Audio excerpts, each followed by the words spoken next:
Hello? You hear me? Okay. I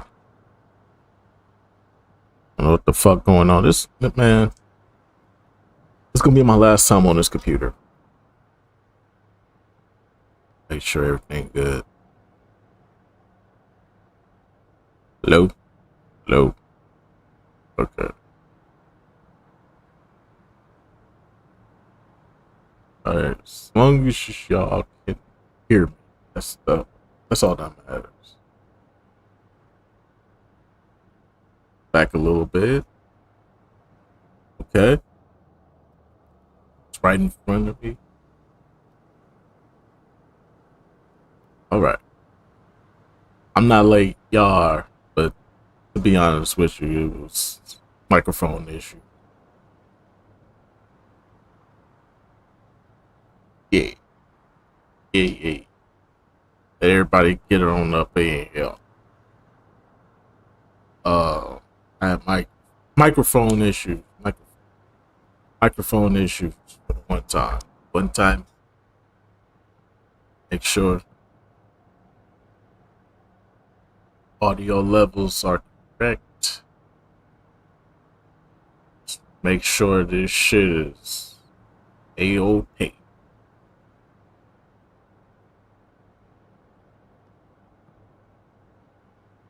Alright.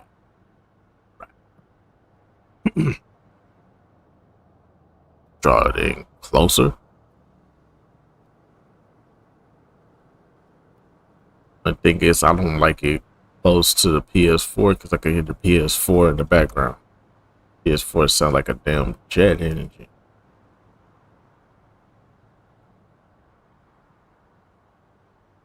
Alright. We good to go. Everything good, everything copacetic. The chat is up. Hold on. Oh, speaking of the chat.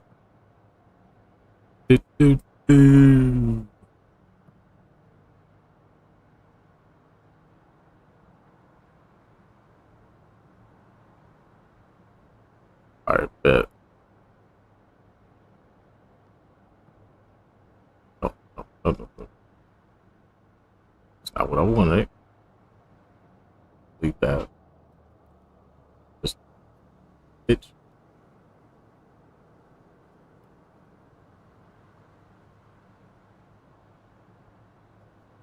King Gaze, what's good with you? Alright.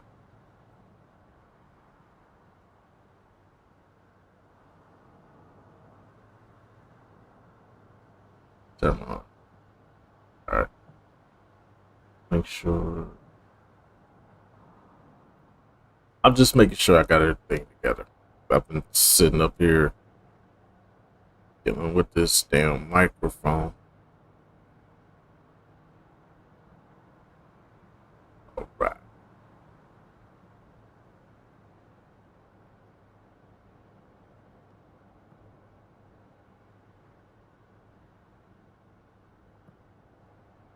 Alright. No, never mind. Alright, we good to go.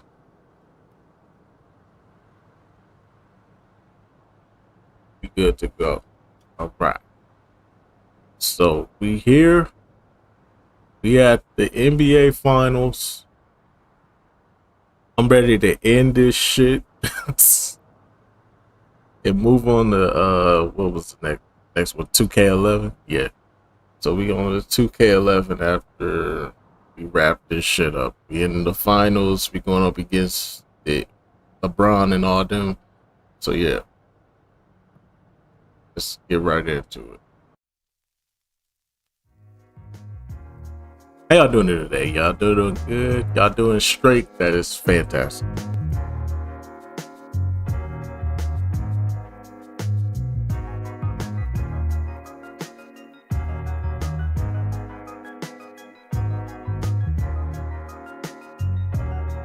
Alright. Everything good. Everything good.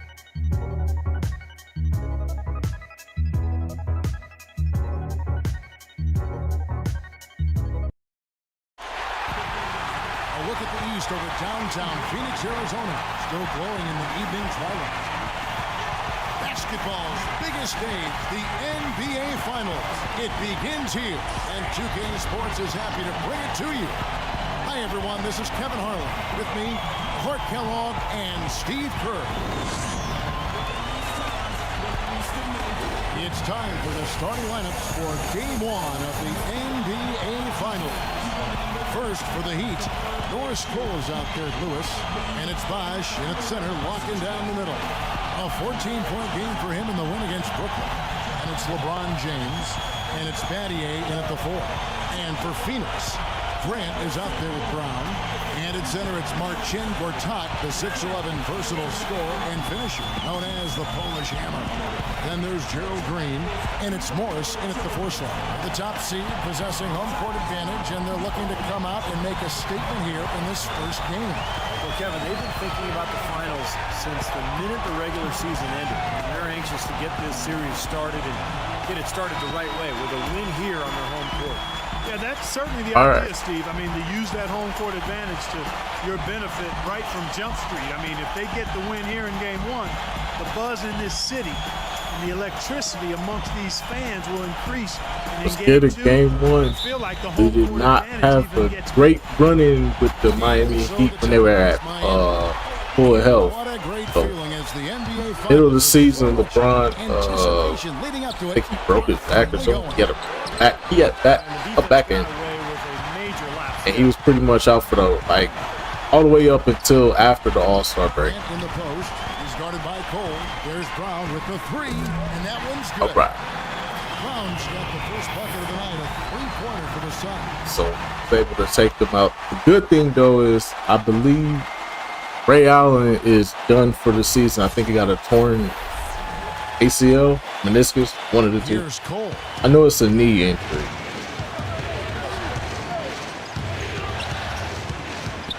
But they have, I don't think that's going to really matter. They got LeBron, Wade, Bosh, at all at full health. Oh, get that. 6 to shoot. The drive by Bosh. And he uses the glass on the layup. Y'all see what this going to be. In his trunk. He'll find a way to hurt you. And here are the Suns now. Grant outside. On Shannon Brown. Damn it. Can't get it to go. And it's Miami the other way. Shannon Brown has been very consistent. Give me that. Off his leg. And it's whistled a kick.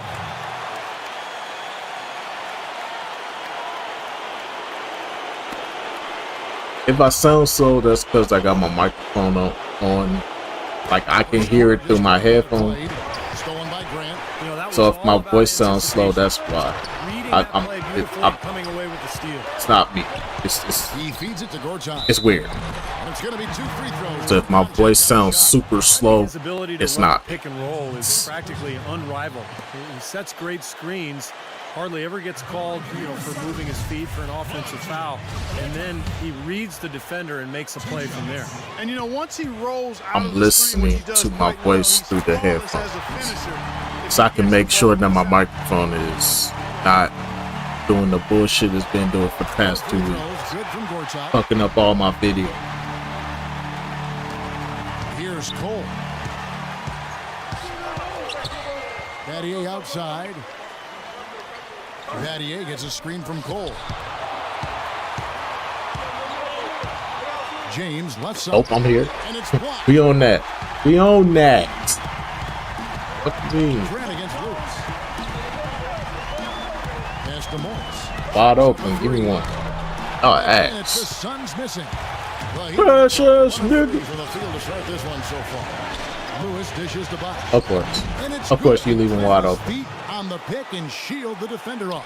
Perfect screen there. I think I gotta do what we did against Spurs. Come out aggressive. Because if I'm playing around and shit. Grant right side. Brown outside. Shoots. How would you shoot that? And the Suns miss again. All right. That's an excellent Yeah, challenge I right there. Good figure job it out. contesting that shot. Let to figure it out. James with it. Picked up by Brown. LeBron passes to Battier. Back to LeBron. Battier with a screen on Brown. And Cole kicks to Lewis. Just 5 to shoot. From 10 feet Hell. out. That's good What? for the jump shot. I mean, Rashad Lewis was nice, but around this time, come on. Grant outside. Oh, they said double team early. I ain't even put points on the board yet. Why they sending the double team so early? Had himself on the board with 3 there. Right now we're going to go to Doris Burke, who spoke with head coach Eric Spoelstra. What'd you find out, Doris? Hell no. We talked Come on, about man. He was right what there. it would mean to take it on the road. He said we're up against the best their conference has to offer. Taking this first game on the road would be a huge victory for us. Come on, Gerald Green, I More need. importantly, we have to There you show go. That's my dog. every step of the way. Gentlemen, That's my dog. Doris. And here is James after the 3-pointer from Green. It's LeBron with the Hell dribble. no. Hey, we need. Gets it to Yeah, go. Beautiful. we're gonna need help on He's LeBron. getting anything he We don't wants have already. good defenders for him. Phoenix has gone 3 of Good 5. thing though is Three-point land so we don't far. have to deal with hosts, but LeBron is definitely gonna be a problem. Another 3 for Phoenix. You really can't allow him too many open looks like that. I mean, that's just inviting trouble. Kicks it out to James. Hell, we ain't believe in that. We don't believe in that. Come on, Just need to look a step slow since the start of the quarter. bitch. Don't stand in that Really face. suffered. Some serious agility coming out of the backcourt. You know, that bucket E- might count for a little more. Even when this is was like considered to be the best version of LeBron, Was we don't. already reeling a little We don't. bit. That was like a body blow. And Miami calls their first time out of the game. Here's LeBron. Lewis outside. Here's Cole. He's covered by Grant. Cole's shot is good. And that's 6 straight points now, guys, coming on the inside. Yeah, taking it right at him. This is a great effort we're seeing. Here's Gotcha. Grant. Banked in off the glass. Grant's got his second bucket. of the Gotcha. Very positive opening quarter for them. The shots have been falling. You know, the shooting percentage would be nice if it stayed right there, but that's going to be tough Nope. to do. Here's Cole. Bro, they And there's the they pass will to not Bosh. let me strip Plays it off the Norris glass. Cole like he was a Defensive great breakdowns double. are starting to show up now. Their last 4 buckets dribbler. allowed have come Never from that. close range. That's your Giving up ass. these Pull it away. easy chances Let's is go. going to do wonders for them. Another nice bucket down low. They've really been able to work the ball into the post effectively so far. Yeah, I think that could really set things up well the rest of the game. Pound the ball inside and let your perimeter players play off your bigs. Dishes to Cole. Back to LeBron. 6 on the shot clock. Hell no. I was there. I was there. Give me that. He's been wayward and just off on about everything he's put up in this period. Green dishes I to could have Grant. took that. I should have took that. That's my fault. Oh, I got LeBron on me. Bet. They're out. I fucked up. Upside. Right back, brother. James against Grant. I No good off the had to back of the do rim. something. That's his comfort zone. So defensively, really nice job challenging the shot. I ain't gonna lie. He clapped me. He clapped me up right there. Pass to Battier. That was clamps. It's back when LeBron actually gave a fuck on By defense. the Heat. Fires the 3. And down it goes. 3-pointer falls in from Battier. What a start. All right, we gotta stop playing. Both dominant. They gon' Tell you what, feels like a they gonna game fuck on the around and playground. go crazy. I can't allow that. Can't allow them to go crazy. The Heat trail by 6 off the inbound pass, and it's laid up and in on a nice move. That time from Cole. That late ass Heat has reaction to controlled the inside in the steal. first half, guys, and it's paid dividends. Yeah, it sure has, Clark. I mean, with as many points as they've gotten in the paint, they Let's go. really haven't had too much on the Jamal was good with you.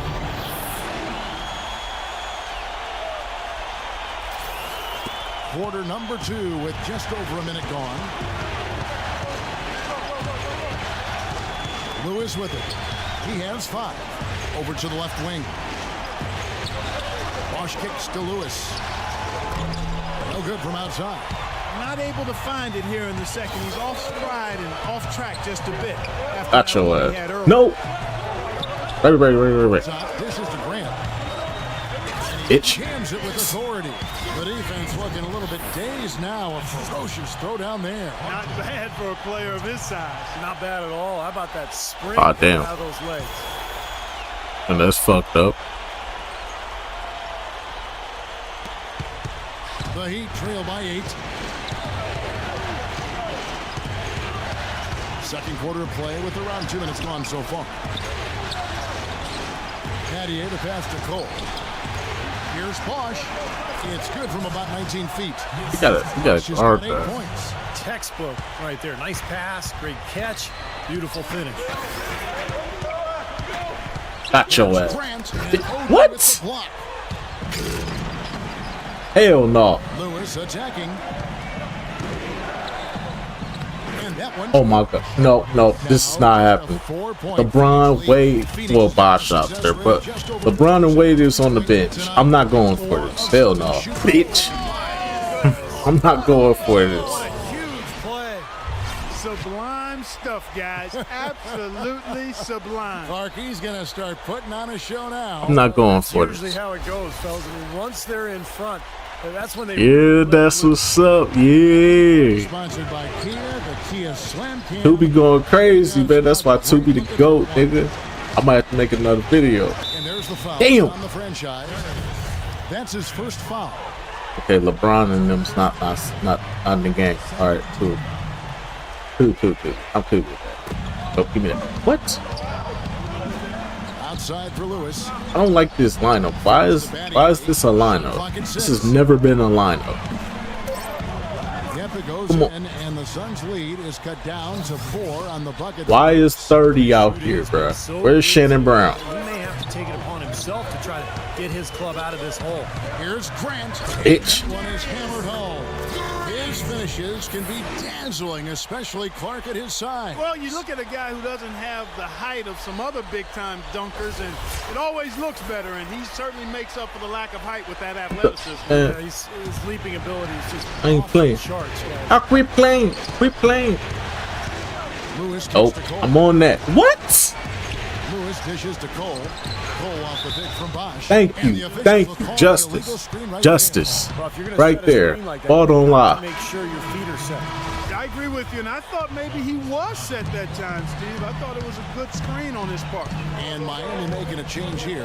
Vernado's Oh, checked. y'all, And Doris y'all gonna Burgess leave me alone reports from with the these double sideline. teams. Please make that. Kevin, Thank the you. franchise in that last game against the Rockets got the job done. He dropped in a staggering amount of points, and he was his usual self on the defensive end, providing a bunch of steals. Just absolutely incredible numbers from him in a game you didn't want to miss. So Hell no. Get that shit up out of here, boy. Appreciate it, Doris. Thanks. Well, we've seen a lot of great players have a lot of great games, but that Clark was something special. Kevin, it really Got was. your They ass. threw Give me everything that. but the kitchen sink at him, and nothing slowed him down. Well, let's just say he was really good. Oh, boy, I love watching this guy play. He just lives and breathes the game. Loves to be out on the floor with his guys. Now a timeout called by Miami. And as with any You know what, now that I before think the game, about it, important to go over the strategies that Is are Wade working injured? and those that are needed in terms of adjustments, and of course the opportunity, guys. I think to get Wade with is injured. Gatorade. Because Coming I to ain't the seen floor. it. I ain't seen We've it. seen some good action so far. I think he might be There's more in. of it to come. No, stop. Yeah, this game. Norris Cole, stop has playing. been physical. Mario Chalmers ain't out here either. Damn. Anytime you're in a situation. So they made it to the finals without Wade, Ray Allen, and Mario. Damn. Great. Breaking down some numbers here. The hustle stats for Phoenix. You know, they've done a great job of getting a hand up on shooters. Actually have gotten a lot of They blocks as they well. literally So got here on the will And of I've noticed LeBron also that more than like. cans of But hold on, let me make sure. The box.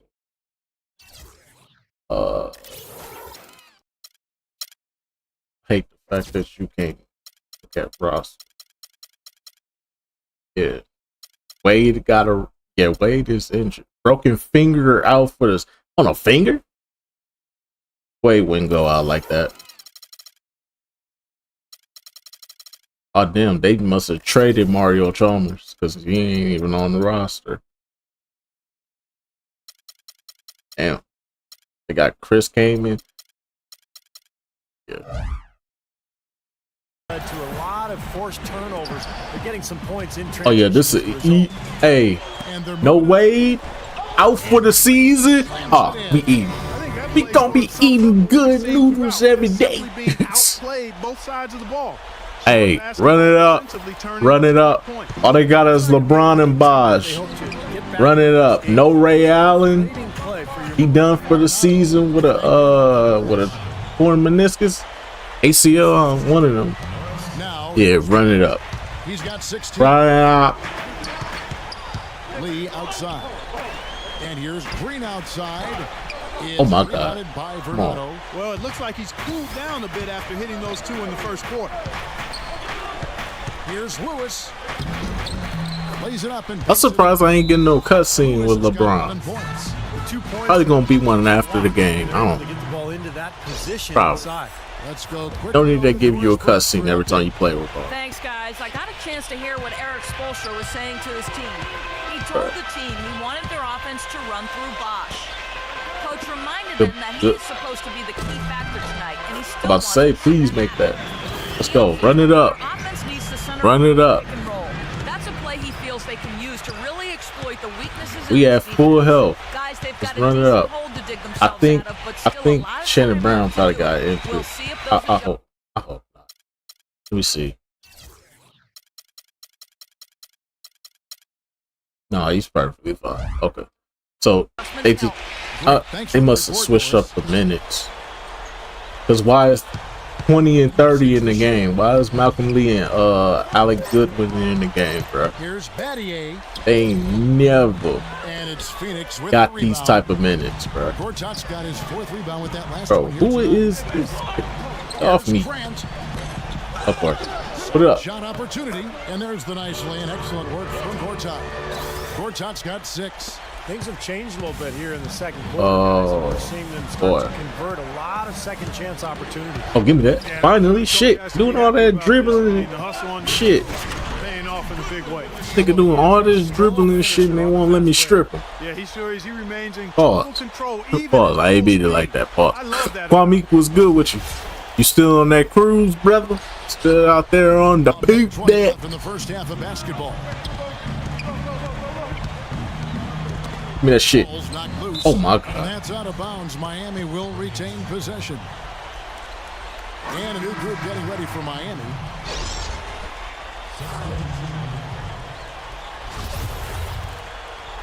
Of course they subbed me out.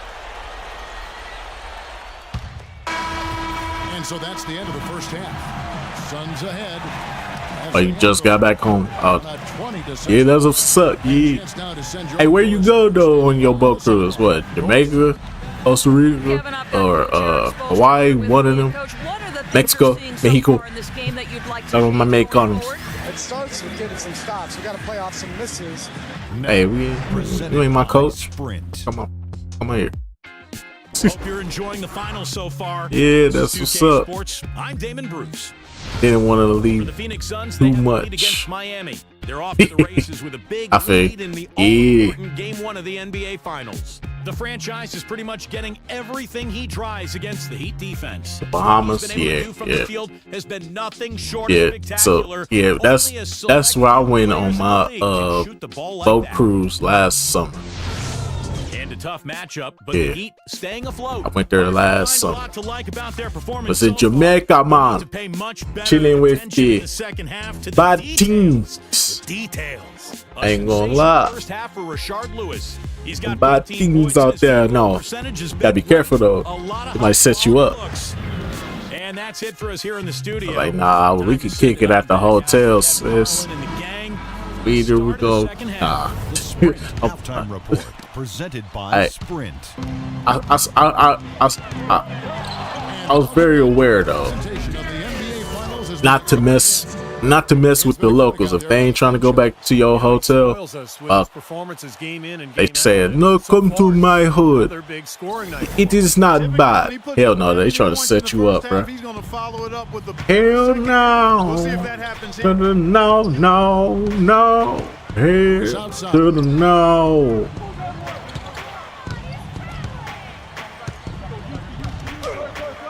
He got, bro. Rashad Lewis is playing. Gotta love the It's finger never. roll. This ain't never ever been this nigga game, bro. Now, here's Get off. Grant. He's guarded closely. Bitch. Stop. Wow, and that sort of showmanship is just deflating right now to a team trying Bruh. hard to get back into this game like this. Yeah, definitely a jam with emphasis. You wasn't on them Make a ghetto apostrophe boat or cruises though, exclamation was you? point. How about maybe even a question mark? Ghetto ones. You know the ones I'm talking Now about. it's their defense. I was on one of them ghetto. Stolen by Grant, and they're moving it up. And that one is stuffed right through. Wow, we're going to remember that one for a while. I know I will, Kevin. That was special. Oh man, that was a circus dunk. A little over a minute gone here in the second half. Here's Cole. He's covered by Grant. Yeah. Here's Bosch. What? And there's 2 points. Working on the glass, paying off that time. 10 points for him. Perseverance paying off on the offensive boards, guys. Here's Grant. Got you. And the layup falls. And the Suns lead by 16. And that's 10 straight points in the paint. I mean, defensively, the wind has just been knocked out of their sails. Need to get more bodies committed down low. Miami's gone 3 of 6 tonight when they've let it fly from downtown. Lewis sets the pick for Battier. Kicks to Cole. He lobs it up. Oh my God, Bosch with the bruh. jam. Maybe that'll ignite him. I mean, impossible not to get pumped up after that.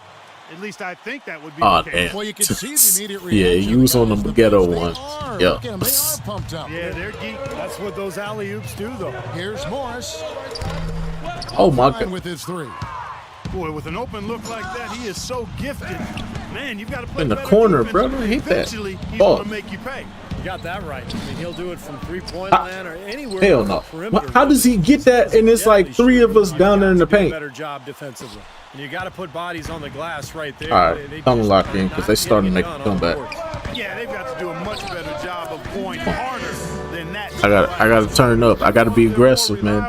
They ain't got Wade. His shooting. They don't got Ray Allen. They traded away Mario Chalmers. Bruh, come on. The Heat trail by 14. It's an easy dub. Give me that shit. Stop playing with me. Grant. Grant, right side. Right back.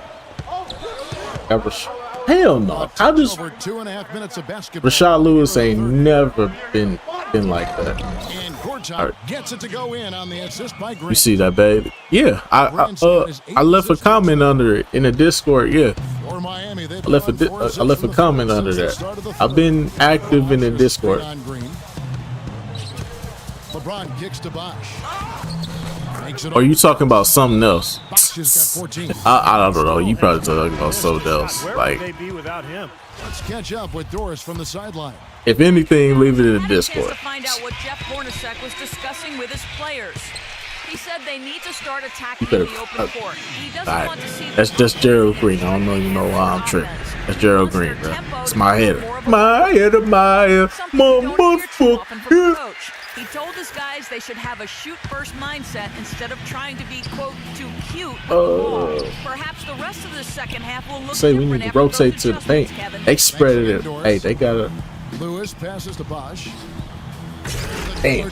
I tried to get there in I time. like that they're taking it inside and taking advantage of each opportunity. Clark to chip away at the deficit. Doing it with the dunk is a major energizer, too. Gets the Give me momentum one. going. Yeah, and Come I on. think the interior defense I ain't gotta do too much. job offensively is We just gotta stay aggressive. That's it. non-existent. Don't give him a chance. They got here on the back of LeBron. Easy points. This is pretty much the 2018 Gets a finals. screen from Bosch. James with it. Now guarded by Gortat. Here's Bosch. Hell no, get the shit out of there. By Grant. And he gets it back. All right. Oh, LeBron, you want to guard me again? I bet. Clear out. ISO. I want this. Got your ass. LeBron with some nice D. That's a huge part of what they want to do defensively. Limit his Yeah, that's what's up. Yeah. Yeah, you saw it. Cole. I'm in there. Y'all going crazy in the Discord. I appreciate it. Good, and the assist goes to LeBron. Lewis has got 4 points now in the quarter. Suns have gone 8 of 10 shooting here in the second half. Very strong. Okay. Grant kicks What? to Gortat. Here's Cole. Was the fruit free when I went? Like The dish to Battier. meal. We had like meal times where Battier's got we could eat at certain times. We couldn't just eat freely and shit like that. Like if we wanted to eat freely, go to a restaurant at a certain time, Phoenix, or go to a certain The Heat trail by food 13. venue in on the ship at a certain time. Lewis with They would it. charge us for it. Defending. Yeah. LeBron passes to Lewis. Like if we tried to get some snacks or Played something, in with a nice they would charge us for. Lewis has got 20 I points. was like, damn, We've bro. seen that more than a few times. An easy bucket in the lane. Yeah, the interior defense Give simply me has that. been Let's go. lifeless. And Green gets it to go. Tell you what, Damn, bro. They was charging us for damn near everything, bro.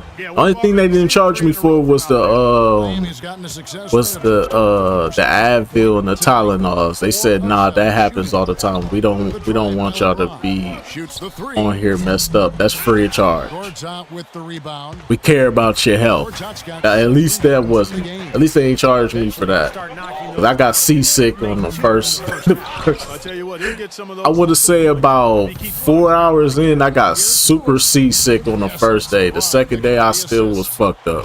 LeBron's got 3 assists tonight. But I want to say by the end of the second day, I was like, I got my sea legs on them. Grant down low. He's covered by Cole. Let's go. Brown, good.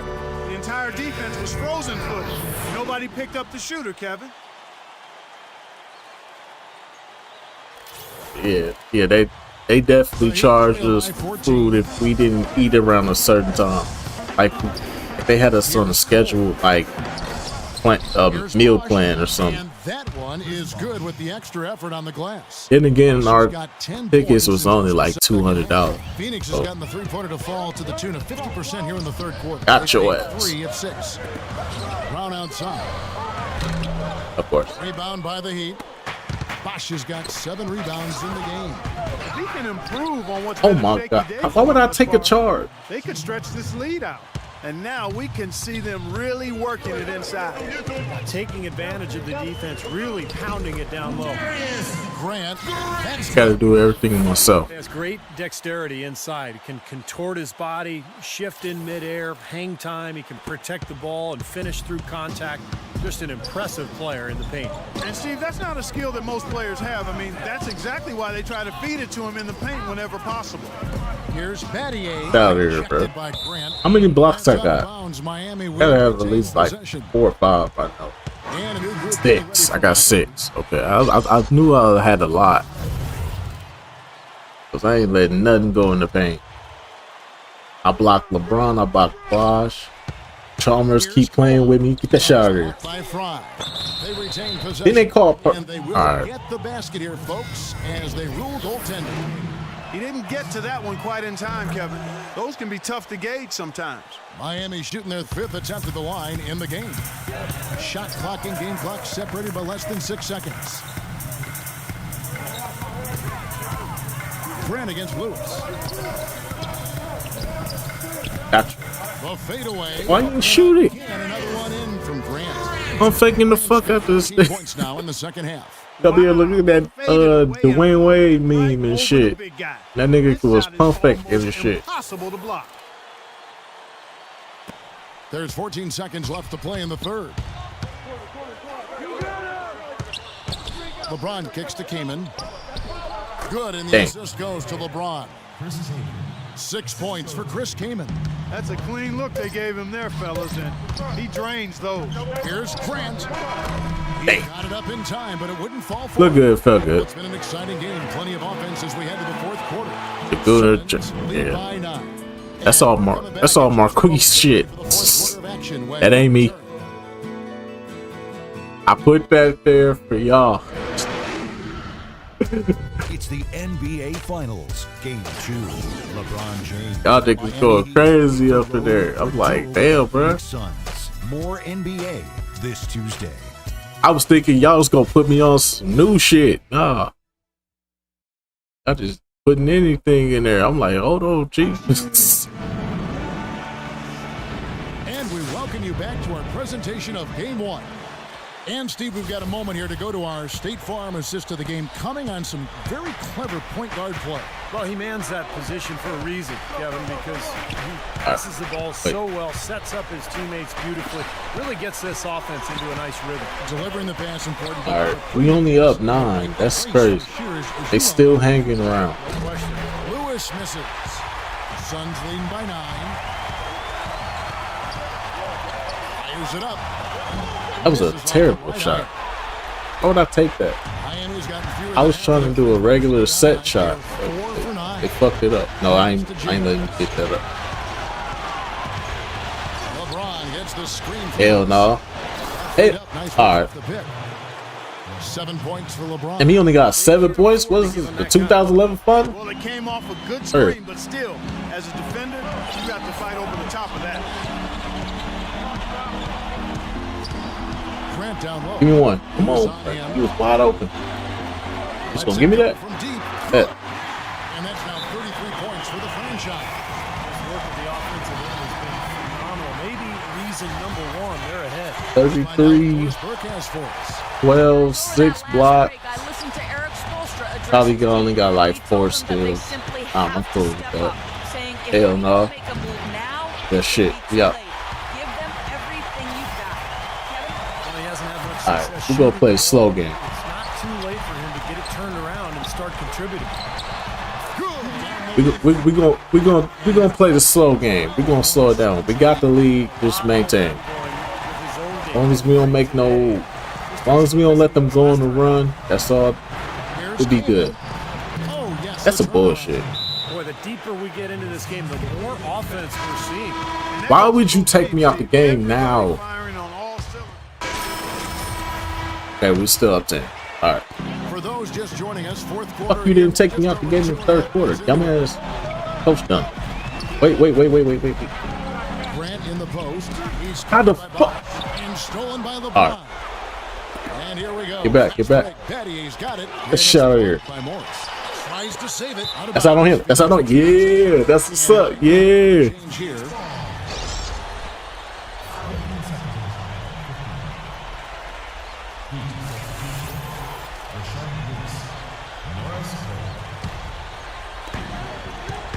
Suns leading by 10. And we're about 3 minutes into the fourth quarter. Please. That's a foul, ref? Damn, I can't get. Where the foul at, dude? Where they at, dude? Where the foul at, ref? Come on now. Blatant foul. Now James. Clark, they've been struggling here on offense. Yeah, a little bit of cottonmouth here. Dry Hell no. sure. Damn. That's good. He just bulldozing through all of us. Body defense there. They've got to at least get a finger Damn. on. The Suns have gone Bron got some terrible stats. since the beginning of the fourth. Grant outside. Oh. Got you. Got you. And that one off the back of the rim. Whoa. Grant's got 39. Wow, such a steady hand. He's the one responsible for getting them this late lead. Can't argue with that at all, Steve. His shooting percentage has been off the charts. And he gets it to go. That's my fault. Right where they wanted to go with the ball on that possession. Phoenix has gone 1 of 2 from three-point range here in the fourth. All right. Slow it down. Oh, you reaching? That. I'm teaching, motherfucker. Straight down. Went to the windmill dunk to turn this place on. You heard of Rated M? This crowd is stunned. Nah, I ain't never heard of that. That was one elaborate finish. The Heat trail by 12. Bosch is screening. Damn. And looks like the illegal pick was set. Yep, that's right. That'll get their attention. Well, if you're going to set a screen like that, you've got to make sure your feet are set. I agree with you, and I thought maybe he was set that time, Steve. I thought it was. Let's put them out their misery. slow it down, get out the way. Side. Go one-on-one, baseline. They not guarding. They're not stopping. Grant's got 43 points. 3 consecutive baskets have come right at the rim. The defense had better start buckling down and tightening up. Yeah, they're getting exposed right now. James dishes to Lewis. They don't believe in that. Side. And it's Miami with Oh my another. God. Tough assignment for that defender with the size mismatch we're seeing. Yeah, I just don't think he's big enough to handle it. Pause. Now, Damn, bitch. here's Grant. He's guarded by Cole. That's Once again, okay. a bucket from Grant. I made it. Grant's got I made that 45 shot. Points. Nicely done. They just I'll take that. dominate Take that, inside. take that. That's Yeah, yeah, 8 points in a row in the lane. It's I didn't know no party like a Diddy party. See if you can stop it. The drive by Bosch. Oh my God. That's good. Bosch has got 20. Kevin, he's in Yeah. a bright spot in Yeah. what's otherwise been a little Yeah. bit of a struggle for this team. And the dunk by Grant. It's astonishing to see a player, Clark, at his position who can get to the rim like that. Yeah, he goes very vertical on you, Kevin. And once he's up there, you know he's going to throw it down hard. The Heat trail by 14. We got And here is we got the a run. good Near the lead. three-point line. It's Lewis. The rebound by Grant. They can't make shit. Grant's got 4 rebounds. I think we now tonight. killed all their momentum. And he dunks it in right Let's on go. the spot. Oh, man. Now, Clark, that is just ridiculous. Absolutely filthy. I Oh, don't come remember on. ever seeing a dunk like that in a game. I certainly can't remember the last time I saw one. Oh, man, that was just amazing. Timeout called. The Heat. They've been very untidy with the ball here. You commit turnovers when you try to do too much or you force it. They need to focus on making the simple play, good passes, and moving the ball around. A moment to check in with Doris Burke. Oh, Doris. you mean, oh Thank you, what? guys. I had a chance to find out what Jeff Hornacek Let's out of here. discussing with Let's go, his players. Gortat. The change he wants to see made is a defensive one. He talked to the team about closing out much more quickly on their Easy perimeter dub. shooters. He thinks they've Got been him. giving them too much space out there. He also talked about their defense in the open court, saying, don't let them get comfortable in transition. We need to shut down their fast break. So Coach waiting until the final stages to pull a few tricks out of his sleeve. Kevin, let's see if he's made a wise decision. All right, Doris, thanks. Don't stop all that dribbling, bro. Give me that. Stolen by Grant. Somehow ignores the tight D and gets the layup. Grant's got 53. And breaking down some numbers here, the hustle stats for the Suns. Boy, their hounding, harassing effort at the defensive end, very impressive. And they forced quite a few turnovers as a result. And something else they've excelled at is their interior Oh. defense. A lot of block shots. Shot it. Guys, you can go ahead and put game 1 in the record books. Yes, sir. How they wanted to kick off It's a this blowout. against 20. tremendous opponent. Got him with a 20 ball. Got your ass. Superior ball handling. Won it for him here, Clark. Well, Kevin, when you squeeze the orange, you get more shot opportunities, and that's always a good thing. You look at the stats and you'll see just how dominant a game this was for the franchise. You can do a lot to change a game other than scoring, and it was his quick hands on defense that put them in the driver's seat. Cole, the Oh, pass give me to that. Bosch. There's the feed to Cole. Okay. Shot to Get stop that. the run. He lays it in. He had That's- his head on the swivel and was able Damn to it. pick out the pass and get the assist. Phoenix leading by 20. Grant with the ball. ISO. Bitch, when I say ISO, I mean get the fuck out the. You know what? Out to the Fine. wing. Morris kicks to Brown. Some nice No, that was supposed to go to Gerald Green. What the fuck? over to the wing. All right, who am I guarding? Am I going Wade? Am I guarding back to Norris Cole, of course. Mistake on the open jump shot. Phoenix has gone 1 of 2 from three-point range here in the fourth. Now here's Grant, guarded closely. A fader. Then they ass home sad. Scoring again. Well, if it wasn't already out of reach, it is now thanks to this spurt. Just keep on firing, man. No reason to slow down now. And this game is finally getting away from They was at full health. I'm pretty sure this will be this would probably be a close game. This will be a very close, entertaining game. like it was the Spurs series, but they're not healthy. He's off on the first. Wade finger broken. Ray Allen meniscus is torn, or ACL. They trade away Mario Chalmers. And he's good on the second. Of course, Of course, this is what the league gonna look like. Scoreboard gonna look like.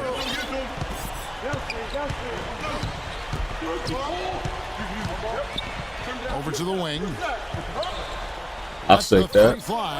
Let's go. You got on my 60, cuz. They got on my 60, cuz. Trash. Let's go. Easy dub. Easy dub. You know, Clark, every team has a bad night. Hell no! Trash ass nigga. Congratulations! This is one of those dream-like games. All my niggas ballin' like Curry. Your bitch mix that bitch like the McFlurry. Damn, my cheap, Yeah, that's what's up. Yeah. We'll take that victory. We'll take that victory, man.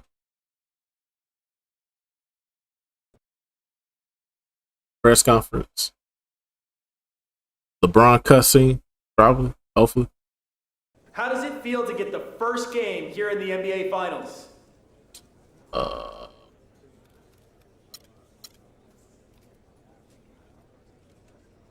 It's a good feeling, but not a great one.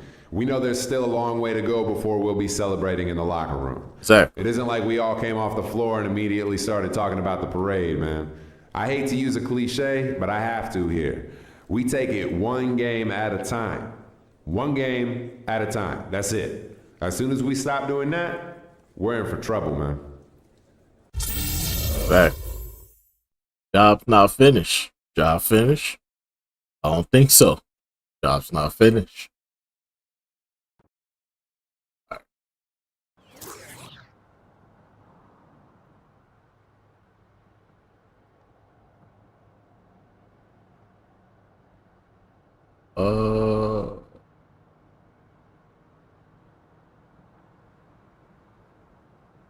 Why is you talking and you injured?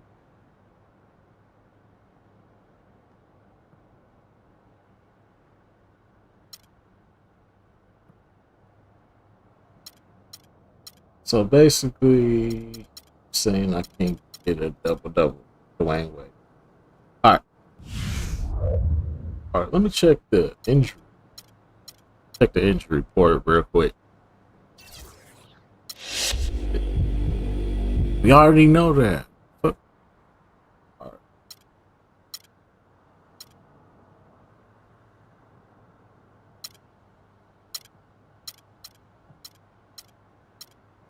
Injuries at there we go.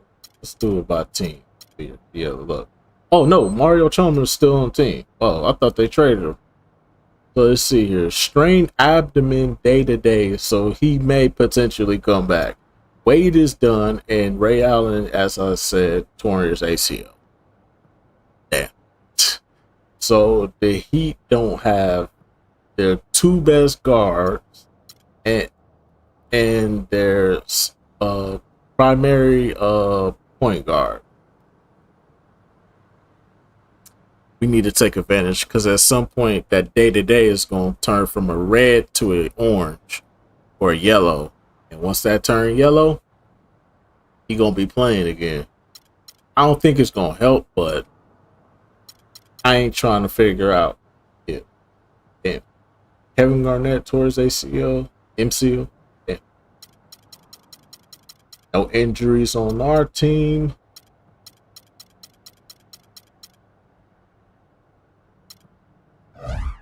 All right.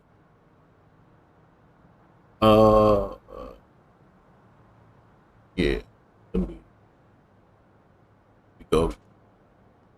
me go use the bathroom real quick, and then we'll start game 2. until then, do I have anything I can play on the screen?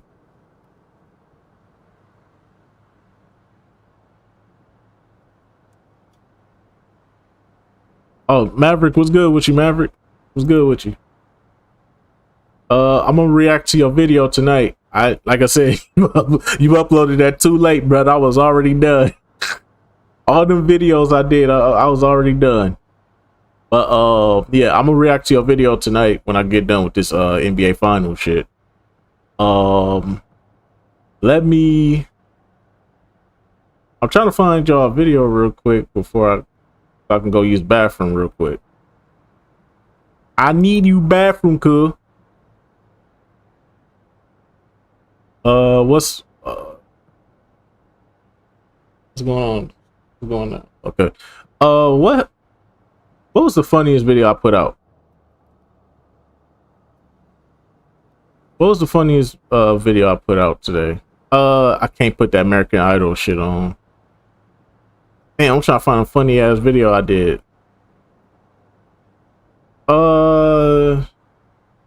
Man, I'll be right back. I'll be right back.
I'm back. We don't got to talk about the Bucks. We don't got to talk about the Bucks. We'll talk about the Bucks next season. This season, this season don't exist. The Bucks don't exist this season. They forfeited this season. Okay, we forfeited this season. Okay, we never played in this season. Okay, all right. We never played this season. Remember that. Remember that. We never played this season. Let me. Okay, finally I could turn the headphones off. Or turn my. All right. Let's get back into it. Get back into it. We got game 2. Game 2. What it do? Game 2. What it do? Yeah.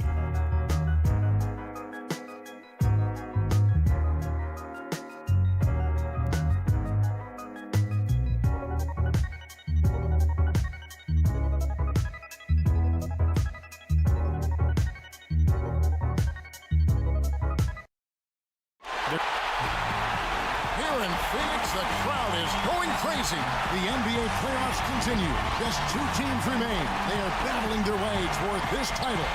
Game 2 of the finals. Hi, everyone. This is Kevin Harlan. Alongside Steve Kerr and Clark Kellogg. Quick check now of the starting lineups for both teams. Guys, what do you think we'll be seeing from the franchise in this one? Clutch performer. I love watching him play, particularly down the stretch of a close game. He's the go-to guy. And that's on days when he's struggled through the first 3 quarters, Steve. If that game is close in the fourth, he wants the big shot, and that's good. Typically makes it. You look at Phoenix. They hold a 1-game lead in the series, looking to take 2 straight before going on the road. There's definitely a little more pressure on the home team at the start of the series, guys. But if there were any jitters, I think they got them out of the way with that win in Game 1. Now all of a sudden you win another one, you go up 2-0, and you've got a great chance to win. Let's go. Yeah, I mean, talking about They ain't got no Wade, no Ray Allen. Won't be nearly as nerve-wracking if they get it. I don't know how that pass got through, but they got no Wade, no Ray Allen. Mario Chalmers could potentially come back. We need to take advantage while they down. Phoenix on defense. We need to kick them while they down. Sunday and left no doubt. Yeah, that was a strange game. Very shaky defensive performance by their opponent, but hey, they took advantage of it. Yeah, I'd go along with that. I mean, the game wasn't handed to them, but they definitely didn't have to work as hard as they should have. Shot clock at 6. Fuck, they got that. Lewis gets the bucket. You got that. The world did they let him get that wide open? Grant with the ball. Outside, Green. Come on, of course. Trying to answer back, but that 3 is off the mark. On defense, Phoenix. We'll get that. Bosh dishes to LeBron. And Cole kicks to LeBron. Pulls up, high post. He made that. Jumper for 2. Could be the first of many mid-range jump shots we see from Okay. All right. Grant outside. Battier comes with the double team. Yep. It's Brown on Wide open. Come on, Shannon Brown. Ew. with the triple. And Miami has possession. It's a 3-point game. LeBron with Who is guarding Battier? Here's Cole. Back to LeBron. LeBron right side. And there's Of course. another one for the Heat. They coming out aggressive. defense today. If he's got his A game rolling here tonight, All right. see. The cheers just raining down from the rafters. It's a love fest here. I gotta do me. Gotta do me. They coming out aggressive. I gotta be. I gotta come out and do me. We think more of for his passing. Yeah, but he's got tremendous leaping ability and a surplus supply, too. Well, that's a In fact, great aggressive move and 2 big points, too. And he gets the bucket. LeBron's got his 3rd basket of the night right there. Red hot right out of the gate. 4 for 4. And one. And one. Come on. All that time on the way up, that'll give him 2 chances. I needed that. at the line here. Phoenix shooting their first free throws of the night. At the line for 2. The first free throw is good. And Grant drops them both. Boy, his free throw shooting, just another reason. Such a good all-around player. Cole, the pass to Bosh. Lewis kicks to James. Bosh sets the pick for James. Back to Lewis. Shoots. Misses the jumper. Yeah. First miss of the game after 4 makes, so it's been a hot start. Grant Man, that was meant to happen. They should have did that earlier in the season. down and gets this game back to even. Green's got his But it's fucked up though, because Mike Malone just accepted the job at North Carolina. That's what I wanted. I wanted Mike Malone. I was hoping that Mike Malone would hold out to become the Bucks coach. Cole dishes to Bosh. Lewis passes to Bosh. From past the arc. And James with the basket on the But assist. nah, he decided to be the coach for North Carolina. So Say enough about the quarter he's had. there's that. One of his So defenses gone down. so much for that. I don't even know who we go get now. We go get now Frank Vogel? He's going to keep banging Hell no. home and give him that much space.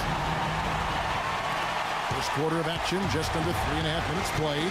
Right now we're going to go to Doris. If they make Darvin Ham the GM, coach, I wouldn't be mad at it. That's how he felt about his chances. I wouldn't be mad if Darvin Ham became the coach. I wouldn't be mad at it. Still think we can. Our goal was to come in. I think y'all Laker fans was too hard on Darvin Ham, bro. And we can still meet our goal. But this is the NBA Finals. Nothing comes easy. We'll see if they can meet their goal. Guys? And thank you for that, Doris. The Suns have gone 2 But for 2. I don't. That's not what I want though. And Grant drops them both. Miami's gone 2 of 2 from 3-point range here in the first quarter. James kicks to Battier. Pleasure. Hey, hold on real quick. Hold on.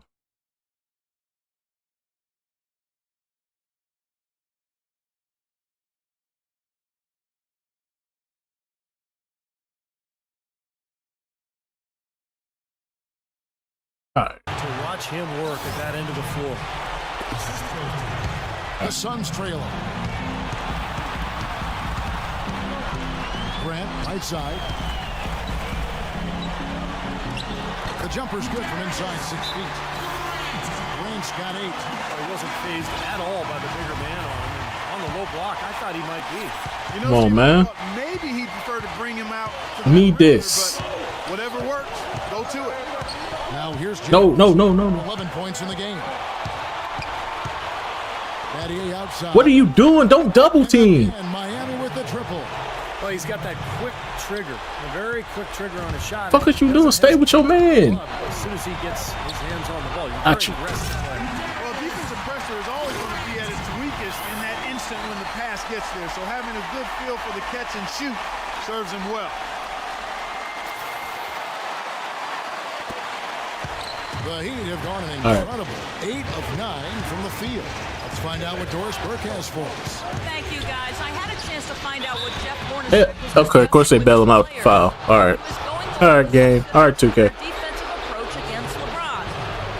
Coach wants him to be the primary target of their defensive attention. He says, don't give him an inch of space. That was the message he gave to his guys. Because as we know, an inch is all he needs. It's still very early in this game, so there's plenty of time for those changes to take effect, Kevin. And as always, Doris, thank you.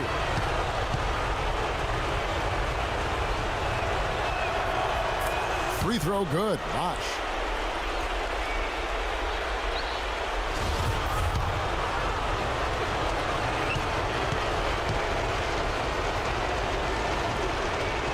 Good.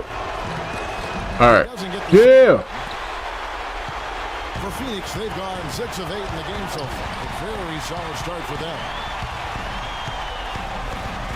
Bitch. He can fly. Brandon, what's good with you? Yeah, he's a point guard sometimes. Yeah, when he does decide to attack the basket, Kevin, he can do it with the best of them. And this is the time to attack with these two teams locked in such a close game. Here's Cole. The Suns getting the bucket. Back to James. Oh my. Lock at 6. Fuck. And Bosh gets it to go on the assist by LeBron. Bosh has got his second basket of the night. How about the passing? They are moving the ball without any thought, without any agenda. It's hard to overstate Got you. all the points they've scored on. Oh, and one, what the fuck? That? Those are the kind That's a foul. inside looks they've gotten in the first half here. Where the foul at, dude? Where they at, dude? Work it down low, Clark. That's really Where the good. foul at, dude, ref? Their offense. Where they at, though? Where they at, though? LeBron with it. Where they at, 11 though? points in the game. Where they at, though? Where the foul at, dude, ref? To the inside. Hey, Lewis gets he made that.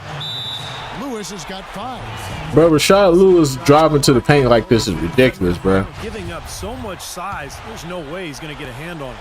Chris Kamen's checked in for Miami. Now, here's Grant. He's got 14. Get that. Put it back up. There you go. There's 2 points. Working on the glass, paying off that time. Boy, he crashed the boards with purpose right there. Well-deserved second chance points for him. Miami's gone 3 of 3 from deep. 9 points rung up from outside here in the first. Lewis dishes to Cole. With his Hell no. shot attempt, and the Heat get another bucket right there. That time the defenders were a little lazy getting to him. Keep going. Keep going. Puts up the baby hook. In it. And no good. Trying to use the glass. You need to stop. You need to stop. Out of bounds. Phoenix Good. takes That's possession. yeah. That's what's up. Yeah. And while we have a chance, let's now take a look. Definitely need to stop right now. Season assist leaders. Look at the franchise. One of the best passers in the NBA, always looking to get his teammates involved. Seems like he's taken it upon his shoulders to get every one of his teammates involved here in the postseason. What a passing display. Another bucket in the paint. That's something they just have not been able to stop today. I think it's time to make some adjustments defensively. Clark, I mean, what they've got going right now is not getting it done. A shot here. Hell no. No good. Phoenix has gone 2 of 4 from beyond the arc to start the game. Grant with the ball. No. And stolen. I tried to pass it to him, then they put me in an animation right then and there. Shot goes down. Very quick possession. They put me in an animation as soon as I saw he was cutting, bruh. They do that shit all the time. They put you in an animation when your teammates make a cut, and then they put you in an animation, make you go through the entire animation, and then by the time you pass the ball, they do this shit on purpose, bro. They know what they doing. Fuck that. I gotta go Kobe. I gotta go Kobe now. I just gotta go Kobe. Give me that. Give me that shit. Fuck. Stolen away. Nice job to interrupt the alley-oop attempt there. And Cole kicks to LeBron. Outside. He made that. Good, and the assist goes to LeBron. Because of course we don't guard our man. James has got 4 assists now tonight. Wow, he's got such a sweet three-point stroke. The way he can shoot it, forcing opposing bigs out on the perimeter, can really open up the lane. And at the end of one, both teams putting up some points. Of course. Heat out front, up by 3. 2K Sports. Back in a moment here from the U.S. Airways Center. I'll cut that off. Cut that off. They gonna pack this stream up in a heartbeat. I was like, is that Kanye we here? It's on LeBron James and the Miami Heat. Cut that shit off. 7 p.m. Eastern Time.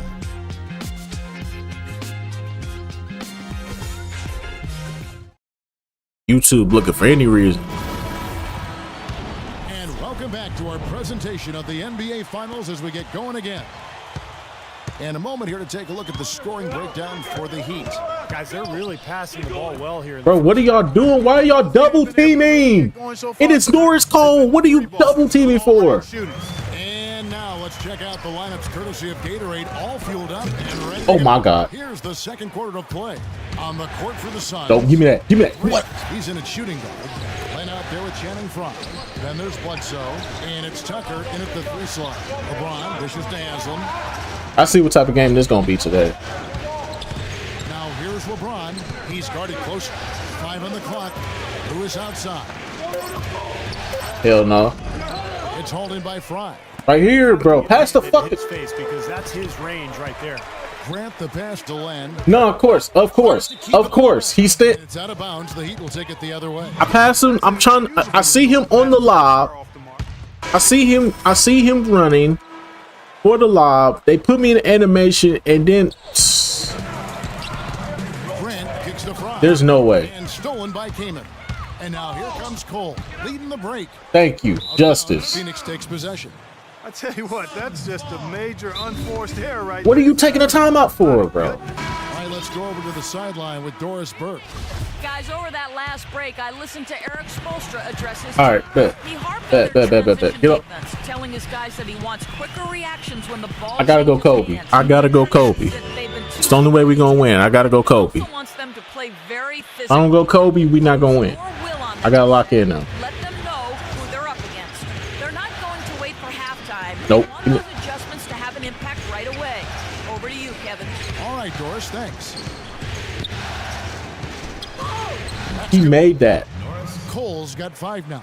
You know, the height difference there is huge, but he canceled it out with great body control in the air. Exactly, Steve. Please make that. And wouldn't allow himself to be Thank you. manhandled by the big Come on. He's picking up right where he left off in the first quarter. The Heat leading by 4.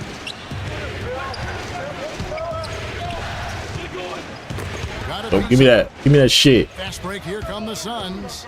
And the dunk by Grant. Great anticipation and awareness to come up with the steal. Gotta go Kobe. Wow, and now it's just a one-possession game thanks to that quick hitter. Fantastic basketball in the open floor. 56 seconds left in the first half. Oh, doing too much dribble.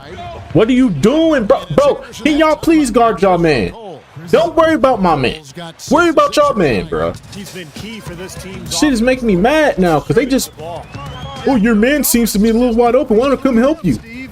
No, bitch. And the dunk by Grant. Tremendous stuff from a guy Clark God Wheat thinks damn. more of for his passing. Yeah, but he's got tremendous leaping ability and a surplus supply, too. Well, that's a great aggressive move and 2 big points, too. James kicks to Kamen. Oh, what are y'all doing? There's another one for the Heat. All right, bro. Starting to pick things up. I don't know what to do no more. First quarter. Suns trail by 4. Here's Grant. And then, come on, get that, please. Morris dishes to Then Green. they got me stuck in fucking animation. No. Pass the ball. That is his first foul of the game. Pass the fucking ball. 17 seconds left now here in the second. And again it will fall. That's the good there from Grant. Grant's got 8 here in the quarter. 3 consecutive Just baskets. play regular old man-to-man. Defense had better start buckling down and tightening up. Yeah, they're getting exposed right What are you now. double teaming? He got it up. No. Damn. Close game as we wrap up. Hi, Kevin. A solid and competitive. Man, get the shit up out of here, bro. This shit make me mad, bro. The story of the NBA Finals is shaping up here in Game 2. Wasn't doing none of this in the first game. Now we doing it again in this game. 2K Sports. Miami up on top against Phoenix. It could go either way as they look to even up the series by taking Game 2 of the NBA Finals. A sensational first half for LeBron. He has 11 points and is also helping set the Slick table. Nick, what's good with you? The Sprint Halftime Report, presented by Sprint. I've been chilling, shit. I'm here, I'm chilling. Thanks for joining us as we get back to the action here in this game 2. When you're hot, you're hot. And that's certainly been the case for the franchise. Oh my God. 26 points and some good assists, too. 4 of them. That's all him today. He's got more points than the rest of the team. Of course, they making everything. They making everything. On the court for the Heat. All right. LeBron James is out there with Shane Battier.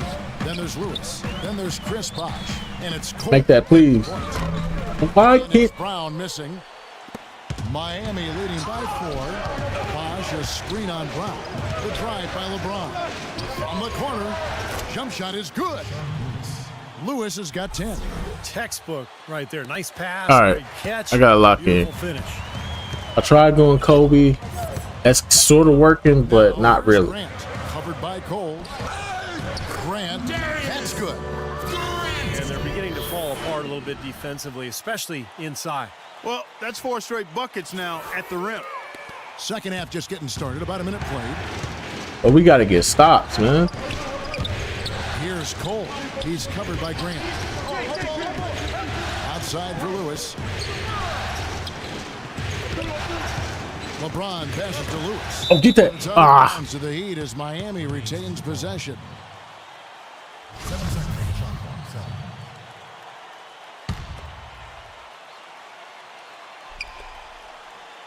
Five to shoot. Dishes to Bosh. Oh, come on, man. I'm there. Assist. Bosh has got 4 points in the quarter. Beautiful come on. movement again.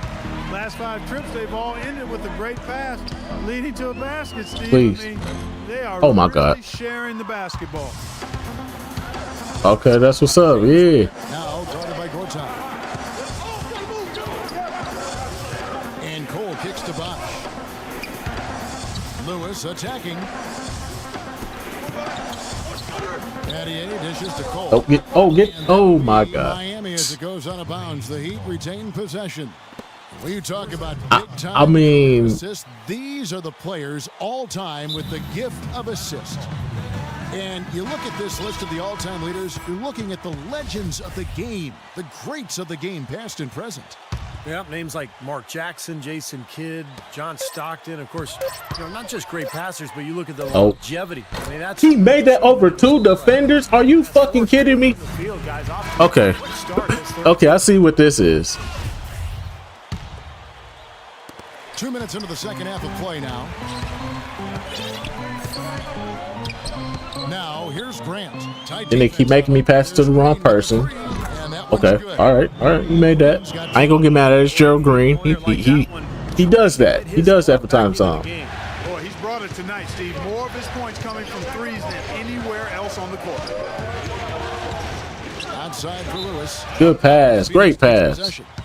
That's so good. They gave the ball back to us. Season's dead-eye shooter. These guys have knocked down a ton of shots from downtown. Look at the franchise. Second in the league. Extremely accurate from beyond the arc. He's having so much success from the three-point line in the playoffs. Just seems like he's thriving under pressure. Doris Burke has an update for us. Doris? Bitch. Let's go. I heard Jeff Hornacek as he addressed his team. He said their offense has been a little too sluggish for his liking, saying, quote, take what the defense gives you. Don't hesitate. Oh, great pass. Great pass. Those are likely They throwing some of the best passes in the world, bro. There's still time left in this one. Back to you, Kevin. Thank you, Doris. Wide open. Please make that. Another one falls for Phoenix. It's a 2, but we'll take it. Here's Cole. He's got 5. Third quarter here, and 3 minutes have come off the clock. Then I'll get out of here. Stop playing with me, Norris Cole. And that's out of bounds. Miami will. Stop fucking playing with me, dog. Y'all quit playing. Quit playing.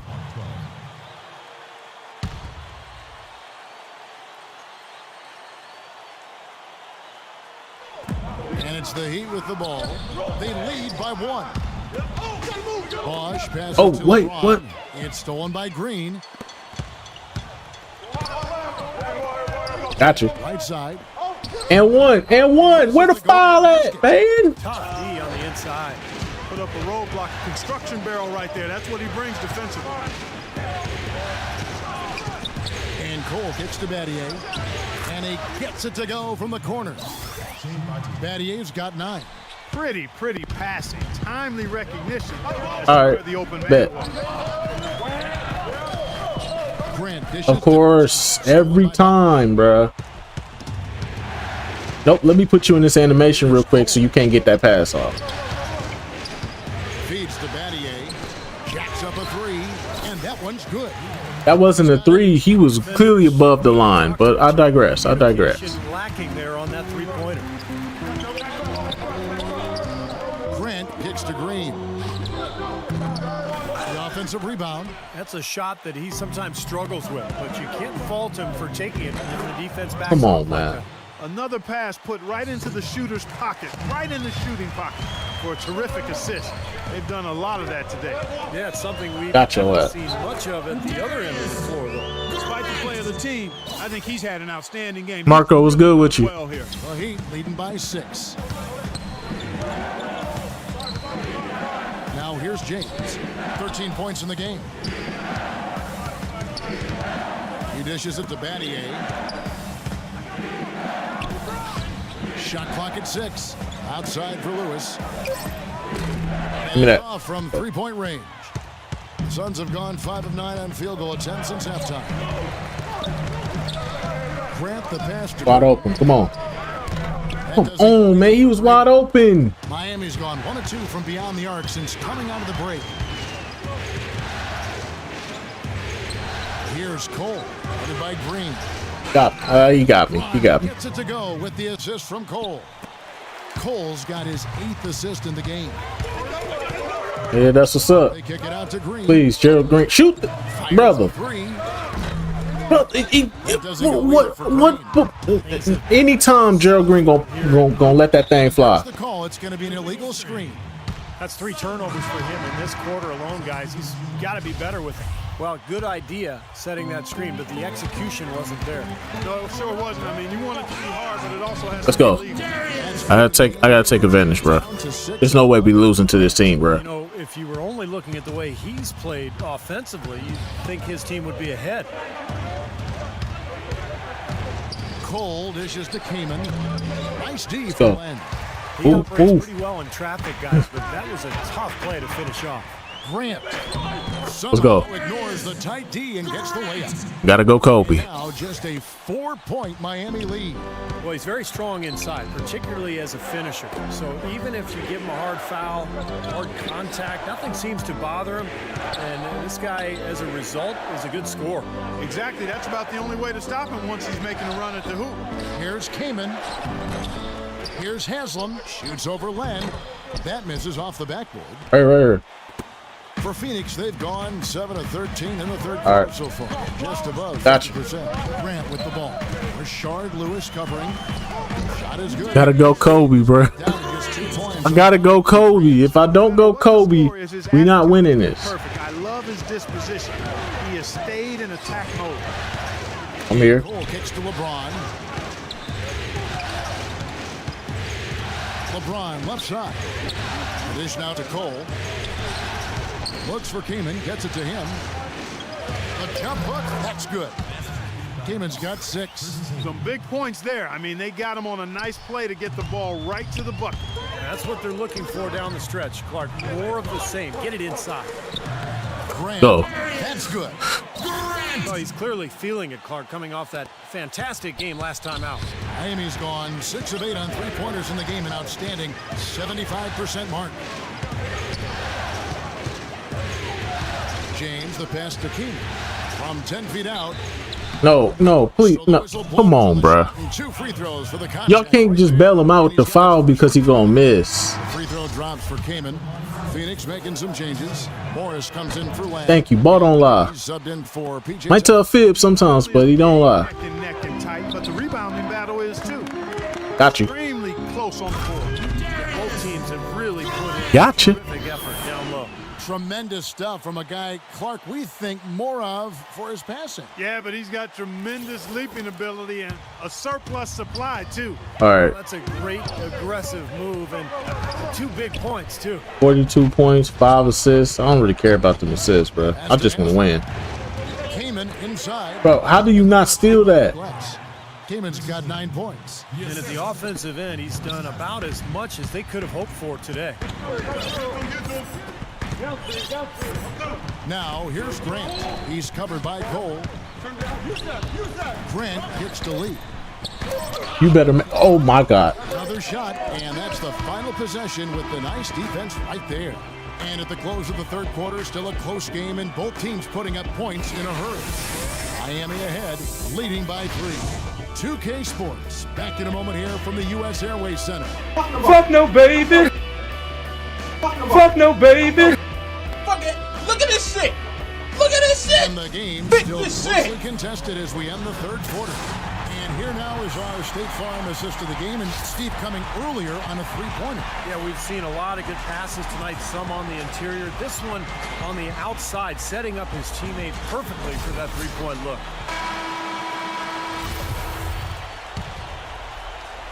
Wait, what? Now Grant in at point guard. Markieff Morris and Marcin Gortat. Please make that. Shannon Brown, please. Set the tone, my brother. All right, ball game. Let's go. Finally fought all the way back to even the score. We're back to square one, whole new ball game.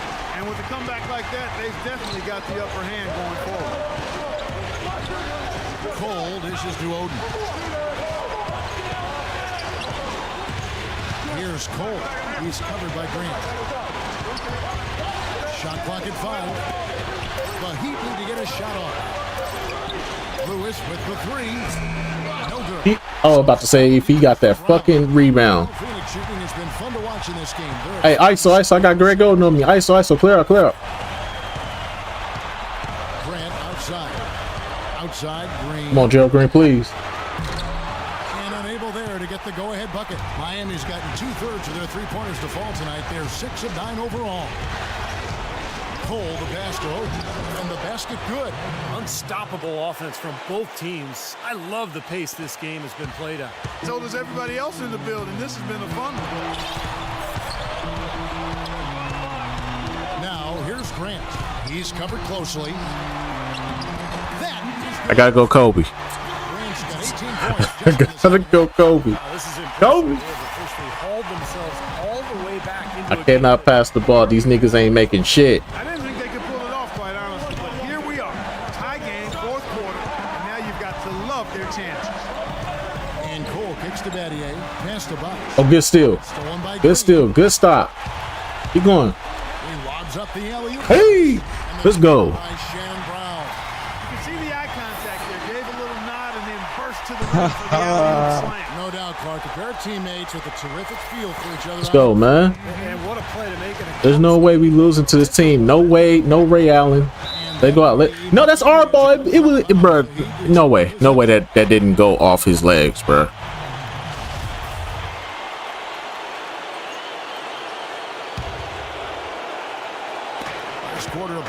2 minutes in now. Adier dishes to Buck. Looking for Oden. He gets it there. Adier.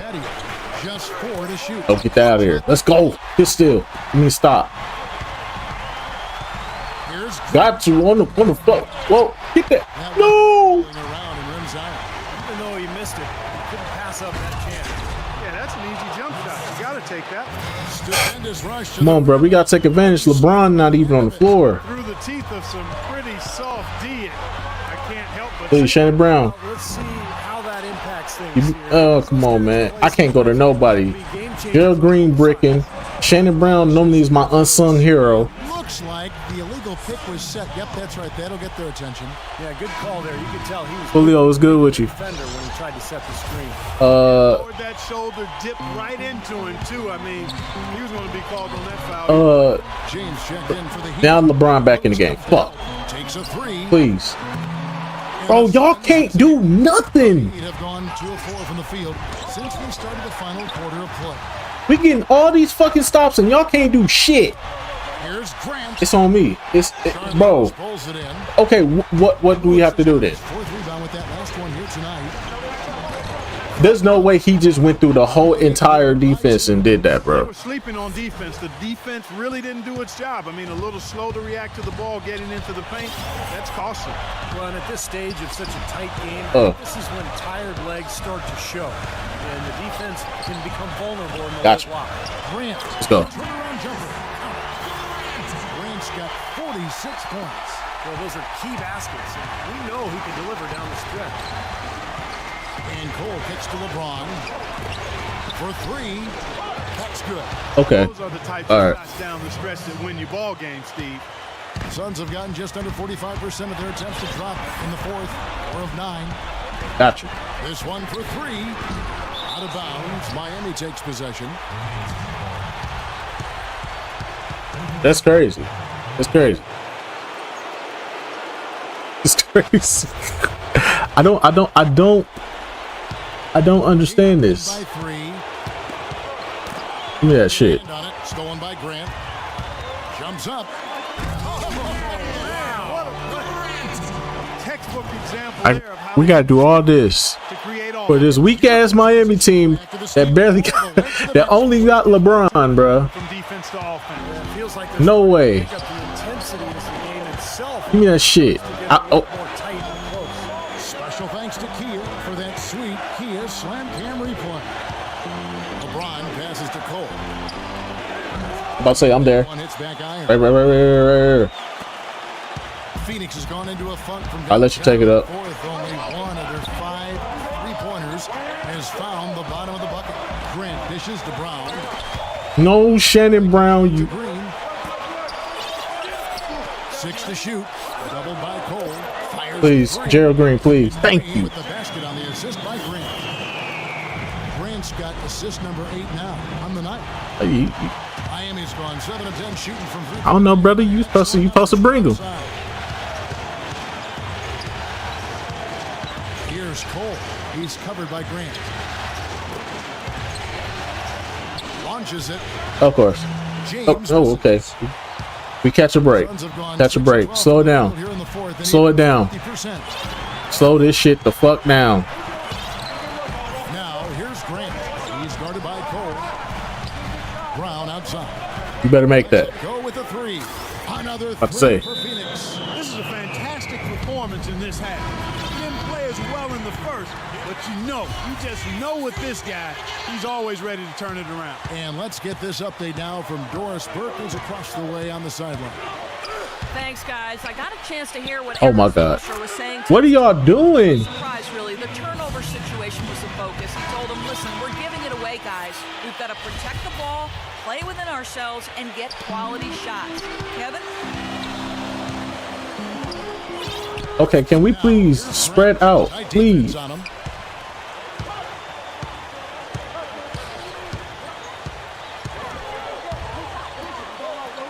There you go. There we go. In the low post, it goes. Grant's got 50 points. He's doing I haven't watched this since the 7th grade. How many times I gotta fucking say it? I haven't watched this since the 6th grade. answer to Jesus, man. Y'all niggas. I thought you said you didn't watch. I thought you said Mike 2 wasn't that bad. I told y'all I haven't watched this since I was fucking 13. When I was a kid, that shit actually made sense. As an adult, that shit is ass. Okay? I watched it when I was a kid. Broke, don't fix it. They keep getting in the paint and keep scoring points. Keep it going. Yeah, not a lot you can do defensively when they continue to get the ball inside and get these easy shots. Here's Cole. He's covered by Grant. Soft touch off the glass. A lot of these movies I'm gonna remember from a kid perspective. Just took the air right out of the crowd. Yeah, he simply said, sit down and keep quiet with that one. Yeah, that's right. Nothing coming out of these fans now. Here's Grant. Please, thank you. Two more. His work to the offensive end has been phenomenal. Maybe reason number one, they're ahead. Let's go quickly over the course. Amir was good with you. I was able to listen in on what Jeff Hornacek had to say to his team. He told his guys that they needed to be much more patient at the offensive end. They're wasting possessions, he said, with bad shot selection. Guys, they're operating under the principle that it's never too late to fine-tune the game plan. Kevin, over to you. And as always, Doris, thank you. And this is someone that can really hurt you from long range. He did that to a degree in the first half, and he's doing it now. He feeds it to Brown. Oh, I thought I was about to. I thought I was about to lose the ball. Finding all kinds of ways to get it done. What a quarter he's having.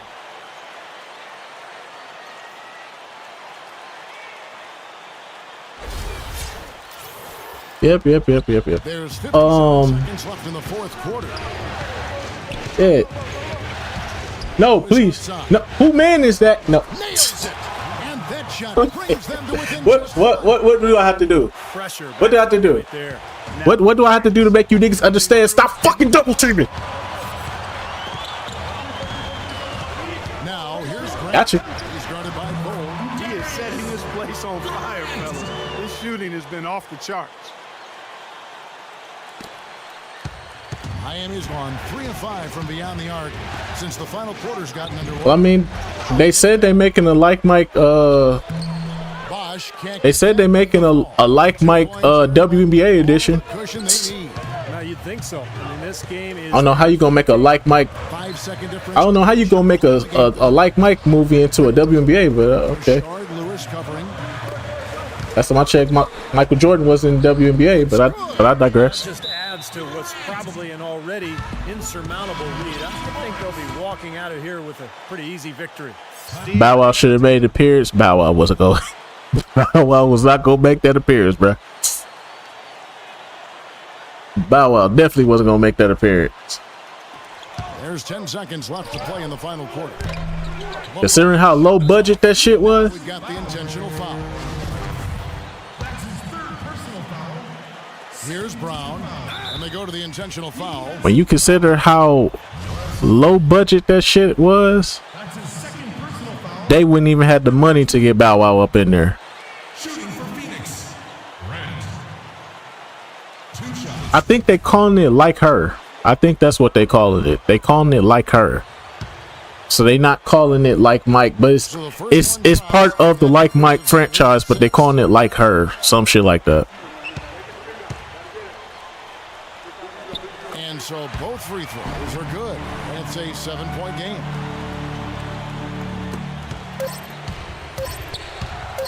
On deep. Hell no. Missed. All right, full. All right, so we sneak out of here with this victory, man. We sneak out of here with this victory, man. Ain't no way we were struggling against a team that didn't have Wade, Ray Allen, and fucking Mario Chalmers. But I'll take a dub, though. A win is a win is a win. First game was a blowout. This game, we struggled. I hate to see what they're going to do when we go to Miami.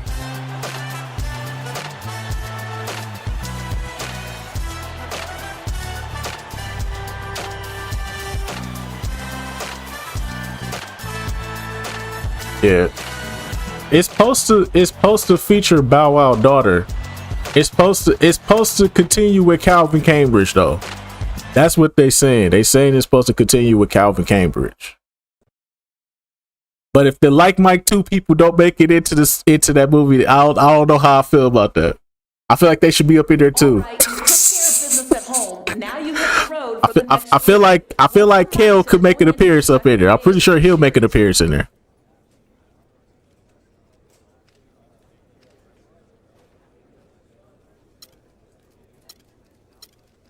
Finish them off. It's that simple. There's no crazy strategy or top secret game plan. We're on a mission to get that ring, and we're 2 steps closer after getting the job done here at home. But we didn't come this far to fall short. So it's all about focus and execution from here on out. I mean, I ain't gonna lie, I kind of don't like the idea of turning it into a WNBA type of thing, but at the same time,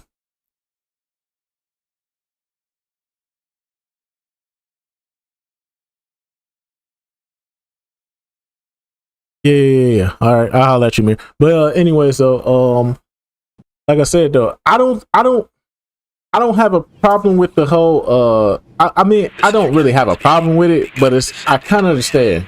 Like, pulling into the gates in about 15 to 20 minutes. Please prepare for landing.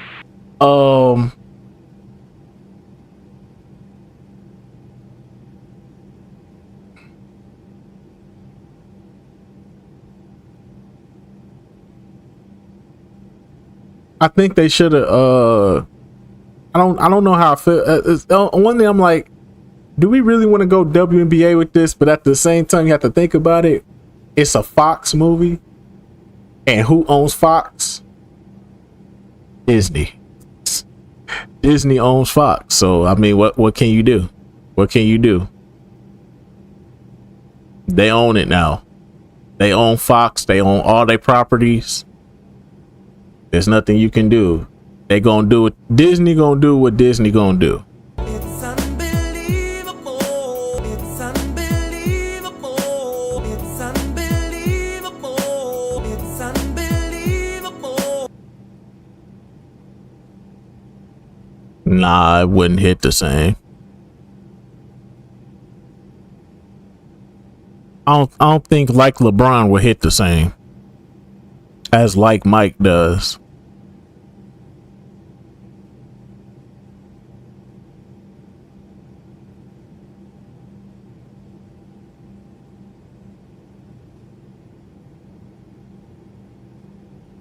Yeah, I mean, that is true. Disney do like just throwing money around.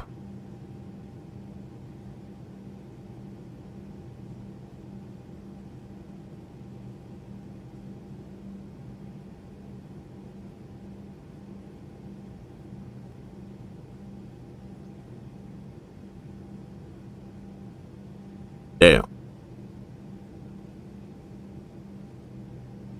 Yeah, so Disney, I think Disney is where all franchises are gonna die. The more studios that Disney buys, the more the properties are gonna die. Think about it. They took Star Wars. What happened to Star Wars? Y'all used to say Star Wars was the hardest thing ever. Now every time Star Wars come out, y'all don't even care about it no more. I said they ruined Star Wars. Star Wars is the worst franchise of all time.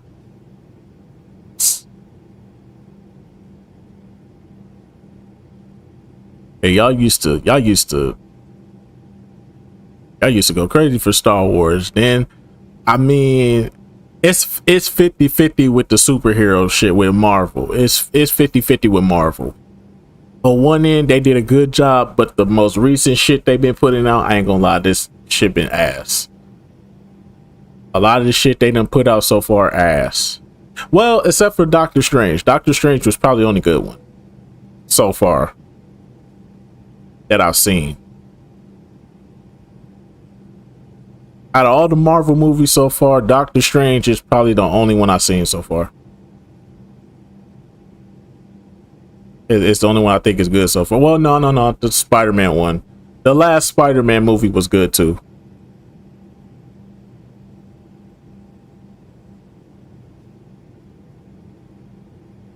Yeah, I think Disney's where a lot of franchises are going to die.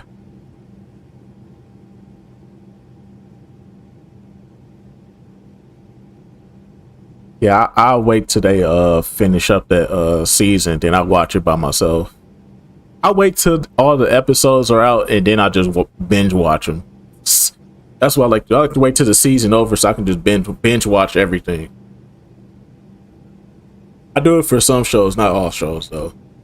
Some shows I might watch them week to week, but for the most part, I don't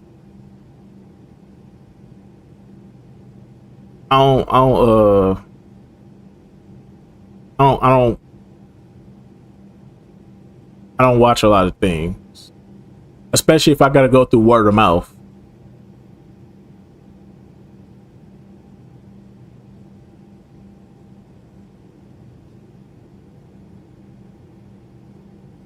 And it's probably this computer. This is gonna be my last stream on this computer anyway.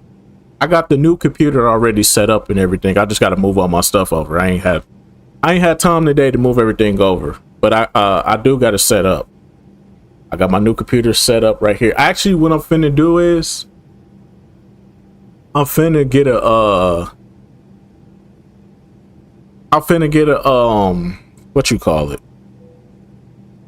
I'm finna get like a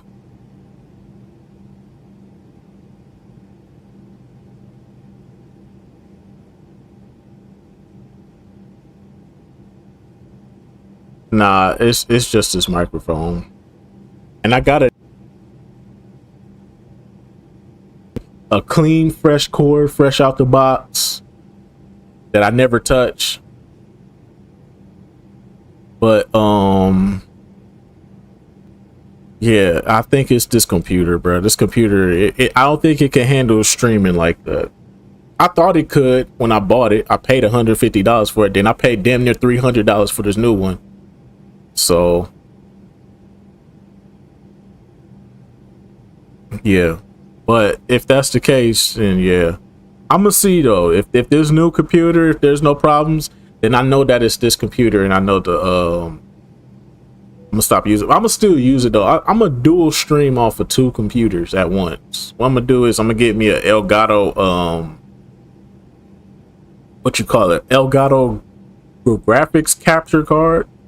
I'm gonna get an Elgato capture card. I'm gonna plug a HDMI into the graphics card into this computer, so that way I can stream off of 2 computers at once. Yeah, $300. I spent $300 on this. This motherfucker better work. I went balls to the wall.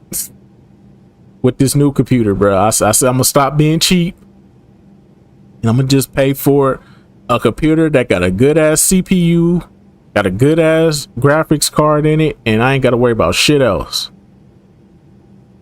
So as far as I'm concerned right now, this is the best I can do. I might end up getting another computer though, just to be on the safe side. I might get another computer. I saw another computer that's been on sale for quite some time now. They got like a whole bunch of them though.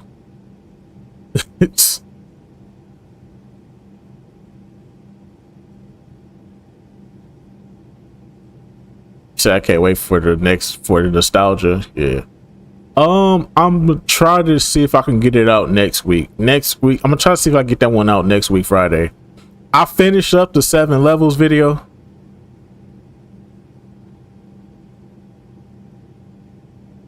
Oh damn. But you gotta focus on some videos, Amir. I feel you though. I'm working on, I'm gonna probably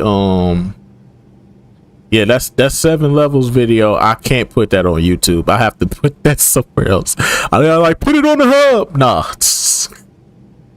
I'm gonna put that 7 levels video somewhere. I said I'm gonna just make an OnlyFans account and then just put it on there. I'm finna join the democracy of the OnlyFans. And since I can stream from OBS to OnlyFans, I'm gonna do an OnlyFans stream probably next week. Next week I'm gonna do an OnlyFans stream. It's gonna be on OnlyFans though. It's not gonna be on YouTube. I'm gonna try to leave a link. I'm gonna try to, if I can.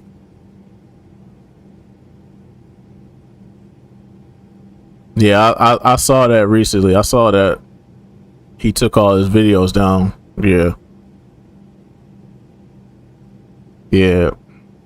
Shout to bro with glasses though, man. Hey, but if you still want his archive, it's on my channel. No, I'll just play. No, I'll just play. I ain't got all his videos, but I got a good chunk of them. Shout to Bro with Glasses though.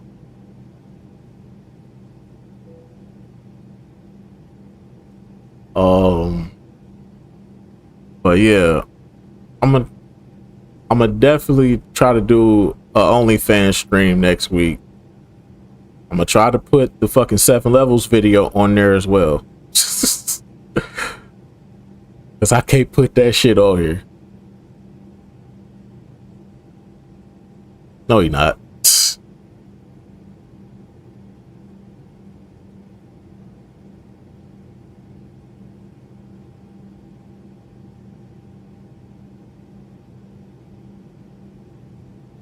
But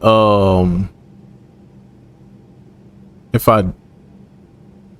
I can't get the OnlyFans stream up and going, I'ma fuck it, we just here on YouTube chilling then.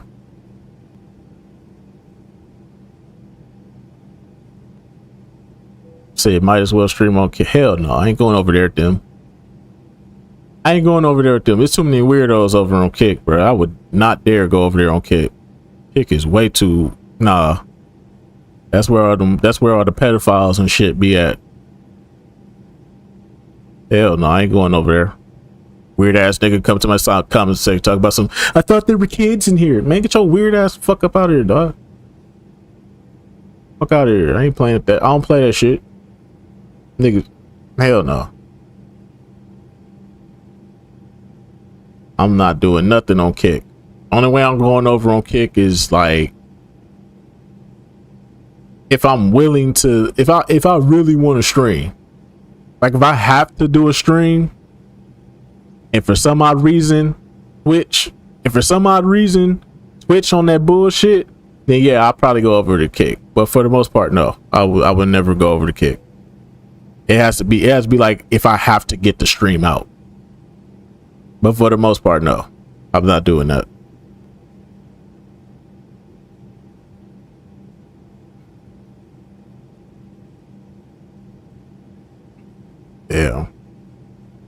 Yeah, so and that's crazy, bro. Bro with Glasses and really said fuck it.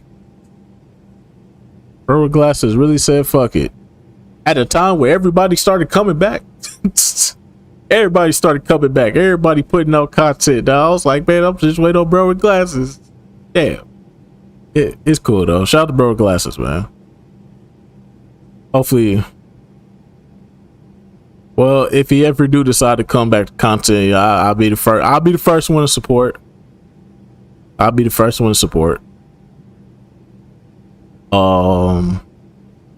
What else was there?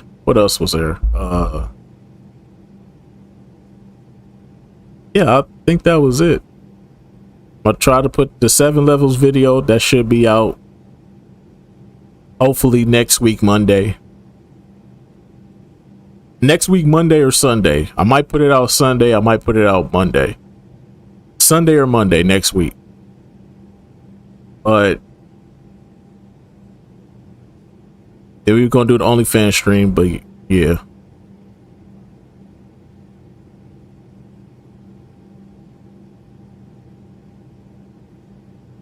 Okay, damn. What you probably work. Knowing you, Amir, you probably working on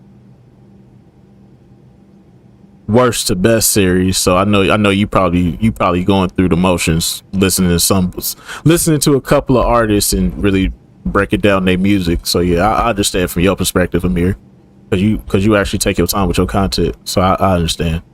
But my goal is to have another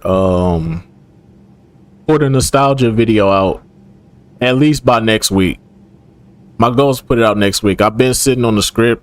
I'm probably gonna record it Wednesday, and then I'm just gonna have to edit it over the weekend, and then I should probably put it out probably the week after next week.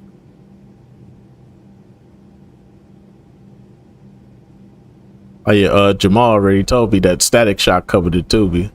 Jamal already put me on game to that. Yeah, that's what's up. That's why Tubi stay winning, man, for the free. But yeah, that I could put out another pass the controller.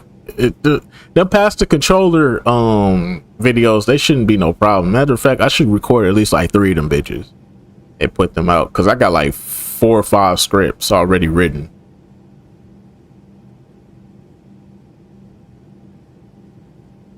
I don't watch Harry Potter. I ain't gonna lie to you, I don't watch Harry Potter. I watched the first one, but that was only because they made us watch it in school. So I watched the first one, but after that, I ain't seen no Harry Potter since.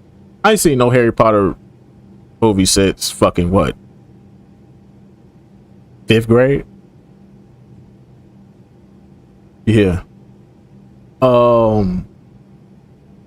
But yeah, I can definitely do a couple of pass the controller videos. I can knock them out like that. Because like I said, I got like 4 or 5 scripts already written. Because they all on certain topics for things that I really wanted to talk about. Things I wanted to bring to the topics that I've been wanting to talk about and make video essays on. That way they on here on this channel. But other than that, yeah.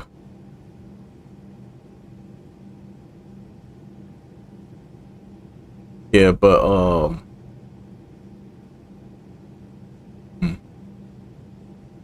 yeah, that's pretty much it. I was gonna do this hot topic. I was gonna do a hot topic thing, but I don't know if I'm gonna have the dedication to do it, because it's always something going on. Like, if I had started it, I probably could have been able to talk about the Pooh Shiesty Gucci Mane bullshit if I wanted to. But the thing is, I really don't care. Like, bro, I don't even listen to Pooh Shiesty. I can't even name one Pooh. You could put a gun to my head and say, name one Pooh Shiesty song. Go ahead, pull the trigger, big dog. I don't listen to it. I don't listen to that shit. I can give you a King Von song. I can't give you no Pooh Shiesty song. That's sad. But yeah, I'm gonna definitely have some more original content coming out pretty soon. Plus, I got another bangers that are not classics that I just got through making a list for the next bangers that are not classics. And then I also got a random video, random songs, the most random songs I ever heard video. I've been sitting on that for months now. So I need to put that out. Oh my goodness, I got so much shit I'm sitting on right now. But yeah. I got a lot of shit I'm sitting on.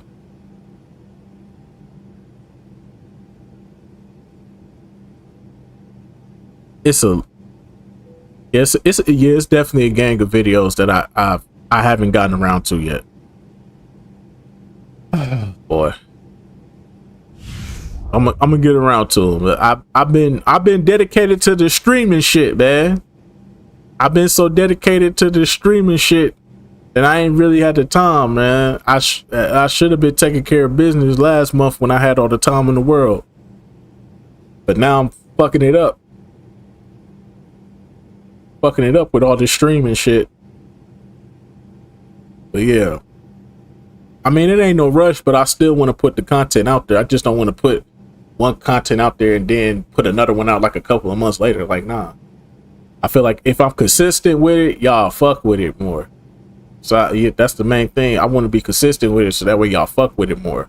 So that way when I drop one, y'all be like, oh shit, he dropped the video essay. Oh, he dropped some OG content for us. Okay, we in here. You know what I'm saying? Like, I want y'all to fuck with it though. But I feel y'all though. If y'all saying I ain't got to rush, then I ain't got to rush. But I do want to at least be consistent to at least make sure that the series is something that y'all would get into. But I think, yeah, for the Pass the Controller series, yeah, I can knock all them out, no problem. But for the nostalgia, I only got like 3 scripts. I got like 3 scripts. Well, 2.5 really. The third one is still in progress.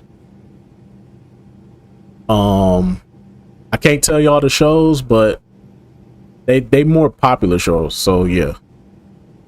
You said Any more Freaky Frog? The 7 levels video, that's the only one that I got done so far. That's the only Freaky Frog video y'all getting. Then after that, it's TV shows and video games and music again. Let's come to think about it, I gotta drop another Certified Hood Classics pretty soon. But we'll get there when we get there, man. Alright, man, on to game 3. We'll get there when we get there. I'm definitely gonna try to be as consistent as I possibly can. Because like I said, I'm watching Living Single and Moesha right now. I'm watching both of them shows right now as we speak. I'm not gonna lie. Moesha's a straight asshole, bro. I ain't even gonna hold you, bro. No, because it's my content. And she don't own the words for the nostalgia. Step up our game and take it to the next level. You feel me? She don't own them words. She ain't trademarked that shit. That ain't copyright. Plus, I made a series out of it. And who's to say another YouTuber ain't made a series out of the words for the nostalgia? So as far as I'm concerned, she can't do shit. Playoff action. In the booth with me, Steve Kerr and Clark Miller. Good evening, everyone. This is Kevin Harlan. Now a chance to check out tonight. Unless she get a fucking trademark, then all right, then cool. I'll stop making them. But it's I mean, to be honest with you, she shouldn't have did what she did. Fuck her. That's what happened when you play my channel.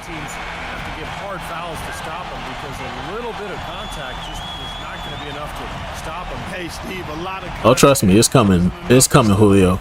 It ain't gonna come right now, but it's coming. Draw so much attention defensively, but what makes him special is how he can punish a defense for overcommitting. Because all right, man, game 3. Attribute amongst all of his great attributes is his passing ability. They got Mario Chalmers back. But after losing the first 2 on the road, you know, there's no question they'll need a win tonight to regain some confidence and make this a series. Dwayne Wade is out for the season. Ray Allen is out for the season. But they just got Mario Chalmers back. To really just win this first game, if you can turn the series around emotionally and momentum-wise. For real, fuck her. I would put up the Jody slap, but damn, I would put up the Jody slap, but I'm be locked in right now.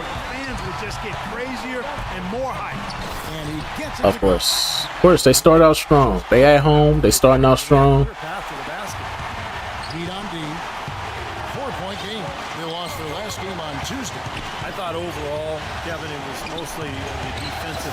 Come on, Marcus Morris, whichever one of y'all that is. They didn't really communicate well, and as a result, said Ray J gonna be the executive producer. Crashed the boards with purpose right there. Well-deserved second. I don't think TV fucking with. I don't think the entertainment business fuck with Ray J no more. He been exposing too many secrets. I don't think them niggas gonna fuck with him for too much longer. Talk about a great start. 3 of 3 from the field to get the game going. They're cooking with gas, folks. Here's Grant. And 1. And it's going to be 2 free throws. Drew contact on the shot. Way to play in attack mode and get inside. And you know, if you're on defense and you're going to foul, make sure it's a good. They did, preventing the and 1. And Grant drops them both. You know, he's as close to a sure thing. Hey man, we still need a Hispanic movie for Cinco de Mayo. I know Cinco de Mayo's on a Tuesday, and I can't stream on no Tuesday, but at least for Monday, bro, we need a Hispanic movie, bro. And it damn sure ain't finna be no blood in, blood out. I ain't finna sit through 3 hours of that. Grant against Chalmers. There's Green with the 3, and that one's good. How about that? They respond to a 3-pointer with a quick 3 of their own. Yeah, terrific. Great back and forth sequence right there.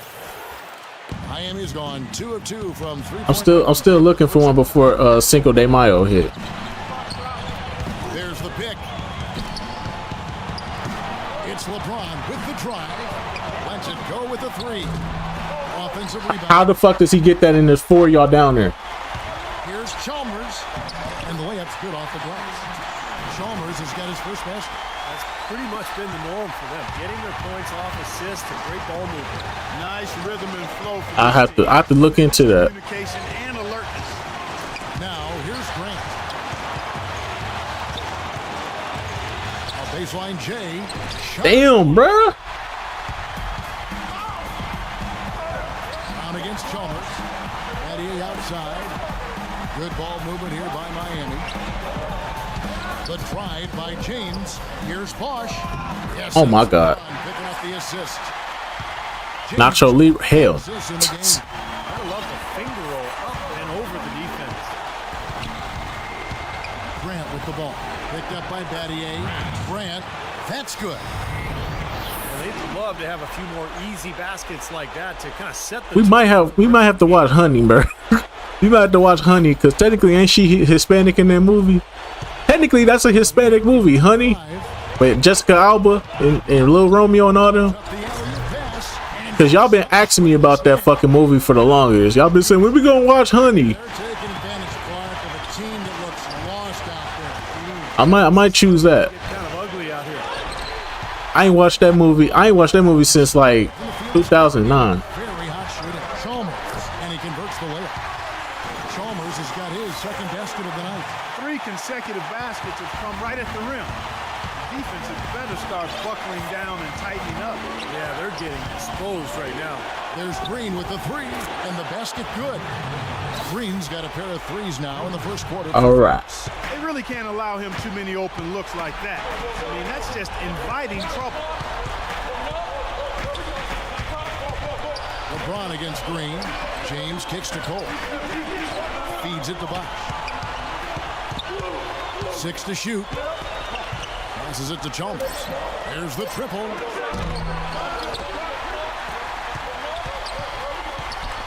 Tries again. And it's Oh my God. Chalmers has got his third bucket of the night. You know, of the last 6 baskets, 5 have come on the interior. This is major smash mouth basketball, guys. Love it. Old school. Just physical play in the paint. Dominate. Now, here's Grant. That's good. Grant's got 6 points. Honey was Culture Roacher. Damn. Challenge. Always.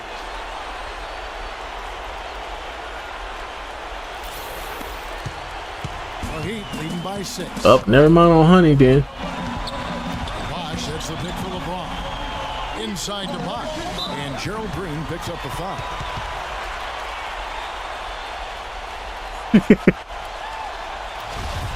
Hey, for real though. Hey, no, but that scene was fucked up though with that nigga when he put her in the back room and was like, "Come on, honey." that nigga was on some Diddy shit. He's got 6. The pass to Batty. That motherfucking white boy was on some Diddy shit. Down to 5 on the shot clock. And it's on its way from Chalmers for 2. Well, you know, it doesn't seem like they've missed many shots here. No good. It was this one Hispanic movie that I watched. I remember it came on Grant's got 8 points. I remember it came on Stars one time. It was this movie about this one dude. I can only tell you the beginning of it because I only remember the beginning of it. Extremely skilled player. It was this one dude, bruh. It's about this one dude who met this fine ass Hispanic chick. He met this fine ass Hispanic chick, but he was kind of like a player type. He was kind of like the player type. Like he was like he kind of like the player type. And at the time, he was messing with this fat Hispanic girl who wasn't even really ugly like that. You know what I'm saying? She was a fat Hispanic girl, but she wasn't ugly like that. I'm trying to think of the movie, ref. The screen from Bosch, and they call an illegal screen here. Well, good idea setting that screen, but the execution wasn't there. No, it sure wasn't. I mean, you want it to be hard, but it also has to be legal. So for the Suns, all I remember was he was messing with a fat Hispanic chick, but he wasn't trying to claim her though. Then he met this fine ass Hispanic chick and tried to holler at her. Then he started trying to wine her and dine her until he got her. the feed now to front. The tray. I can't think of the name of that movie, bro. I saw it one time and I was like, damn, this is a good ass Hispanic movie. Or a good defense. Get that. Oh, a nice defensive play to disrupt. I can't think of the movie. And here they go. The fast break ends at the rim with a jam. You said what's a Marvel movie? You Really a 4-point turnaround with the conversion. said Marvel movie. Yeah, that's big. I mean, You know, we gonna do the superhero movies next month. momentum can really shift. We're gonna do the superhero movies next month. The Suns pick up 2. Chalmers passes to King. Uses the glass. We definitely gonna do the superhero movies next month, but I do want to do one Hispanic movie. You see the defense get caught standing around. I'm gonna put the polls out, but I'm gonna play it safe because, like I said, I don't know what Disney on, bro. I don't know what Disney on. All I can tell you is we cannot watch probably we can't watch the most recent Spider-Man movie. That's all I know. We can't watch the most recent Spider-Man movie. So the one with all the Peter Parkers in it, we can't watch that one. Yeah, they still packing people up for that. Disney not playing about that. Disney said hell no. I think you could get away with the first 2 Avenger movies. Fry's got himself going with the triple, his first basket of the game. Wow, he's got I think you can get away with the first 2 Avenger movies, but you can't get it. But like Endgame and all them, nah, you can't do them. Disney is not playing about them. They said, nah, brother, you gotta buy that. So Phoenix will take it the other way. So yeah, I don't know. We'll have to see. 23 seconds left to play in the first quarter. And here's Fry from the arc. Another 3 for Phoenix. They've got themselves in front with some outstanding shooting right off the bat. Yep, it's been a clinic at that end of the floor, no question. So yeah, I'm gonna have to play it safe on the superhero movies. Offensively, they desperately need a basket. Shit, I don't even know if Black Panther is even legal. No, I think Black Panther is legal. I saw somebody doing Black Panther on Twitch before. So I think the first Black Panther is cool. So we'll try to do that one. We'll try to get it. I'll put a poll up. It's gonna be very safe though. So if y'all be like, man, why you ain't put Endgame on here? Why you ain't put Infinity Wars on here? Because they ain't trying to get packed up. That's what. The fuck? Boy, I like the fact he didn't rush it at all. Fantastic. They got me fucked up. I ain't trying to get packed up now. First quarter. Great scoring through 1. Suns lead by 4. And will return shortly. I mean, do y'all want me to stream on Twitch or not?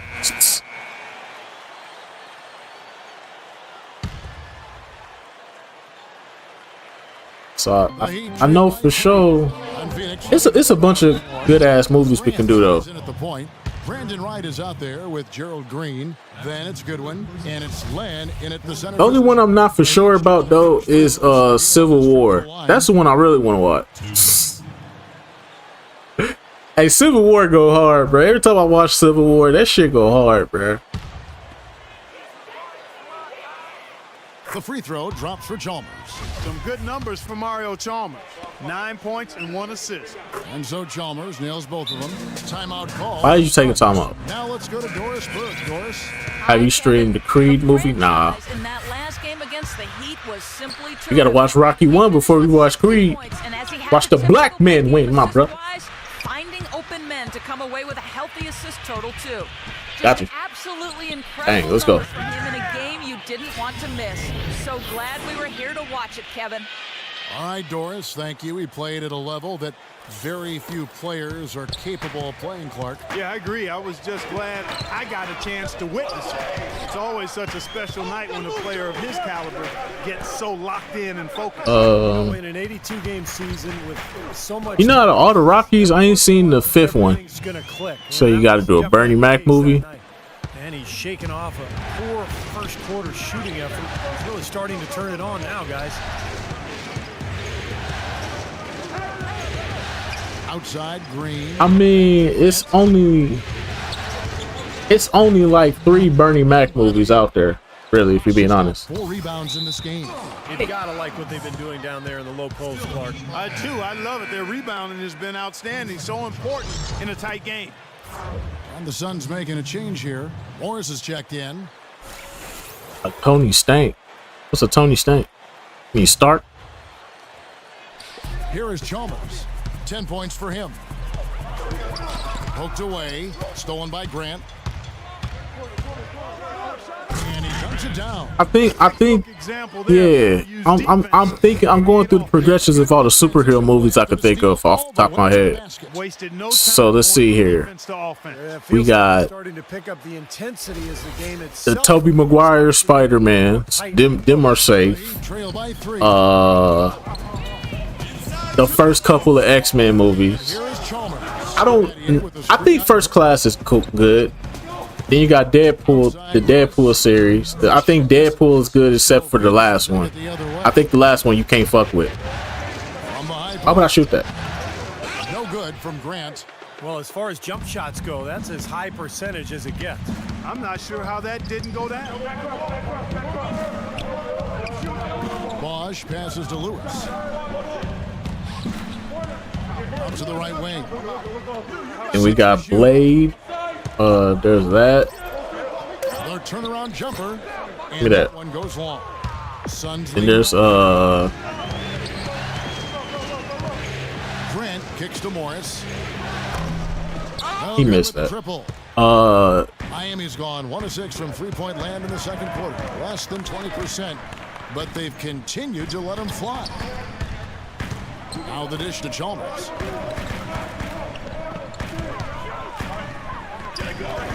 He made that. Back jumper. Chalmers has got 12 points in the game. Well, okay. He's taken a solid opening quarter and just built on it here in the second. Grant dishes to Green. There you go.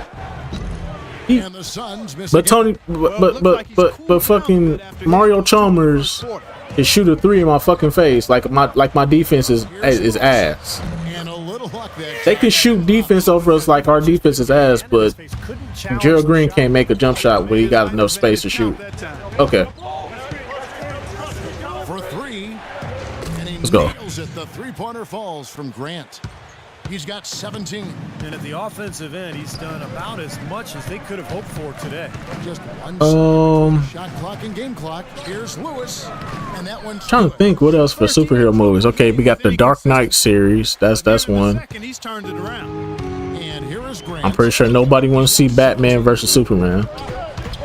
For the 3, another 3 for Phoenix. But I'll put it on the poll. Might be some people out there. Performance their last time out as well. Superhero movies. I throw the Incredibles on there. So the Incredibles will get another chance. 5 seconds left in the first half.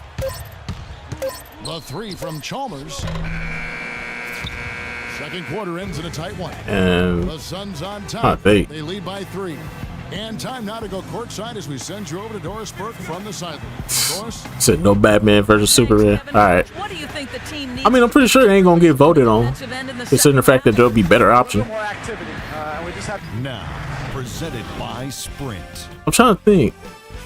So we got Blade, X-Men, Spider-Man, Batman, Dark Knight. Game 3. For the Phoenix Suns, they have the lead against the Heat at American Airlines Arena. It's Trying to think, what else? They can pull it out. They'll be just 1 win away from being kings of the NBA. The Avengers. Pretty much getting everything. I would love to do Thor Ragnarok, but I know that shit they're gonna pack that shit up immediately. Shooting in the high 60s. They're gonna be like, fuck no, you can't watch no Thor Ragnarok on Twitch. Other side, Miami still scrapping. They haven't settled. So what about Watchmen? I've never seen that, actually. They're getting quality shots and a lot of quantity of those quality shots. A great performance by LeBron in the first half. He has 11 points. He's also made plays for others, showing his I'm trying to think. definitively in this one. That's all we've got here. After that, I'll probably say The Incredibles will be probably the only other superhero franchise I know of. Presented by Sprint. I can't think of any other series. Finals, more action straight ahead. Some fantastic numbers for the franchise. He has 20 points, and he's picked up 6 points from behind the arc. Because DC fucking sucks when it comes to live action movies. And now let's check out the lineups. Except for The Dark Knight. That's the only one they got right. Ready to go for the second half of basketball. On the court for the Heat, we've got Chris Bosh. Norris Cole is out there with Chalmers. Then it's Shane Battier, and it's James. I'm really trying to think. The small oh, shit. The black superhero icons. We got Meteor Man. We got Blank Man. Tripping. We got the hood. We got the hood heroes. I keep forgetting about the hood hero. They forced the miss. It's hood heroes out here too, man. I keep forgetting about them, man. I can't forget about the hood heroes, man. A little deeper with the hanging finish. I don't know how I forgot about them. Off at all, are they? Said Michael Clark Duncan as Kingpin with Chef's Kiss. Yeah, I might have to throw Daredevil up in there. With the block. And it's out of bounds to the Heat as Miami. Technically, wouldn't Matrix be considered a superhero movie? Technically, The Matrix, wouldn't that be technically considered a superhero movie?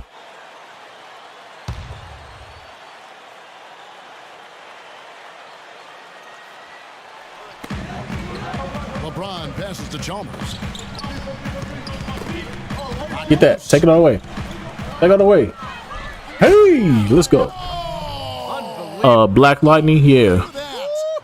I fuck with Black Lightning. That was my shit. How you completely rattle an opponent's rhythm. That was the only thing that would make me watch television. Defense to trigger the transition opportunity. And it wasn't just the tough D, it was the exclamation point they put on the fast break with the slam.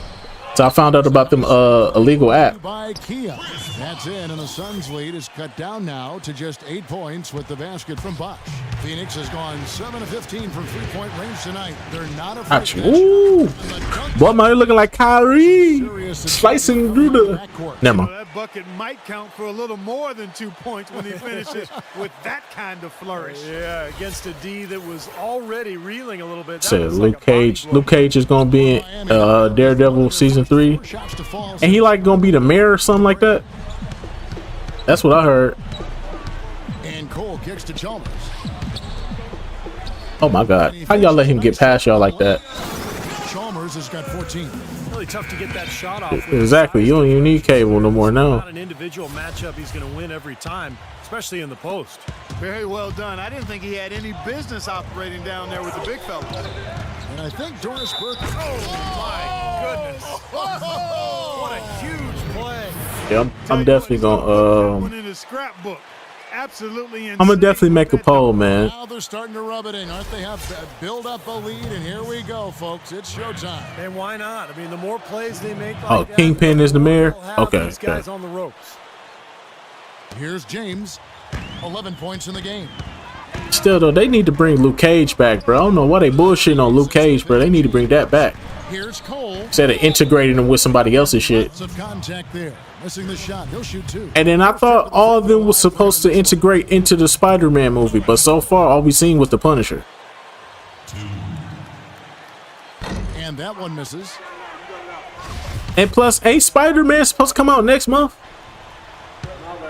The new Spider-Man, ain't that supposed to come out next month? Good on the second free throw. 2 minutes gone in this third quarter now. Grant kicks to Morris. He dishes it to Brown. Into Green. It's How the okay. Oh my God. Oh yeah, that's right. The Avenger movie do come out. Well, at least they putting out movies. Hopefully they took their time. The assist. Chalmers has got 17.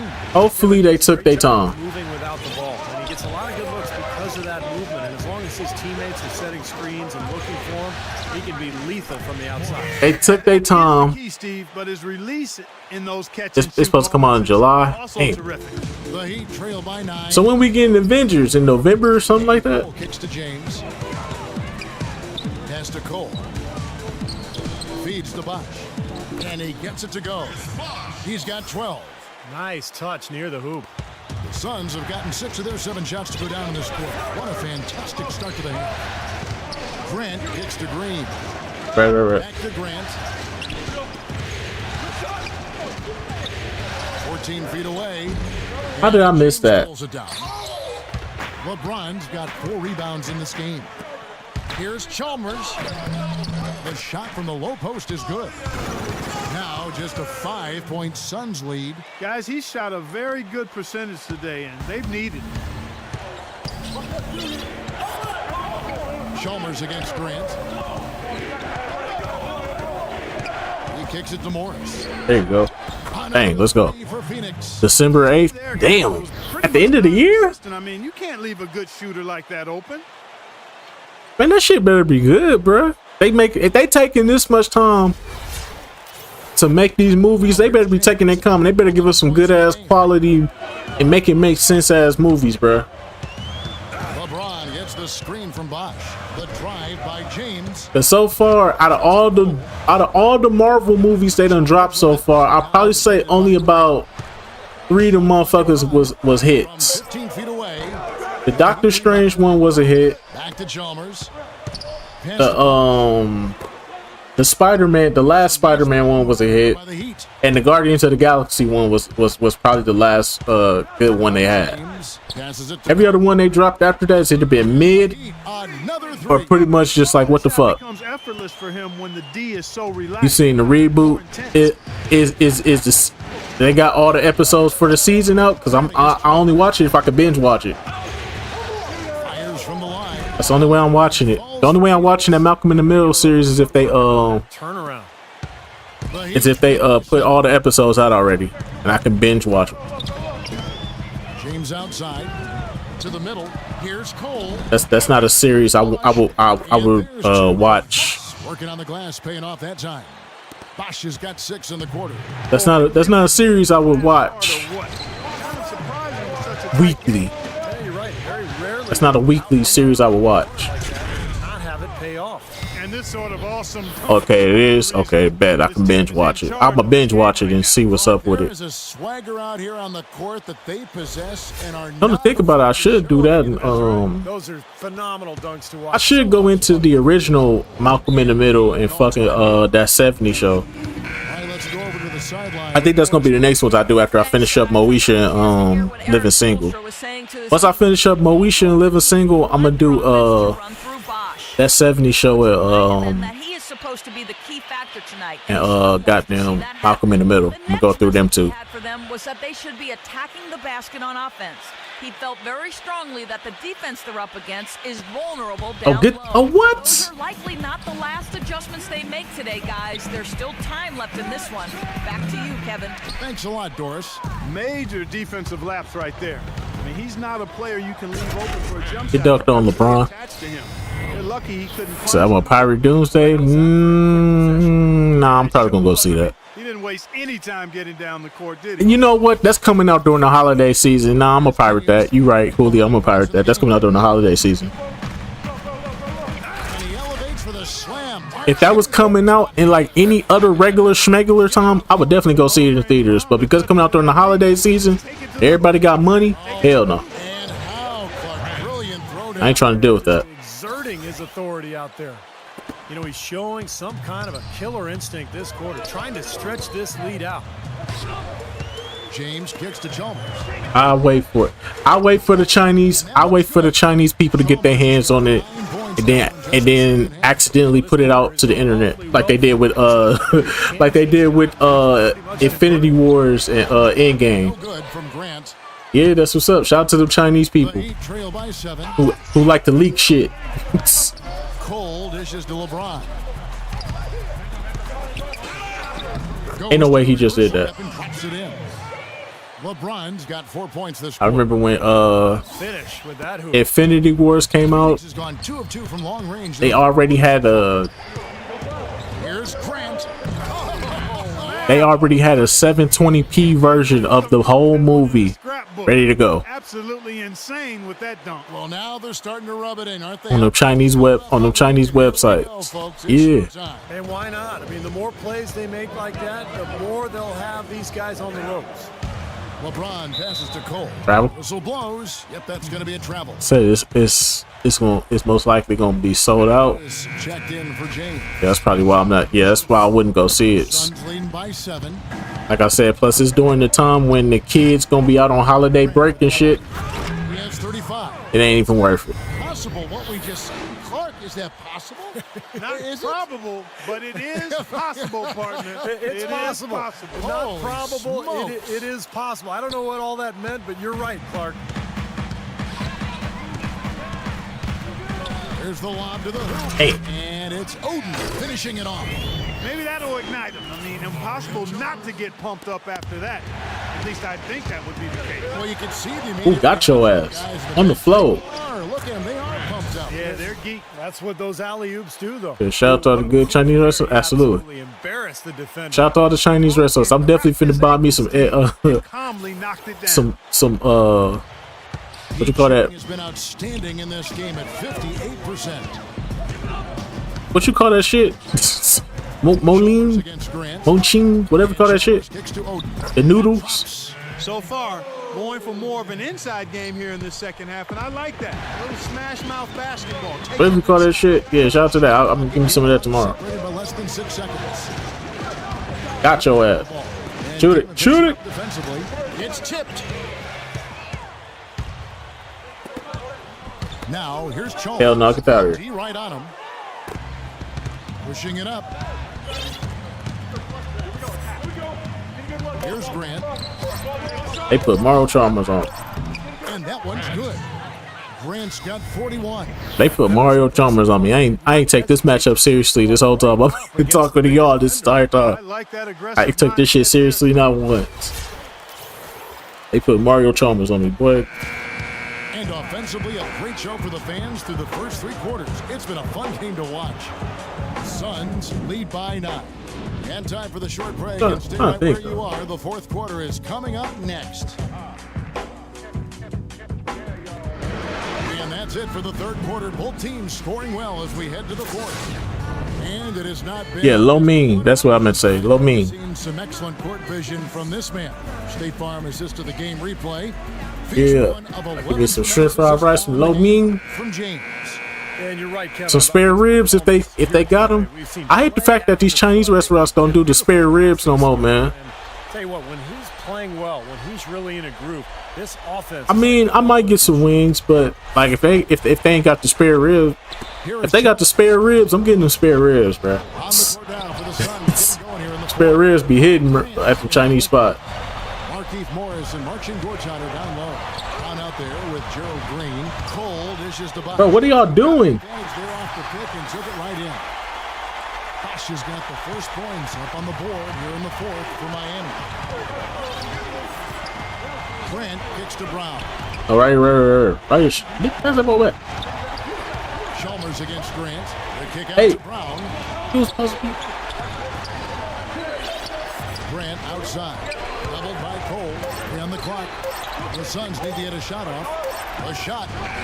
Another Oh my God! Shot clock cheese. He has really Shot clock cheese. No matter who's been on it, he's been giving them medicine. Said the mumbo sauce. You know, if I ever take a trip out to DC, I gotta try that shit. It's a lot of things I gotta do, man. The moment I blow up off this shit and I can start making that good old YouTube money, I'm telling you. The moment 46 points. And the moment I get some money off this YouTube shit, I'm gonna start traveling. I'm gonna start going places just because. Said I'm allergic to shit to say, damn brother, you missing out, brother. But I feel you though. And there's the pass to Haslem. I got 2 cousins that's allergic to seafood. They can't have no seafood. Here's Grant. Foul call that time on the way up. That'll give him 2. Can't even be around seafood. And he makes the first. The Heat making a switch here. James is checked in. And so he makes both from the line. 4th quarter now. We're about a minute and a half in. I ain't got no allergic reactions to shit LeBron passes to Chalmers. anymore. Just be allergic to nail polish. Side Bosch. My mama used to hate having to not get her nails done every week. I'm like, I can't get my nails done every week because he allergic. Hey, ain't my fault. Shit. What you want me to do? I can't control that. Grant dishes to Gortat. Played in with the I can't control the fact that I'm allergic to nail polish. You can't take me to the hair salon. His teammates love playing with him. He's distributing the ball perfectly. My grandma not gonna watch me because I'm not her responsibility. The assist numbers don't lie. And let's Let's get this update now from Doris Burke, who's across the way on the sideline. Guys, over that last break, I listened to Eric Spoelstra address his team. He told his players, turnovers are killing us right now. We can't keep trying to make the home run play. Settle down, run the offense, and make the simple pass. Kevin, sounds easy enough. And thank you for that, Doris. Here's Grant, and he goes strong with the one-handed jam. Nice job. Oh yeah, that's what's up. Yeah, that's what's up. To get to the rim. Yeah, gotta have a Diddy party though. An example of how dangerous he is. When So if your birthday come up, you gotta have a Diddy party. Versatility, guys. Being a point guard, and in this situation, they tack on 2 more points, expanding the lead in a pretty deflating way for the defense. Chalmers with it. Now Green defending.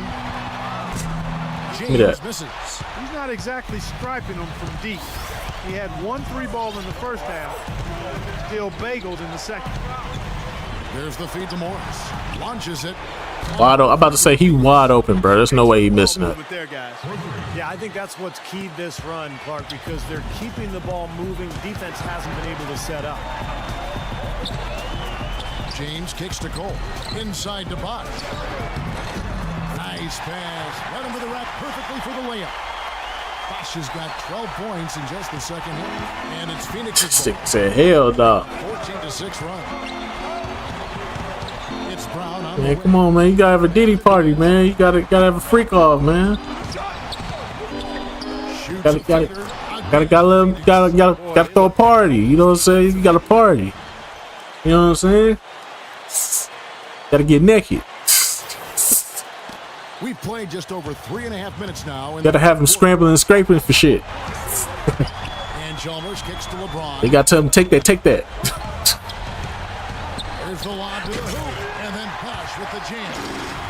Yeah, that's what's up. Yeah. Which was better, the pass, the catch, or the slam? Clark, there's no wrong answer. And one. Let's go. Alley-oop all the way around. Agreed. All of the above. And you gotta go up to your partner when you about to pull and tell him this. Hey, what's up, King Son? Man, you doing it, man. You deserve it, Daddy. You putting in that work. Proud of you. I love you. Yeah. Rebound. Grant's got his 4th rebound with that last one here tonight. Gotta go to Hooters. That's where you got a Diddy party at.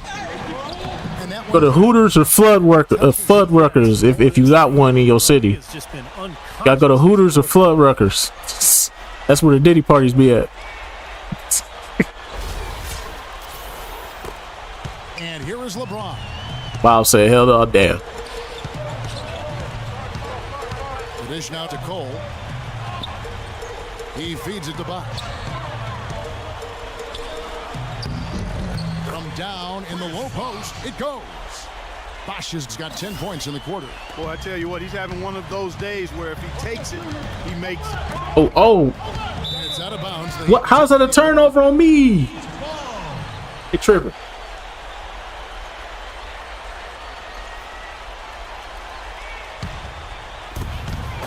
All right.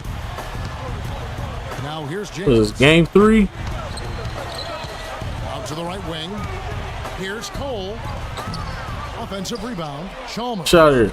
Can't cash in from close range. Suns leading by 17. It's Brown on the wing. I'm about to say, you better not shoot that shit. Let's go. Good. Brown making the play. Brown's got his 3rd assist on the night. That's really set them apart. I don't think he's gonna do it. Success from the mid-range. Well, these are two teams that I don't think Maverick gonna do it. If he ain't done it by now, he's not gonna do it. And Chalmers kicks I asked him if he would do it, but he was like, nah. Multiple possessions have been the story of the game, and even with the big lead, this team continues to be quicker to the ball. Buries the long-range jumper. Plus, he said he actually went back and listened to these listen to these albums. That's what he said. He said he went back and listened to every single album. That's what made him determine what was his favorite album. I was able to listen in on what Jeff Hornacek had to say to his team. I don't know about 2010, so. About being much more active in defending the perimeter shot, saying no more soft defense on the perimeter. I want you guys all over their shooters. It's pretty late in the game to be altering. I did it for 2010. Come out with a different look here. I know for 2010, it automatically Kanye would be my number one. That's just a case of two teammates working. If we talking 2010, one setting the screen and the 2011 would more than likely be Drake, and then 2012 that goes to Kendrick. 2013. An example right there, guys, of how even as their league grew into a big one, they never started coasting. 2013, I'll still probably go Drake. There's a minute 47 left Then in the fourth quarter. for 2014, Here's Cole. He's covered by Brown. Cole, the pass to Chalmers. 2014, Back to Chalmers. 2014, I'll go YG. I'll go YG for 2014. Gortat's got 6 rebounds here tonight. And game 3 of the NBA Championship Series is all but 2015, I'm taking Scarface. tonight on an outstanding effort. 2016, Well-deserved victory for Phoenix. damn, I have to go back to 2016. I don't even remember albums from 2016. No, I'll take that back. Life of Pablo. Life of Pablo is Kanye. There, Kevin, they were lethal from behind the arc. You look at the stats and you'll see just how dominant a game this was for the franchise. It was the kind of game for him that all scorers dream of, where the basket just seems... Got your ass. What? Now So, Chalmers. then 2017, that would... Lets the 3 fly. And there's Mario Chalmers on the assist from Cole. You can really see that his confidence... I think 2017, I get to Little Uzi. I get a Little Uzi for 2017. Here's Grant. Drops in the layup for 2. And the Suns lead by 19. 2014, Cole. No win on the road comes. Oh, yeah, that's right. I forgot J. Cole dropped in 2020. 46 drop. Yeah. In 2018, that go to Cardi B. No, that go to Nipsey. Nipsey got the best album of 2018 by far. 2019, I ain't gonna even lie to you. I wasn't even listening to albums. 2019. Has gone 2 for 2 from three-point land to start the fourth quarter. 8-second difference between the shot clock and the game clock. And again, it goes in for him. Good shot from Grant. Well, if it wasn't already out of reach, So, it is. 2017, give it to Migo. Keep on firing, man. No reason to slow down. That'd be up there though. That'd be up. You know what? That'd be up there. It'd be a toss up between Lil Uzi and Migo. On the arc 7 times here in the fourth and been successful 3 times. Cause I ain't gonna lie, his He dishes it to Bosh. I ain't gonna lie, Love Is Rage 2 is probably Uzi's best project, hands down. Here's Grant.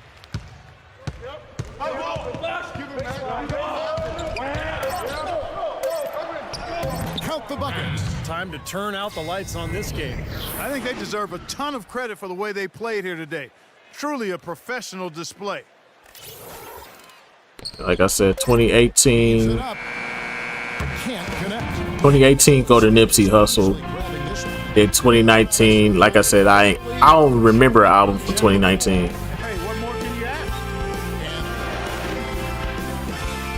I don't even remember an album from 2019.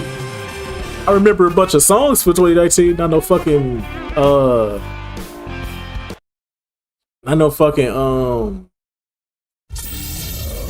what you call it? No albums. Singles, yeah, but albums, hell. I think the only album I listened to in 2019 was Chris Brown. That was it. This is your captain speaking. We've begun our descent into Miami. We should be pulling into the gates in about 15 to 20 minutes. Please prepare for landing. Yeah, that's the only album I listened to in 2019 was fucking Chris Brown album. That was it. I can't really name another album. Yeah, I can't name no other album other than Chris Brown album for 2019. Yeah, so that would be the 2010s for me. The 2020s, I ain't gonna lie to you. Once the pandemic hit, I stopped listening to new music completely, bro. I have not been engaged with new music since. If it ain't getting played on the radio, if it ain't going viral and everybody putting it in their TikTok videos and shit, yeah, I don't. Yeah, my music, my appetite for new music has died since the pandemic. It's that 2019 Tyler the Creator.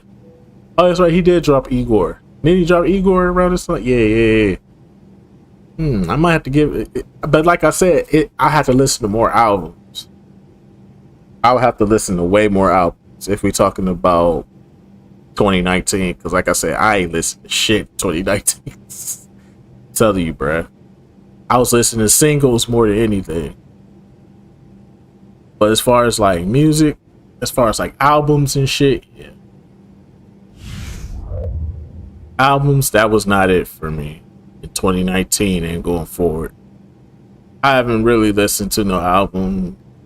I think the last time I listened to new albums was, I want to say 2024 when the last full album I sat through and listened to was fucking no, not 2024, 2025 was that fucking Drake album. That Drake album he dropped for Valentine's Day.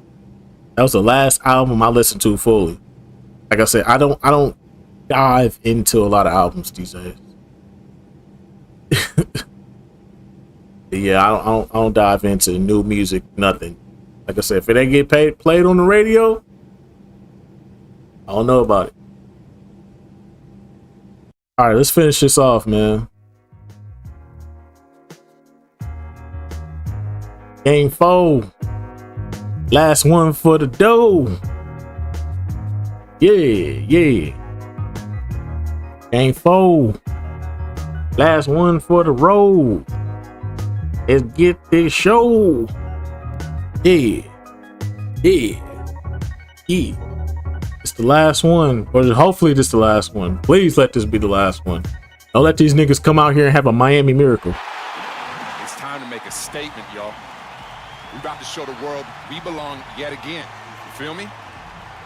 All right, let's ball. Let's do this. Come on. He's the one they look to for all kinds of attitude, and he's setting the tone for him once again. We're on the verge of a clean sweep, a 3-0 start to this year's NBA Finals. We'll see if they can pull it off. Good evening, everyone. This is Kevin Harlan alongside Clark Kellogg and Steve Kerr.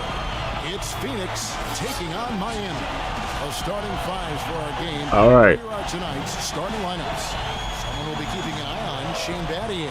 Well, he helps his team win because he knows what he's capable of, which is Game defending 4. and taking charges. One of the better guys in the league. Let's send their ass. Let's get this championship, man. We going to the chip, man. We gotta get it. We got to get it. Got to get it. They're trailing 3 games to none. They're hoping for a miracle. Bitch, what the fuck is this camera going? First win of this series. Nope. Give me that shit. Yeah, I already knew what you was gonna do, LeBron. Go straight to the basket. I was already on that. You just try to win one game, and you never know what happens. I ain't doing shit. Momentum wise, I'm on that ass. It's time to get that championship. Oh, no did Well, their fans certainly haven't given up, Steve. I mean, they're yeah. Ow. Oh my God. 3-0 comebacks have happened in hockey and baseball. Maybe it's time for it to happen in basketball. Let's go. That's good. You know, that's one way he can finish, but not the only way. He's got a lot of tricks up his sleeve. Grant against Chalmers. Lost to LeBron. From downtown. The offensive rebound. So it's Phoenix now. Excited about the win on Thursday. That was a game in hostile territory, too, guys. And it seemed like they had confidence right from the beginning. Unbothered on the road. And, you know, their shots were falling. From the top to the bottom of that lineup, their guys were heated up. And Cole kicks to LeBron. To the right side. 6 to shoot. Oh. Here's Cole. Yes, and it's LeBron picking up the assist. Cole's got himself on the board with 3. All right. They really can't allow him too many open looks like that. I mean, that's just inviting trouble. Grant. Hey. And it's by Bosh. Here's Cole. He's covered by Brown. Cole dishes to Chalmers. Some nice ball movement here by the Heat. Oh my God, man. Leave him alone, especially from long range. For Phoenix, they've gone 1 of 3 from the field to start this one so far. Clark, some tough offensive sets. They want to turn it around. Yeah, they need a basket just to regain some momentum here, Kevin. Why you did? Here's Grant. That's good. I do everything. Said toaster strudels with Pop-Tarts. Pop-Tarts. Pop-Tarts, toaster strudels, super overrated. Steve, he got to the hoop and wouldn't allow himself to be manhandled by the big boy. That's the kind of defense required when he's got the ball near the hoop. They were right in his face. And he gets the bucket. Grant's got 6. And his shots are dropping right now. Especially when you got to put the icing on yourself. Hell no. To the right wing. Here's Chalmers. He made that. In on the nice reverse. Oh, he got him. Gorgeous reverse. The Suns have gone 3 of 5 shooting the ball so far. Here's Grant. Banked in off the glass. 8 points for him. Strong move to the hoop. Nice power move. I like that one. Let's go, man. Now LeBron. Earlier, Doris Burke spoke with head coach Eric Spoelstra. What'd you find out, Doris? We talked about the uphill battle his team was facing, and he said, I am trying to use the historical perspective of our situation. I'm gonna try to get this hard drive taken care of. Chance to make history if we were to come back. That's one way to look at it. I'm gonna get this hard drive taken care of, man. I gotta get this mixtape off this hard drive. I've been holding that off for too long, bro. And the first one. I've been telling y'all I'm gonna get my old ass mixtape off this goddamn hard drive. Y'all go hear these raps. Y'all go hear these bars, son. That's a familiar sight. I'm gonna put that mixtape out one day. Cashes in regularly. Grant with the ball. Now defended by Cole. Brown. Good. And he was one step ahead of the defense. Y'all gonna hear these bars, son. Y'all gonna hear the 16, 17-year-old me out here saying some of the dumb shit. Here's Cole. I used to have a YouTube channel. Before this, I used to have a YouTube channel. Another YouTube channel, I should say. Where I was rapping on that shit. But I deleted that shit so my past wouldn't haunt. Absolutely hammered it down. And that's the play we're going to remember when this game is all said and done. Here's Grant. Spin move. Got him. By LeBron James. And the dunk by Grant. Tremendous stuff from a guy Clark we think more of for his passing. Yeah, but he's got tremendous leaping ability and a surplus supply too. Well, that's a great aggressive move and 2 big points too. And here are the Heat now after the Suns pick up 2. Bosh hits the pick for LeBron. So y'all gotta guard him. Yes, and it's LeBron picking up the assist. Maybe they're still working out the kinks. Yeah, I ain't gonna let my past haunt me. I ain't gonna let nobody be like, hey man, I found your old channel, man. You used to rap on there, man. Somebody gonna be like, man, this nigga used to rap on his old channel, man. What a huge play. Y'all gotta go check out that other channel, bro. Then niggas be taking my bars and then quote them in the comments and shit. Talk about some, yeah, nigga. Absolute force when he gets near the hoop. Oh, that was a great angle we just saw, courtesy of Kia. You gotta re-release that, bro. You gotta remaster that, bro. Well, he hell no. Himself now. I mean, that's 2 fouls already, and he can't afford another one. I mean, it ain't bad. The bars ain't bad. It's just the fact that I had very low self-confidence. I was a very shy person in my younger days. No good. Great D So I used to like stumble over words a lot. Oh my god. Ew. Oh, get that. Over the back. Thank you. The backcourt violation. He went over and back. Yeah, I just had terrible delivery. That's it. The bars was good. I just had terrible delivery. Stick these bars, thing. They get the rebound. Gortat dishes to Green. Grant in the post, defended by Chalmers. Brown. Let's go. That's pretty much been the norm for them. Yeah, so my old mixtapes is terrible.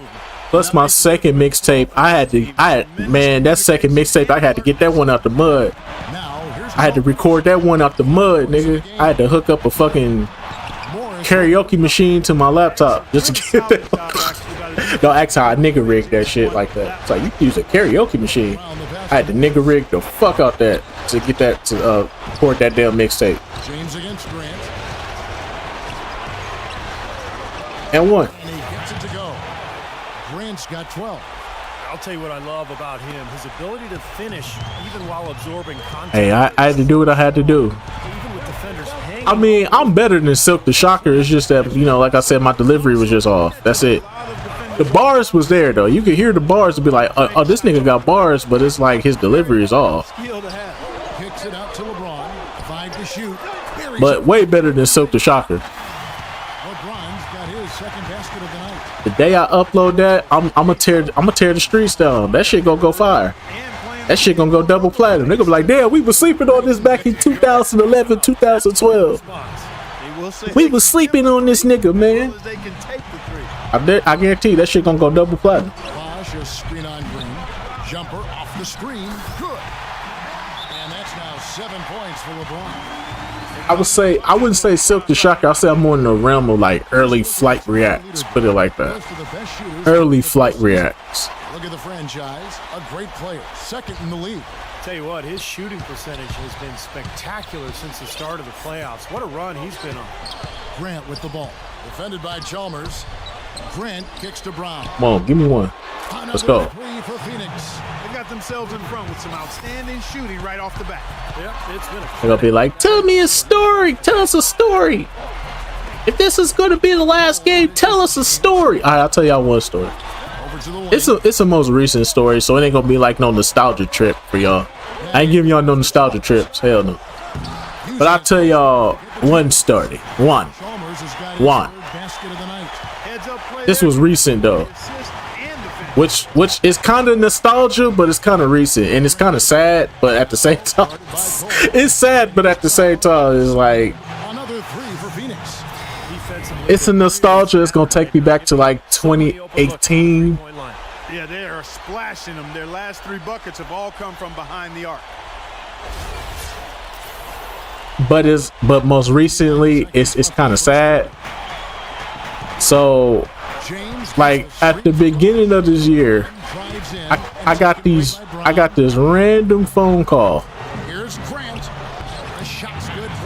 I got this random phone call from a police station. I know y'all probably like, damn, we starting off crazy right now. Got the police station, goddamn. But yeah, I got this random phone call from the police station back where I was living before I moved down south. And they was asking me questions about somebody that I used to date. Somebody I used to date back in like 2018, bro. 2018, years ago. And they asked me about her like, hey, you know, such and such passed away. Yeah, she died. If you ain't figured out by now, yeah, she passed away. She died. She was shot and murdered. Put it like that. Sadly, she was shot and murdered. And these niggas got the audacity to ask me about it. Now, going back to like 2018. Lead by 5. Back after this from the American Airlines Arena. This is a girl I used to. Welcome back to our coverage of the NBA. This is a girl I used to. Let's quickly check out the scoring breakdown here for Phoenix. I used to talk to when I was working at not Family Dollar, but Dollar Tree. When I was working at Dollar Tree. And a chance I like Gatorade to see who's on the floor, all fueled up and ready I was messing with her. We was cool. We was kicking it. You know what I'm saying? PJ Tucker is out there with Channing Frye. You know what I'm saying? She was the only position. And let's now go to the she was the only like Doris Burke. Doris. Hi, Kevin. What's the word I'm looking for? I'm gonna just steal a word from Amir and be like, she was treatable. Put it like that. She was the only treatable girl that worked at Dollar Tree. And everybody else there was like old. Everybody else there was old. Motherfuckers smoke cigarettes and shit. Hell no. Thanks. Any chance we see him? I was good on the rest of them. Clark here tonight. But no chance, partner. when I was working at Dollar Tree, bro, she was the only one I, you know what I'm saying, I stepped up to her. I tried to holler at her, you know what I'm saying, try to get her number. I was saying, got her number, you know, do what I had to do. You know. Look at Steve. He didn't like that. Though. Look at him. Let's just say he was really good. It's a +5. And it was cool, but she had like it was she was cool, but she had like 4 kids. I know y'all probably gonna be like 4 kids. I'm like, my nigga, chill. Bro, I hate to tell you this, but a lot of the baddies that you gonna see out here gonna have kids, bro. It just is what it is. Jump shots, so I'm seeing a pretty good display of marksmanship. So and he gets the bucket. you know what I'm saying? The first time we went out on a date, you know what I'm saying? I was first time we went out on a date, she had to bring her kids with it, rightfully so. I mean, she's a mother, she had to take care of her kids, I understand. Can't find nobody to watch her kids, so she had to take it with me. Now I'm thinking to myself, like, how the fuck I'm gonna feed 4 kids, bro? I only got like $200. $200. That's all I had on me. That's all I had on me was $200, bro. But that's when I found this out. If you gonna mess with somebody that got kids, go to Denny's. Go to Denny's. I swear to you, go to Denny's. That kids mean you cheap as hell, bro. Kids mean you was only $3 for each kid. Think about that. $3 for each kid. No matter what they get, they could get the chicken tenders.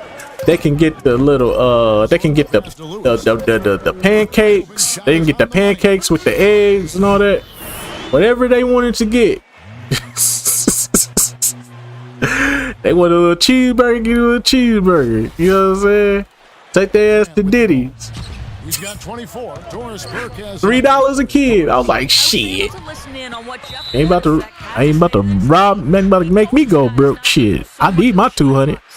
I get paid by a week. I get paid every 2 weeks. Around that time, I was getting paid every 2 weeks. Because I was working at City Trends and I was working at City Trends and I was working at Dollar Tree at this time. We'll soon find out, Kevin. Thanks again, Doris. Here's Cole. He's covered by Grant. There's the bucket. Good. Cole's got 7 points. So like, Suns leading by 11. yeah. So I was like, shit. Doubled by Chalmers. 3. So shit, you know what I'm saying? I took their ass to Diddy's, you know what I'm saying? They can, you know what I'm saying? Let them have what they want, shit. And I can get what I want, she can get what she want. Shit. Got that bill. That bill was only $40. I looked at that bill, I said, my heart was beating when I got that bill. I said, what's that bill looking like? That shit said 40. Here's Cole. That shit said $40. $40.93. I said, oh, They've definitely been winning that battle on the board. Well, the main thing is they haven't allowed many second chances. But like, that is always going to after so after a while, you know what I'm saying, we was kicking it. Shoddy defense there. We was kicking it for a while, and the next thing, how we ended up breaking up was she be playing with niggas. She be playing with niggas. So basically, here's Grant. Goes up high for the two-handed dunk. Well, there you go. One team operating on all cylinders at either end. Steals, fast oh break. damn, you waited. Oh damn, you was working at restaurants. I was working at I was just working at convenience stores and shit. Hell no. I can't do 2 restaurants. That would be too chaotic, bro. I don't mind being 2 job shawty, but hell no, not no restaurants. But like yeah, that shit only cost me $40. Shit, I let her get she got the fajita plate and shit. I just got a cheeseburger and some chicken wings and some fries. Yeah. And there's the foul. It's on the franchise. But how we broke up was she was playing with niggas. So one day while I'm at work, the third quarter with a you know what I'm saying? One day while I'm at work, she Let's catch up with Doris Burke, who's standing by on the sideline. Doris. One of the new workers they came up to me. This nigga been here for only like a month or two. This nigga gonna come to me saying, "Hey, bro, you know what I'm saying? I hear you be talking to such and such, bro. She told me that she ain't even messing with you like that." Into the storylines for what went down in the first half. Phoenix with the lead. I was like, "What you mean, bro?" He was like, he inadvertently told me that she was seeing that she was messing around with him. So I'm like, "Oh, okay, bet." Nothing short of spectacular. Cause he was like, "Yeah, man, you know what I'm saying, but she with me, big dog. So you need to I was like, no problem, bro. You got it. You can have it. That's all you. That's all I needed to hear." And then after that, she started playing games with me and shit. For the Heat, they haven't had the same luck. Like, she had ended up quitting her job and shit. She ended up quitting fucking working at Dollar Tree and shit. I'm like, why would you quit working at Dollar Tree? Even though she was getting like, you know what I'm saying, she got 4 kids, so you know she getting assistance and all that. You know, the welfare, the child support, you know, the Section 8 housing and all that. Presented by Sprint. So one day she just fell off hard. She ain't got no money. She ain't got no money to take care of what she need to take care of. Granted, her rent was only He's got more than half his team's points. Unreal. her rent was only like $120 He's all they need right now. on Section 8. Shit, she paying like $120. I'm like, all right, cool. And then she gonna hit me up one day talking about some I need help with my rent and all this other stuff. Now, granted, the last time I ever talked to this girl was because we wasn't in a relationship for that long. We was only in a relationship for like what, 3 months. 3 months. That shit only lasted like 3 months. That's good, and so Chalmers with the assist. So she was like, so this is like 2018. This is still 2018. This is my birthday. And another gap in the defense found right. And she was like, "Oh, I just called you for your birthday. I never forgot about your birthday. I never forgot about you." I was like, "Okay." I'm still trying to figure out why the fuck is you talking to me? You played in my face. You played with me and you was playing with another nigga. Basically leading us on to think that neither one of us knew about each other, but it's like I knew. But I never told her though at the time. At the time I never told her, but she was like, "I just don't know why you ended up ghosting me though. I ain't did nothing to you." I was like, "I'm gonna be real with you, bro. I already knew about old boy and shit like that. He came up to me, told me that y'all was seeing each other and all this stuff, and that you was his and all this stuff." And I'm like, I fell back. I was like, shit, if that's what he want, then that's what he want. It's like, oh my god, he was lying. I never wanted him. He be lying. He wanted me. I was like, yeah. I was like, yeah. So what is you really calling me for? I was like, I just need some money for my rent. If you could just help me out, please, I would appreciate it. I was like, let me get back to you on that. Hung up, blocked her ass, never talked to her again after that. She did leave me like little text messages and shit. He shot the ball exceptionally well as they've built this lead for themselves here. Telling me how she hated me all the time, but I never like responded to him. I don't know if y'all got a Samsung or Android or something like that, but you can see ain't no way this nigga just blocked me. Miami grabs the miss. But James has got 4 rebounds in this game. And Chalmers she would, I don't know if you had like Android shit like that. Even though they block, if they send you a text message, you could go into the block text message folder and you can see all the blocked text messages that you get. So off rip, he's been working some magic out there today, guys. This lead, she would always leave me text messages talking about how much she hate me and all this other shit. And then one minute she hate me, then the next minute she love me, then the next minute she sorry, then the next minute is fuck you. She kept leaving all these texts, bro. All these fucking texts. that I never replied to because you stayed in the block. Once you block, you in there for good. But I will peek in that fifth folder every now and again just to be like, what you want? See if you just to see if you hit me back and be like, I know you don't want to talk, but yeah, man, I can't tell you how many.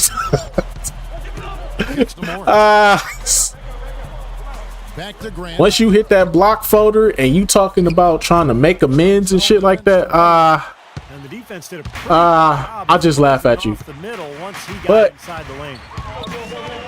Here's LeBron. That one goes. anyways, though, James has got so 13.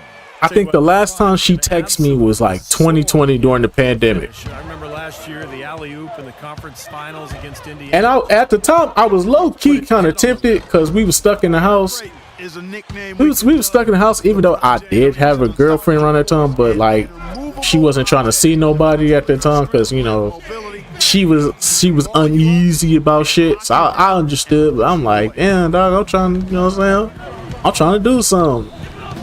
I'm trying to do something. So I low-key was kind of tempted, 13 points in the game. but I stopped myself before I even sent the text. Three-point shot here. Cause I started to text her back, but I was like, nah. I let that shit stay on red. Trail by 21. Now a timeout called by I let that shit stay on red. And that was probably the last time she ever texted me. And then come to find out, I want to say they said sometime in Doris Burke for an update.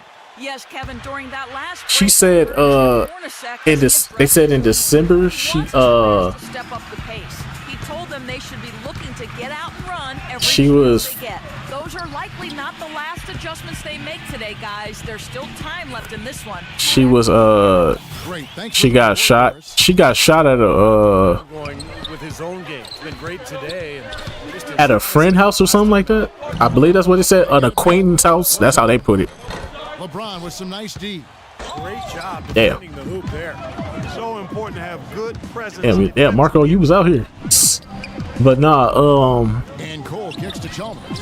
they said she was at a party and shit, and you know what I'm saying, next thing you know, motherfucker let it fly on her. And I was like, I don't know the full details. Poor shooting from him. So I can only guess what the fuck happened. Because I went on Facebook to try to see what people around her that know her was talking about. I ain't really see nothing. So I don't know what happened. But what I will say is, not a lot you can do defensively when they continue to get the ball inside and get these easy shots. what I will say is this. And that's now 33 points for the franchise. I'm pretty sure it was over the same bullshit, bro. Knowing her and how she was moving, I'm pretty sure it was because she was doing on that same bullshit. Came in, passes to Cole. Knowing her. But like I said, I can't assume. And it's Kamen missing. Because I don't really know what the fuck happened. All I can say is RIP to her, you know what I'm saying? I feel sorry for the kids that they gotta lose their mama like that. And once he got around it, Steve, it was smooth sailing right to the hole. Well, because of the pick, he had plenty of room. That's why he was able to power down that slam. I ain't gonna lie to you. Trail by 21. So yeah, that shit just reminded me. Dunk to finish it off. That shit just reminded me because I was on Facebook the other day and I saw one of her friends posting a picture of her on her timeline and shit like that. So that's what reminded me of this situation. Like, oh yeah, I was supposed to talk about that. Rebounded by Chalmers. At first, I didn't want to talk about it because I was like, it's too fresh right now. I don't want to talk about it. But I guess now's the perfect time to talk about it. Chalmers has got 9. But yeah, she breakdowns are starting to show up now. yeah, man, she passed away. Like I said, I don't know what for. When she got shot, killed, I don't really know how to really talk about. Just up and in with the finger roll. It is what it is. I feel sorry for the kids, but at the same time, 59 seconds left in the third. I might sound mean for saying this, but LeBron against Green. I feel somewhat sad, but at the same time, I don't feel sad. Points in the game. The shot is off. like, it might seem mean that I'm saying it like that, but like, I really don't feel as bad for her. As much as I feel for the kids, it's not much for her though. If that makes sense. And it's Phoenix scoring again. And his stroke has been dead on. Knowing how she was moving. Wherever, the shot's just falling for him. 3-second difference between shot clock and game clock. Kaman inside.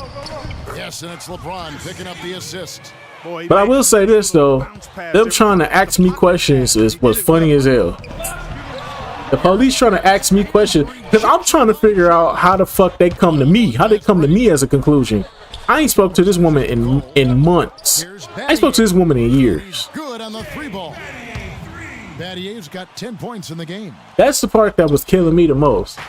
I ain't spoke to this woman in years. How the fuck do I become a suspect of interest?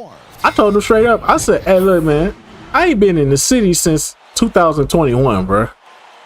I've been gone since 2021, bro.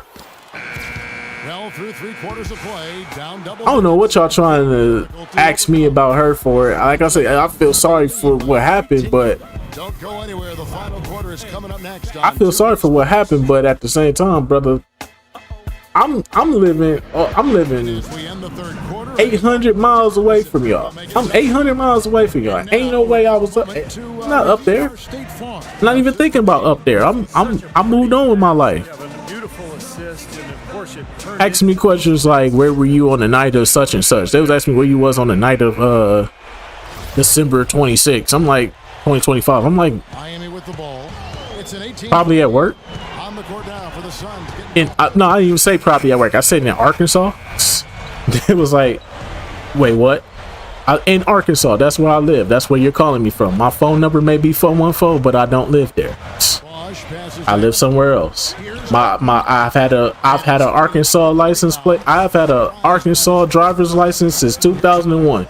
You can check my credentials, sir. I ain't lived in Wisconsin since 2021, so I don't know why y'all calling me asking me questions about somebody that I ain't spoke to since 2018. Here's Battier. It was like, well, we just want to ask some questions, you know. You have to ask you these questions, you know, because you might be a suspect of interest. How am I a suspect of interest and I ain't talked to this woman in years? I'm not even thinking about this woman. 6 to shoot. This woman don't even pop up in my head. The last time this woman ever tried to make contact with me. Huge difference. He's doing it all for them right now on the offensive side. The last time me and this woman ever had an interaction, she left me a fucking text message back in like 2020, and I never responded. And it was like, okay. But could you tell us where you were exactly in Arkansas that day? It was like, motherfucker. I'm like, are you fucking serious? Are y'all fucking serious? Look like they're out of gas. I mean, they're getting pushed around on the low block. Well, their energy is lacking. They've got to start playing harder and battle down in the I'm like, dog. LeBron wishes to Battier.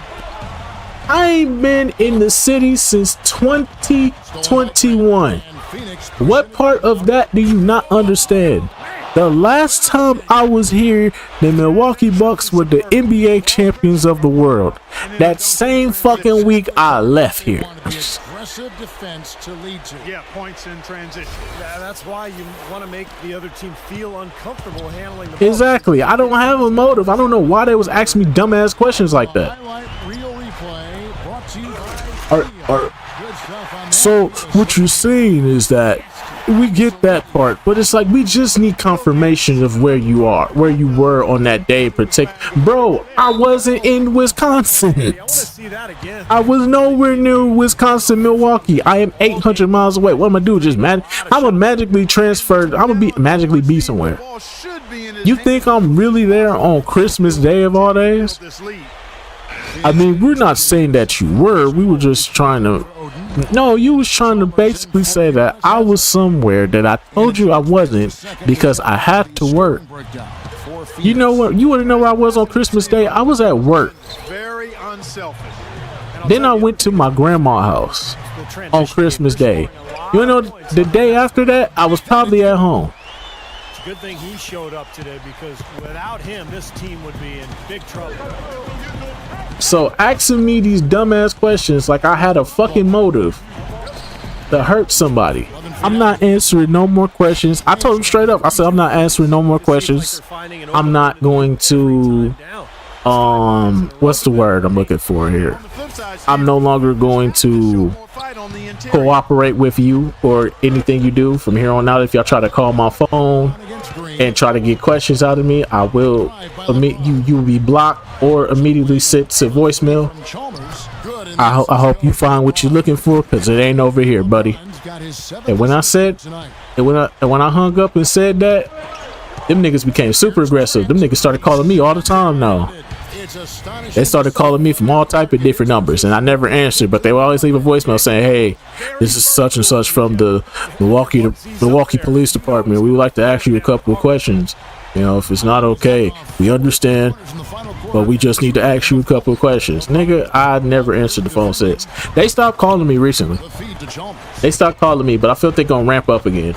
Either they found who they looking for, because I don't know what the motive was behind that. He's not exactly striping them from deep. He had 1 3 ball in the first half. I don't know what the motive was behind that though. But I did ask one of her friends though. I was like, hey, I heard what happened to such and such. What's going down? Why am I being asked questions by the police about shit? And it was like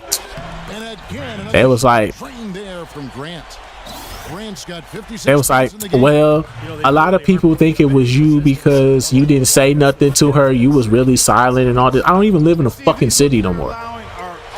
I ain't lived in Wisconsin since 2021. I'm not thinking about her. Dog, I left her ass on red. I left her ass on red. She was blocked.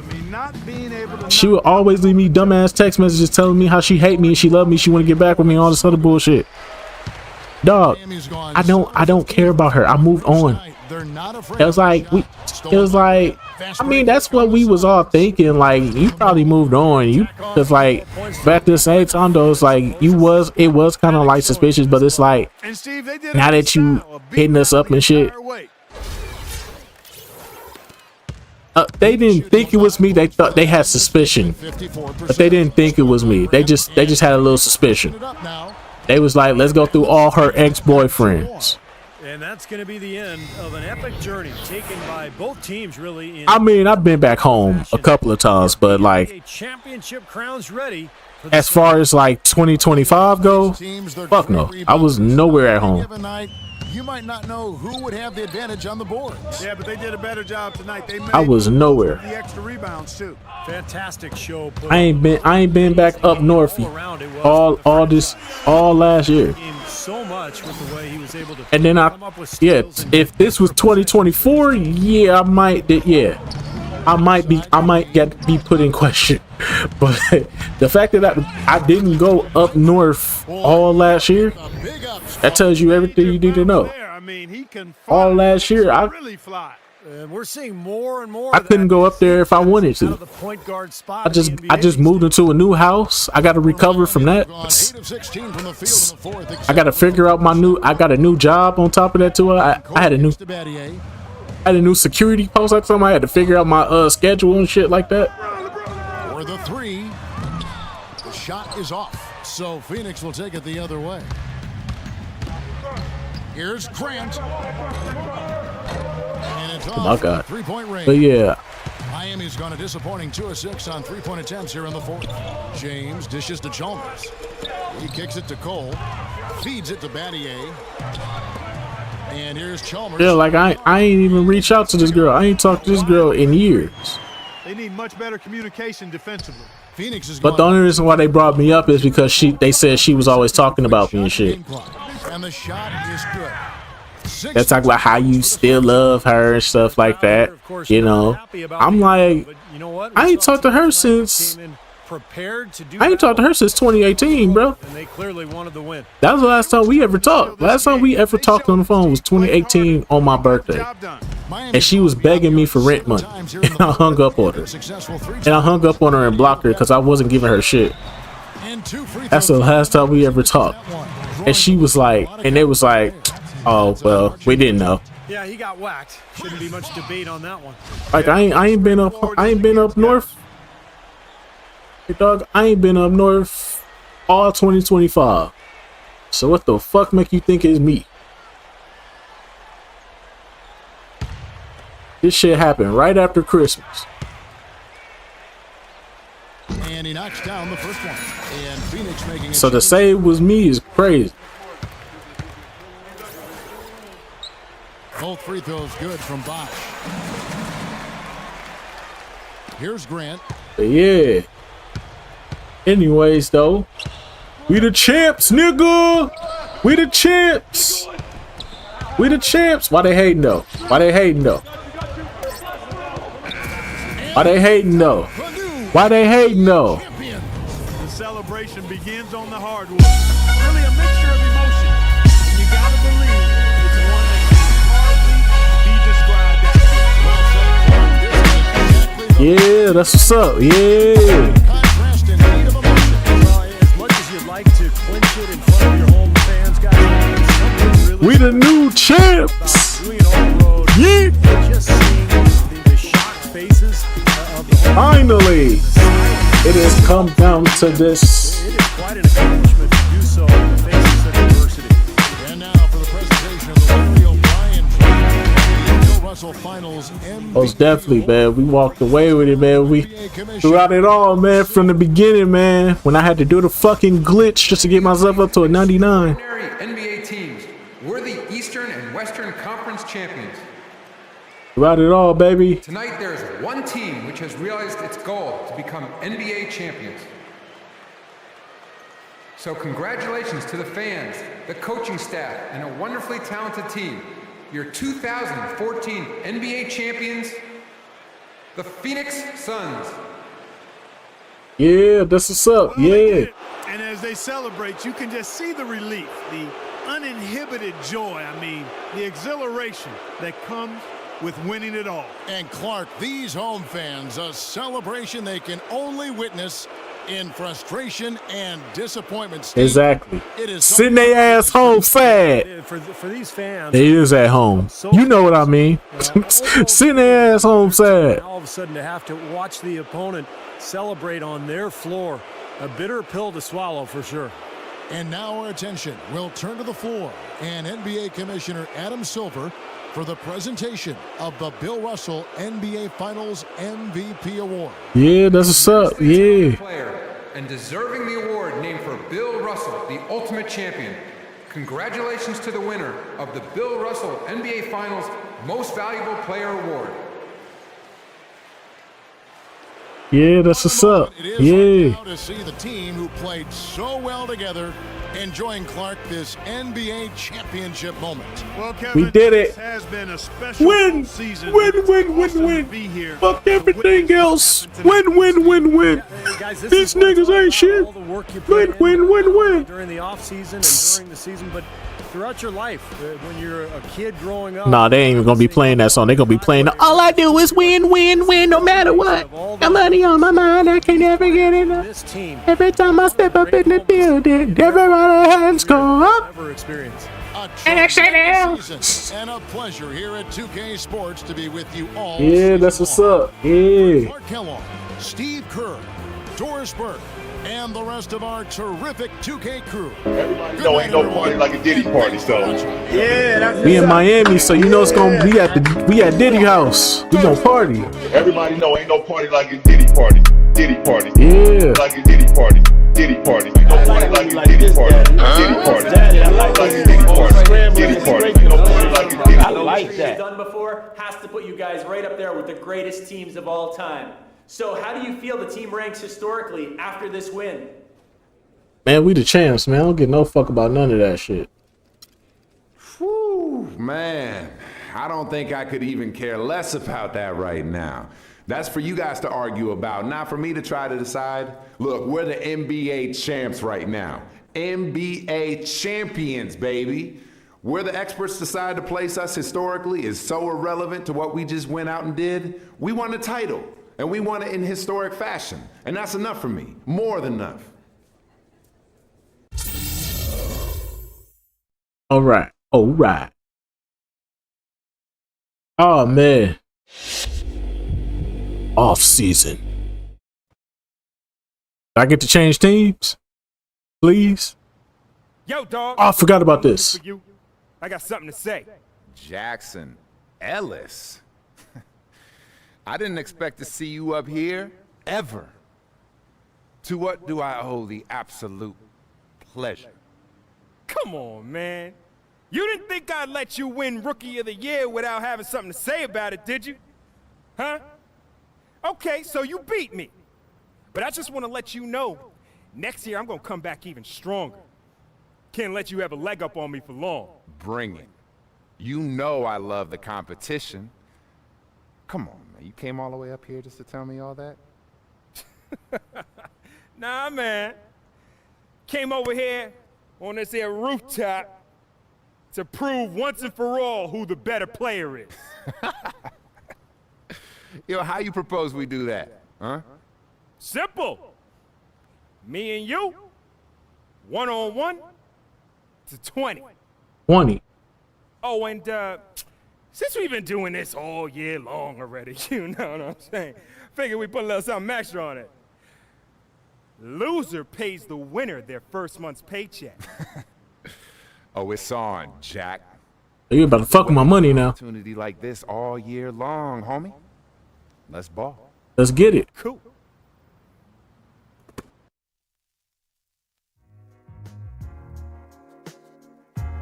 Let's get it popping then, nigga. Buddy said he want to play for that first month pay. I said, no way. I gotta get paid. Why he get the ball first? Bitch, I'm the champion. Hell no. Give me that shit. Fuck you thought this was? I ain't no bitch. Last time I did this, I almost lost. Ain't going on like that this time. Fuck you thought this was, boy? Let's get it.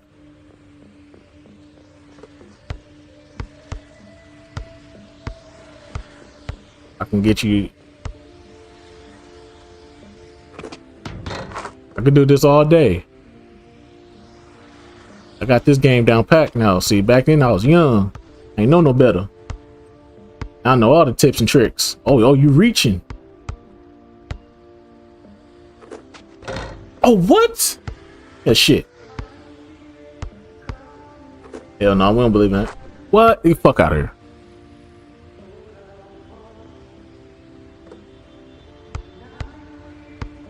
No, please. Please, no. Please. Brother, please.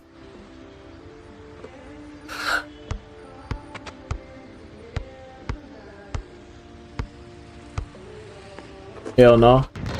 Oh, alright, bro. Alright, bro. Y'all cheating. Cheating. Y'all see they cheating, right? But when I did the fucking hook, but what? Hell. Bro!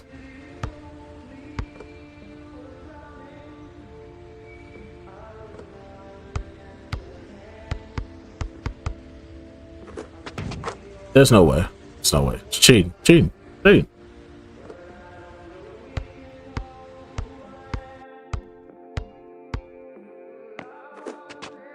There's no way.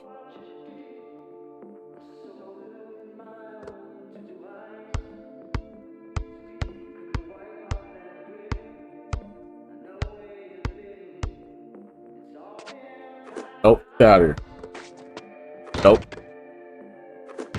Bro, there's no fucking way, bro. They're cheating.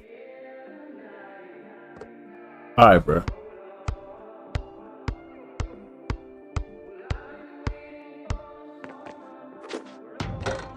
Give me that shit. Ain't going for that. Got your ass, bitch. Sit down. Be humble. Ain't going for that shit. Now I'm mad. Now I'm mad.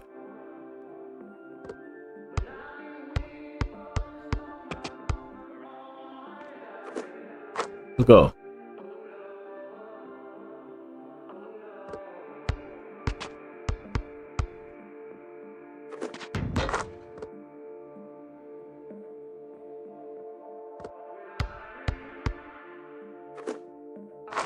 Go. Ain't playing with you.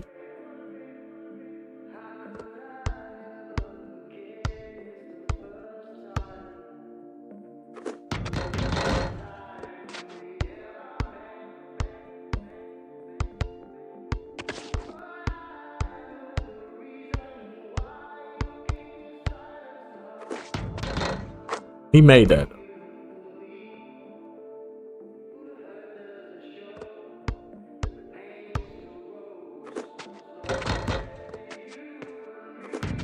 Come on, man. I'm there, bro.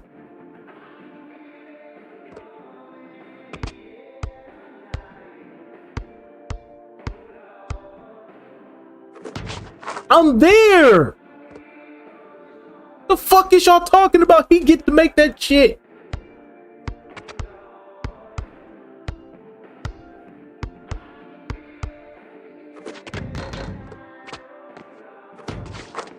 Oh my god, every time I get a stop they keep making me go out of bounds.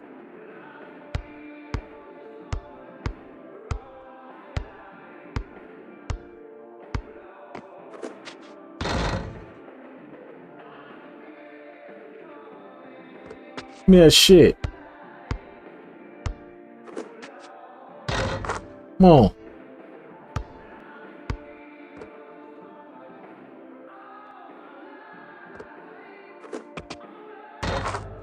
Right back at you, bro.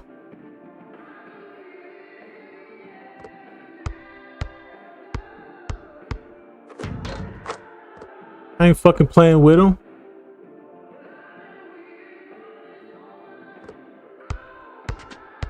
Got your ass.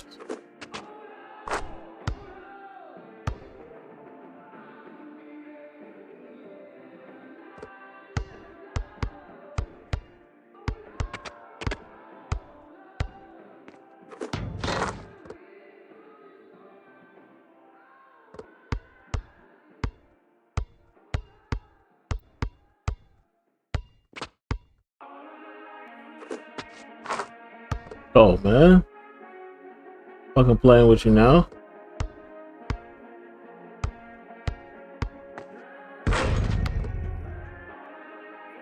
Lights in here, baby. Extra bright, I will charge to see this. Turn up the lights in here, baby. Want you to see all of the lights. Fast cars, shooting stars.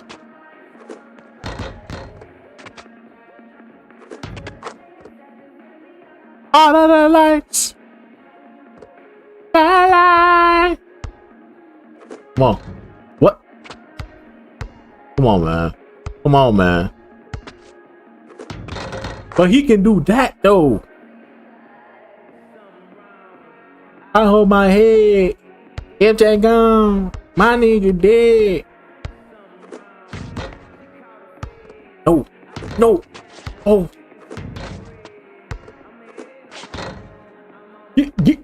Oh. Give me that. Yes. Give me that shit. What? It said home ball. I'm home.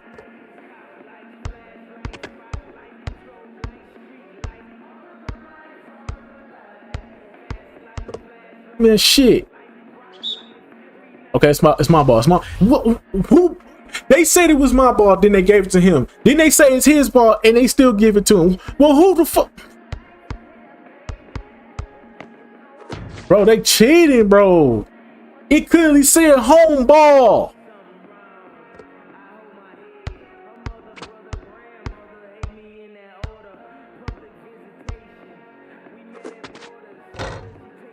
That shit. You ain't got that in your game.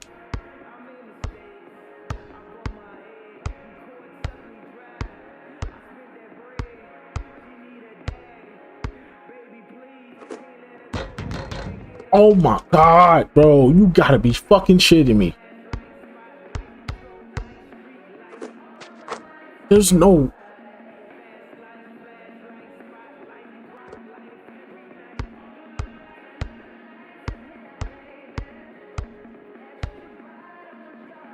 Shut here. Bro, there's no way, bro. I block his shot, he gets it back immediately.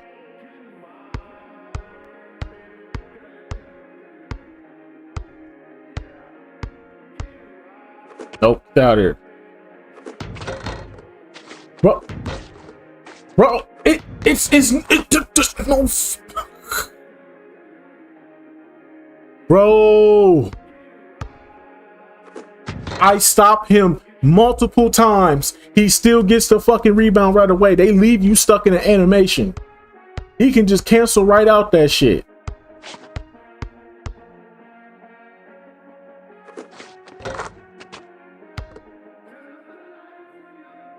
I swear to God, if I lose this, bro, I'm gonna quit. I'm just gonna quit.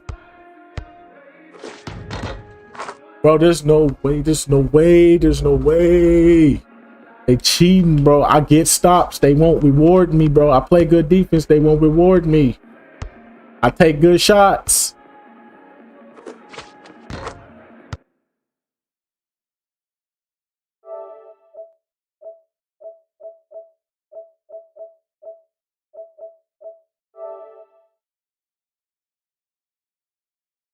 Black queens forever, still bunny stella. I said black queens forever, still bunny stella. I said black queens forever, still bunny stella. It's another Christmas holiday.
So the scene starts and it begins with this amazing. What's going on? Hey, wait, we'll do that one then. In the city, that is one.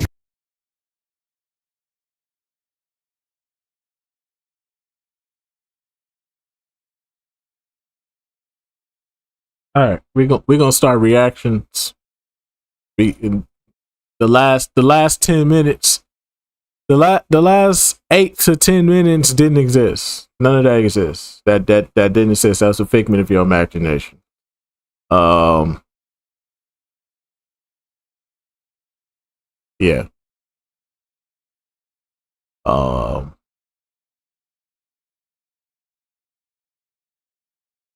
Yeah. Okay. We're gonna lock in. We're gonna lock in. Put this where I need it to be. I'm gonna go use the bathroom real quick, and then we're gonna start reactions. Give me a minute.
Right. All right, let's lock in now. Let's lock in. Here. We here with it. So Sick With It Records. We here with it. Let's get it. Trade even. Alrighty, yo, what's just going on, everybody? It's your boy, Mr. DDG94 here, back with another reaction video. And today we finna react to what if Spider-Man and Batman swap cities for a week. This will be interesting. Without further ado, let's get right into it. Imagine New York's worst nightmare wasn't those really big chunky rats anymore. I will say this though, Spider-Man would clear Gotham City with ease. With ease. Spider-Man would clear Gotham City. Batman could also clear a good chunk of Spider-Man's villains, but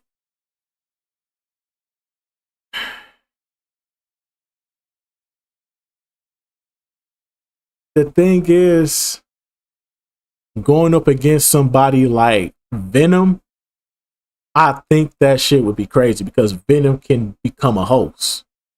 Venom can make you a host. He could take over. He could take over your body. Imagine Venom taking over Bruce. Imagine Venom taking over Batman's body. Bruce Wayne's body.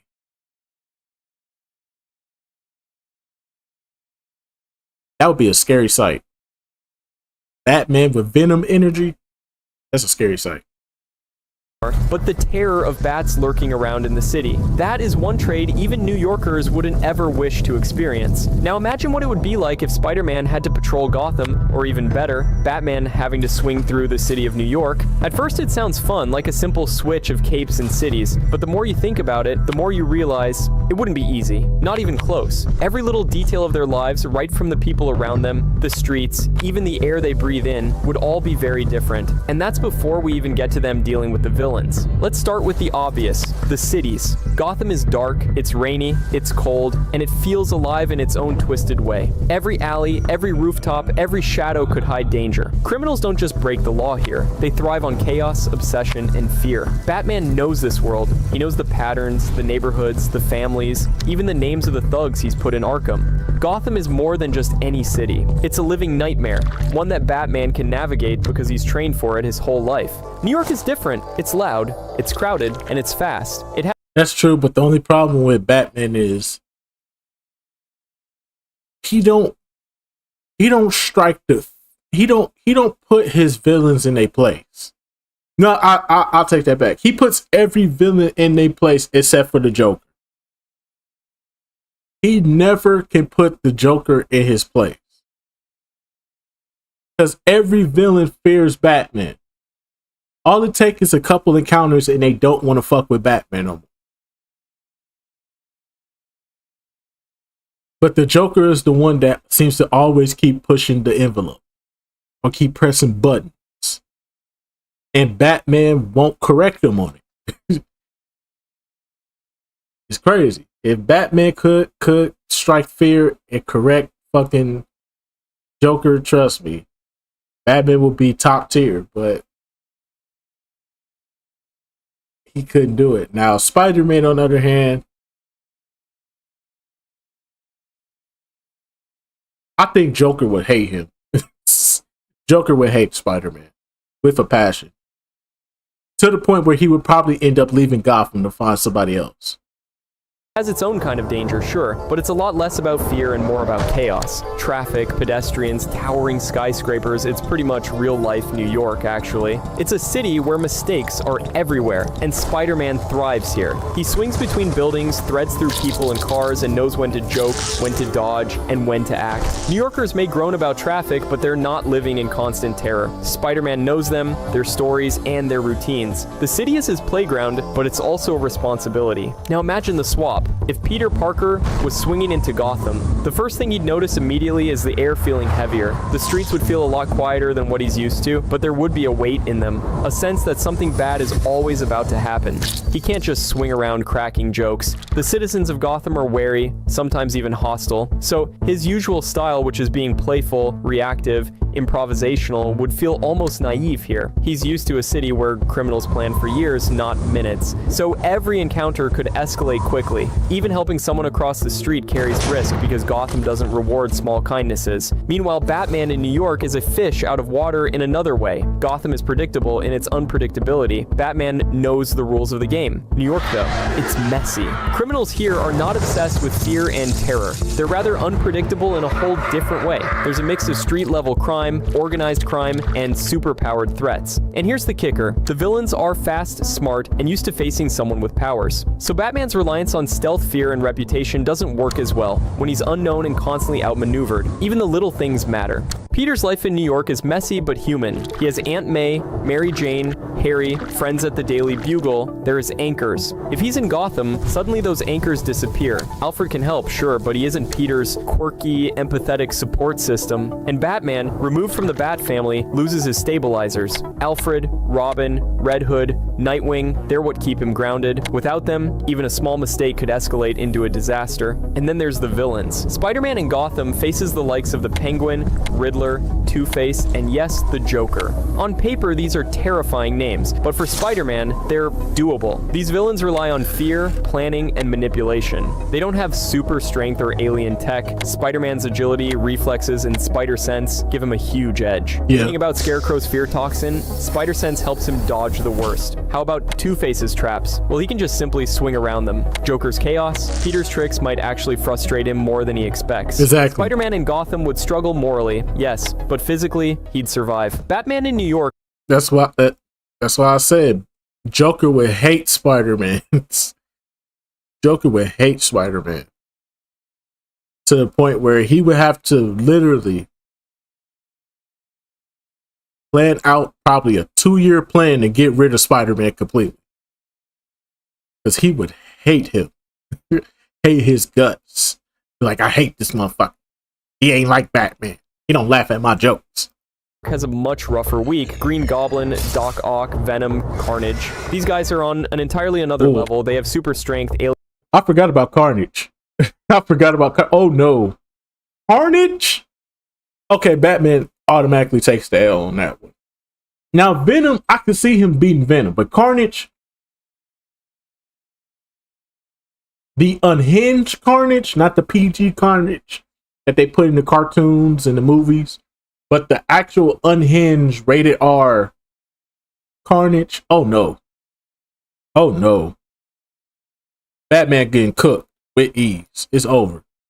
Like resilience and intelligence that rivals Bruce's own. Preparation helps, sure, but not the way it does in Gotham. Batman can't rely on fear and shadows when facing someone who's stronger, faster, and more willing to break him physically. Venom and Carnage, especially, are terrifying. They can just shrug off his sonic attacks, flames, and conventional weapons. Batman might outthink them temporarily, but one slip, one miscalculation, and it's over. Even Green Goblin's insane intellect and gadgets would make Batman's prep-intensive style seem slow. The psychological contrast is fascinating. Spider-Man thrives under pressure. He's used to losing, to making mistakes, and facing consequences. But Gotham's moral grayness tests him in ways New York never could. Every decision has a ripple effect. Saving one person might doom another. He's constantly weighing ethics against practicality, and sometimes no choice feels right. For someone used to helping, being limited by circumstances would be very frustrating. Batman, by contrast, is all about control and planning. New York strips that away. Threats are chaotic and superhuman. He can't always prepare for every eventuality. He's used to a city where fear and reputation work as tools. In New York, however,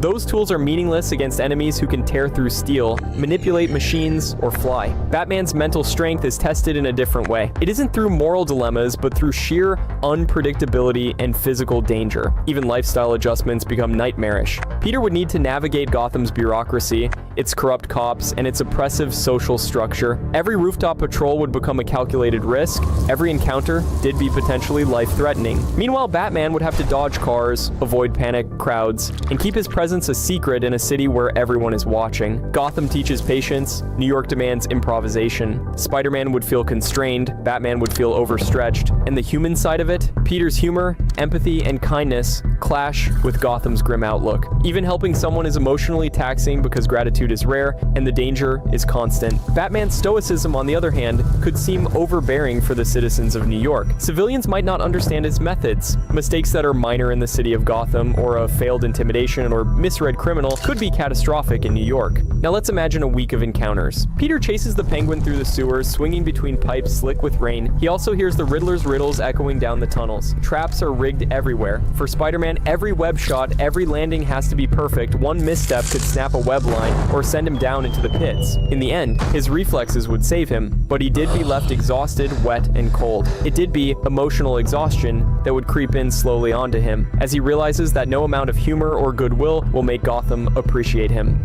For Batman, though, it would be very different. Unlike Spider-Man in New York, if Batman was facing Doc Ock's tentacles that were smashing through Midtown, he would have to deal with cars flipping, civilians screaming, while also having to calculate multiple threats simultaneously: the tentacles, Ock himself, and also the collateral damage. He can plan, but he cannot intimidate. If he was facing Venom then, he might just shrug off his best gadgets. Carnage might break through every trap he sets. Every fight for him would be a test of improvisation, stamina, and facing intellects under pressure. Batman can't just rely on prep time. He would need to adapt in real time, often reacting instead of anticipating. Bruce would very often feel the pressure of unpredictability, not from fear itself, but from pure, raw chaos. And by the end of the week, both heroes would learn something vital. Spider-Man would understand the relentless obsession and psychological burden that Batman carries daily. Living in Gotham, he would experience firsthand the moral compromises, the constant threat of failure, and the weight of fear that defines Batman's very existence. Batman, meanwhile, would feel what Peter deals with every day: a city that never sleeps, enemies that would defy expectations, and civilians who can be both help and hindrance. Each of them would grow, learn, and be humbled at the same time. The experiences would highlight what makes each of them remarkable. It isn't just their powers, but their ability to adapt, empathize, and survive in environments completely hostile to their usual methods. And here's the kicker: neither hero would come out unscathed. Spider-Man would be emotionally drained. He did become a lot more aware of the fragility of human life under extreme circumstances. Batman, on the other hand, would be physically challenged, where he would be forced to think on his feet against threats which he cannot intimidate or predict. This is the thing about superheroes. Their worlds shape them. Gotham makes Batman a strategist, a detective, and a moral anchor. New York makes Spider-Man resilient resilient, improvisational, and empathetic, swap the cities for just 1 week and you strip them from their comfort zones, forcing them to confront their weaknesses, strengths, and humanity in ways they never imagined. In the end, it's not about who would win in a fight, it's about who would survive mentally, emotionally, and physically in an environment completely alien to them. Spider-Man would learn patience, psychological resilience, and the hard edge of moral compromise. Batman would learn improvisation, emotional adaptability, and the danger of over-reliance on prep and technology. If an actual swap was to happen by any chance, then both of them would return to their own cities with a deeper understanding of themselves, their enemies, and the worlds they protect. So the next time you imagine a simple superhero swap, remember, it's not just a switch of buildings, gadgets, or suits. It's a switch of responsibility, danger, and emotional weight. Gotham would break Spider-Man in ways New York never could, while New York would challenge Batman in ways Gotham never does. And after 1 week of living each other's lives, both heroes would respect the other, not just for their abilities, but for the resilience it takes to survive a city that refuses to bend for anyone. Okay. Let's just go about doing it for good. That was a good video. That was a really good video. W video. W video. Play the music one time.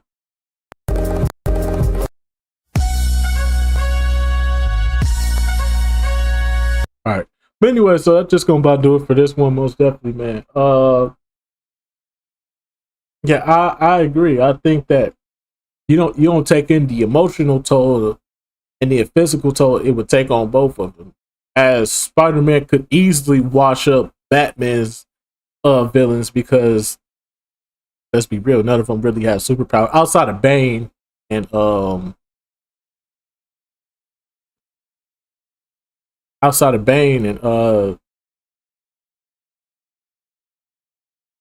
crocodile. I forgot his name. Outside of them two, Spider-Man don't really have a challenge. But Gotham is a dark place, and it doesn't fit Peter's style. Whereas with Batman would be faced with fucking, like I said, Batman going up against Carnage and Venom alone would give Batman problems physically, from a physical standpoint, because they're aliens. I don't know how Batman would do against aliens. But I digress though. But I mean, if he gets the help of the Avengers, then I think if anything, Batman would turn to the help of the Avengers. He would go to the Tony Starks, the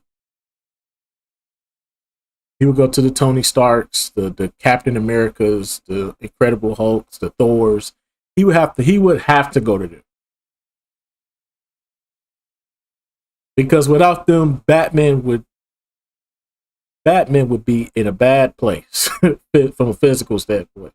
I do agree with that. But anyways, though, that's just going to about do it for this one. I will see you all in the next video. Till then, peace. All right, that's one video down. Was it 5 more to go? 4 more to go? All right, let's get it.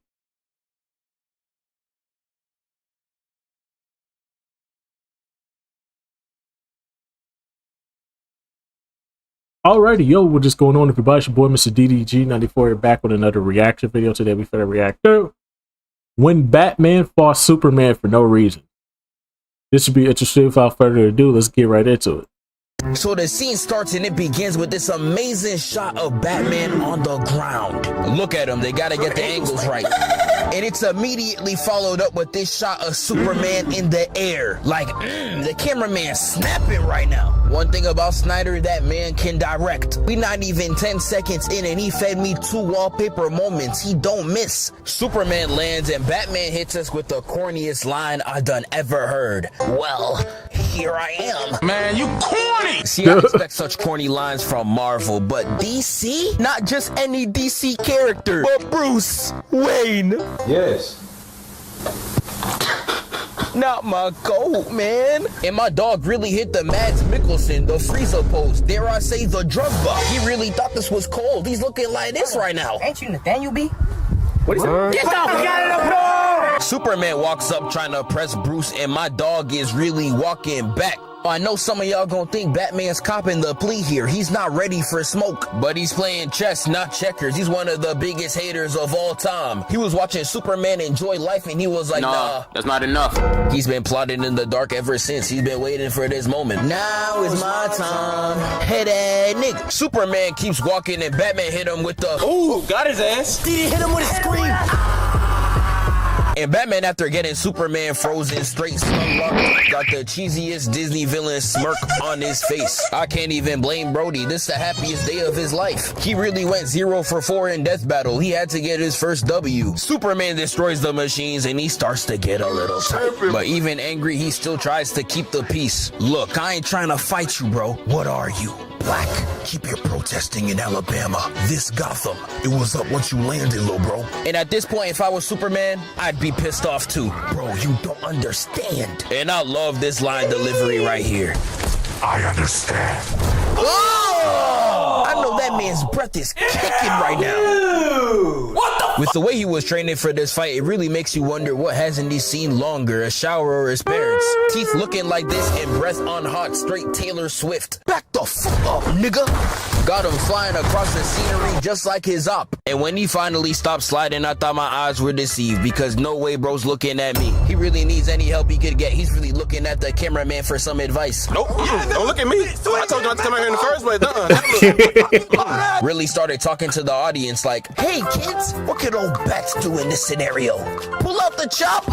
Great idea! Brought out the artillery and started spraying, but all the bullets did was treat him like a fat nigga glow, push him a few feet back, and he flies up to destroy it with his laser beams. And this scene really makes me think of what Young Nudie said. Look what that money make a bid do. This man can fly, shoot lasers, and cannot take damage. And you really said, yeah, I can rock with him. Just because you on a Forbes list, nigga? I really hate niggas like this, bro. He's gonna try to ban his way out of internal damnation. You're cooked. Superman walks in front of Batman again. Theatric as hell. He's really trying to match Thanos in theatrics. They're going pull up for pull up. He starts walking towards Batman, but hold on, rewind real quick, because this had me crying. Before Superman's pull up, you see Batman heavy breathing and shivering. And what makes this crazy is my boy got 17 layers on, and my dog, there's a fire! This is not shivering over lower temperatures, bro. Is fearing for his life. Superman grabs him and throws him across the terrain. And this is where we get one of the scariest pull-ups I've done ever seen. The moment Batman gets up, Superman is already behind him. This is straight horrifying. These them horror game pull-ups that make you quit the game on sight.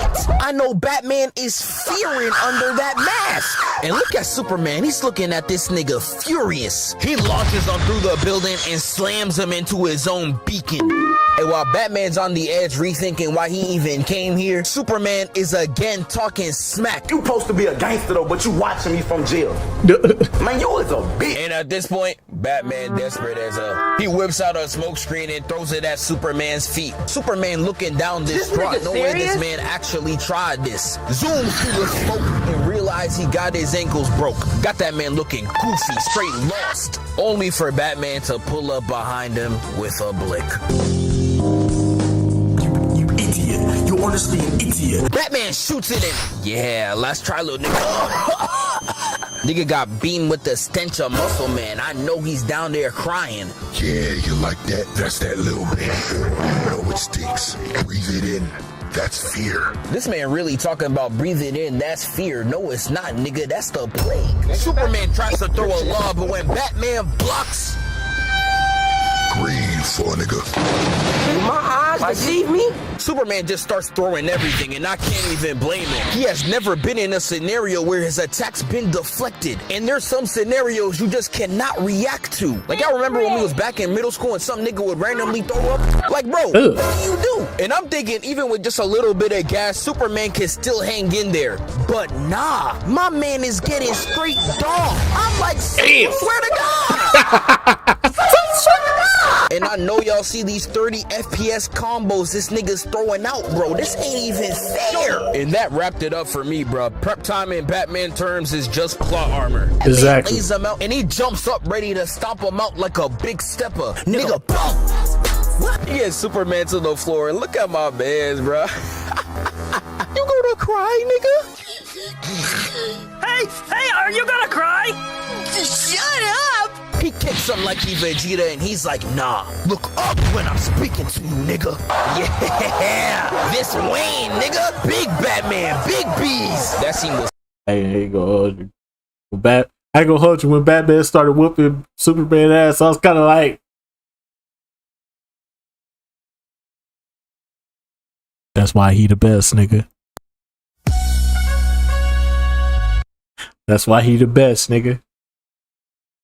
That nigga Batman started whooping Superman ass. I said, yeah, that's why he the face of the universe, nigga. That's why he the face of the Justice League, nigga, and you not. You gonna always be number 2, nigga. Always remember that. Batman gonna always be number 1, nigga. Fuck you be. So cold, I forgot I was supposed to be hating. Never mind, F that nigga. Batman hits a 2-piece straight to his face, and look at this frame. Hit him so hard you think it's a stunt double. He don't even look like the same nigga. And this is where Batman really started saucing up. He hit him with a right, left, got him like, oh, my stomach hurt. Choke and slam, looking face to face at the wall like Ice Spice. Headbutt right into the hook. This is what really pissed me off about this nigga. He the worst hero of all time. He's really violating like this against a civilian savior, but God forbid a nigga put his hands on the Joker. You better stop! See how warped the superhero agendas be? It's just like Black Panther. Killmonger said, yo, we should try to save black people. But Superman's on the floor and he comes into a realization. I'm a god. Blocks Batman's kick and throws him like a rag doll. And this is when I knew my Kryptonian crash out was really back. I don't know how he turned Batman into a goldfish cutout on the wall. How you contorted a nigga's body to come out like this, I could not explain even if I tried. They run at each other like it's WWE, and Batman hits a spin move. I said spin move to the wall, and Batman starts hammering him with blows until it just stopped working. And Superman even gave him the look. It was over from there. And just like when Shadi's texts go from hey to after 2 weeks, a free trial is over. And even Batman knew this. And this scene right here is just hilarious. We seen this whole fight Batman put in the beats on Superman. But the moment he gets his strength back, look at him. Let me tell you something. Like, nah, I'm crying. He's really looking like that One Speed fan. Please, Superman, I need this. My mom is kind of dead. Superman dunks him to the floor, and before Batman can even recover, he launches him through 20 whole stalls. Damn! And while he's on the floor, Batman tries to reload his gas as fast as possible. But at the same time, Superman's in the corner of the room losing his sanity. And I heard Superman hit this scream. I was like, nah, it's over, dog. He sprints at him with the Markiplier form only to get shot in the chest. But Clark Kent was raised on a farm. He knows how to put animals to rest. Hits a lick off Batman's mask before he knocks out. They both on the floor fighting excruciating pain, but Batman's way worse than Superman. My boy over there looking like he fighting off straight perks and acid. We geek hard? Nah, we geek atrocious, nigga. Look at my man.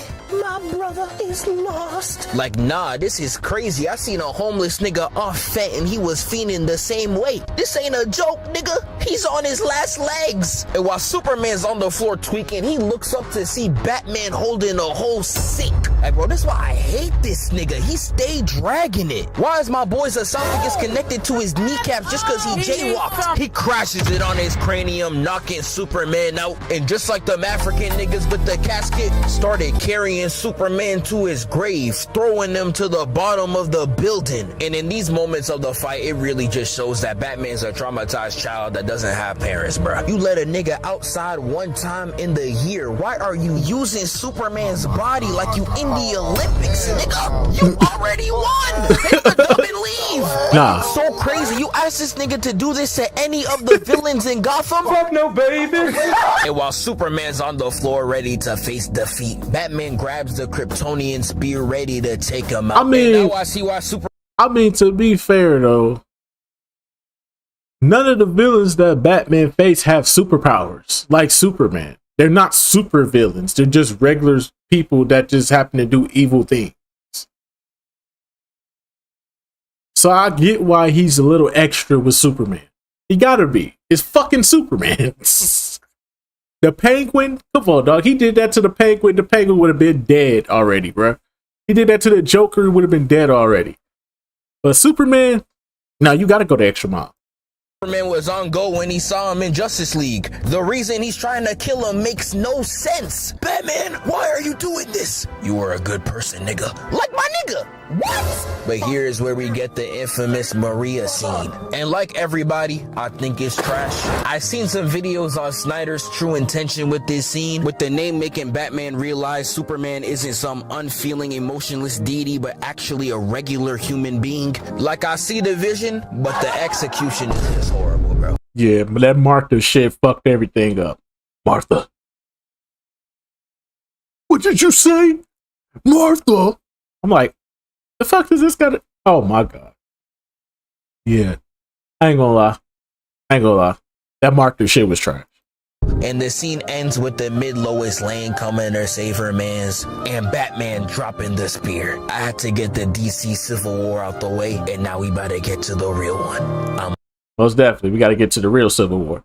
But anyway, so that's just gonna about do it for this one. I will see you all in the next video. Till then, this is.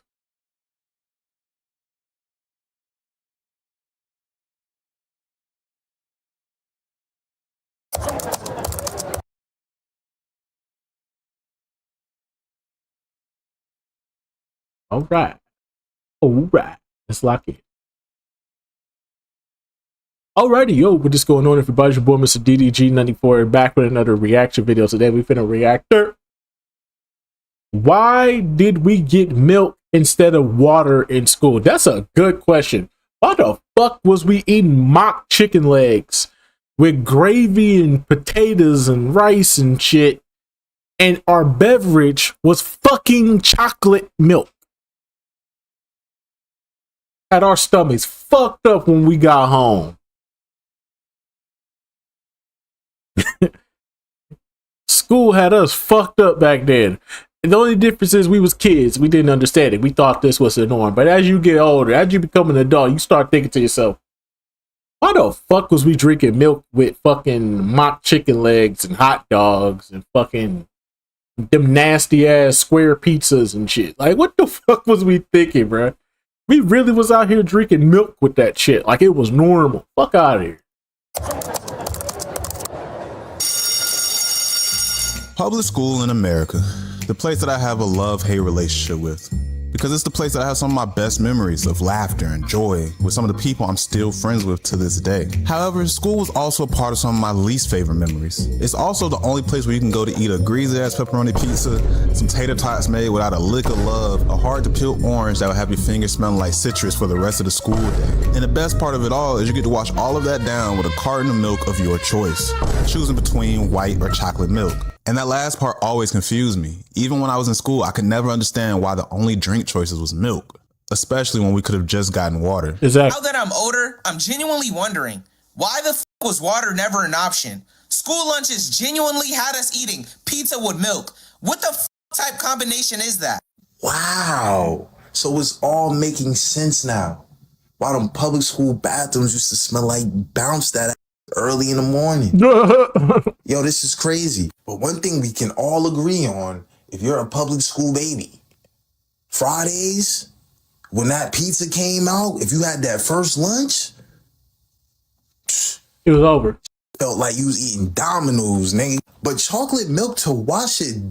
In high school, if you had first lunch, yes. In middle school, you only had first lunch up until what, the 4th, 5th grade?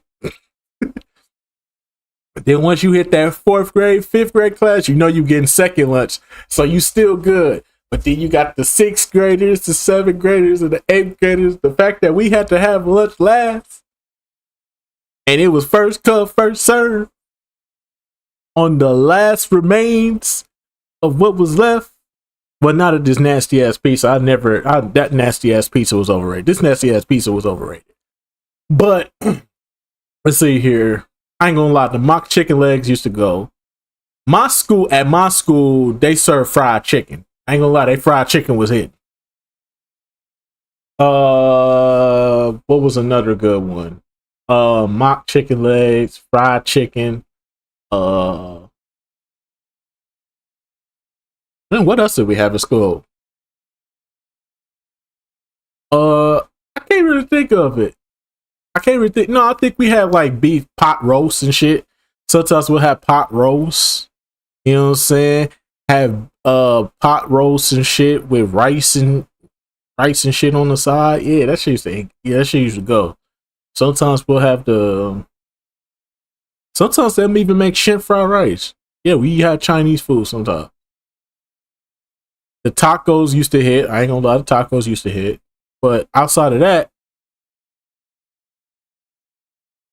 everything else was trash. I ain't gonna hold you. Down is insane work. Milk Marie, she got a pretty got pink cause a nigga fell in love with it. She got a thing for me, I got a thing for her. Never ever let her get away from me. So in this video, we'll figure out why public schools in America only served us milk. And I'm just talking about public schools because private schools are not the same. I went to a private school for 1 year in high school, and lunchtime was completely different. Firstly, on an unrelated note, there was 0 food fights.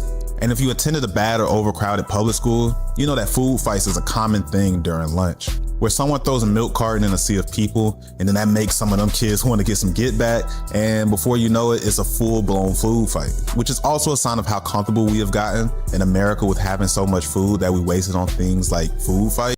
Yeah. Unless it was them nasty ass pizzas, I ain't throwing none of my food away. You got me fucked up, nigga. Yeah, I get this shit for free, nigga. I'm gonna eat this. But I'm not going to get into that. But one of the reasons there is 0 food fights at private school is because you have to pay for your food. And when I say pay for food, I'm not talking like how we used to have to pay for lunch at public schools where it was only $1 and some change depending on your city, or if you was on reduced lunch, it was just a couple coins. I'm talking about when you go through the private school lunch line, you're paying real world prices, anywhere from about $8 to $12 a day for lunch depending on what you get, and more or less depending on what city you live in. So people are not gonna throw that food and waste their money, and you can get kicked out of private school, so most kids are on their best behavior. But private school also serve different types of food, usually higher quality than public schools because you're paying more, and this also translated into the drink options you have. So yeah, I ain't gonna lie, when I was in private school, I ain't gonna lie, them niggas used to do way more than public schools did. Like I said, burgers was better. The pizza was 10 times better. You used to get a big ass slice of pizza at private schools. They used to get big ass slices of pizza out. Nigga, shit used to hit, boy.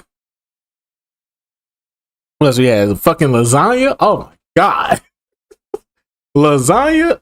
Man, when they put lasagna on the menu for the week, nigga, I was locked in, nigga. I'm like, I ain't trying to get into no trouble because I'm trying to make sure I get me some of that lasagna, my boy.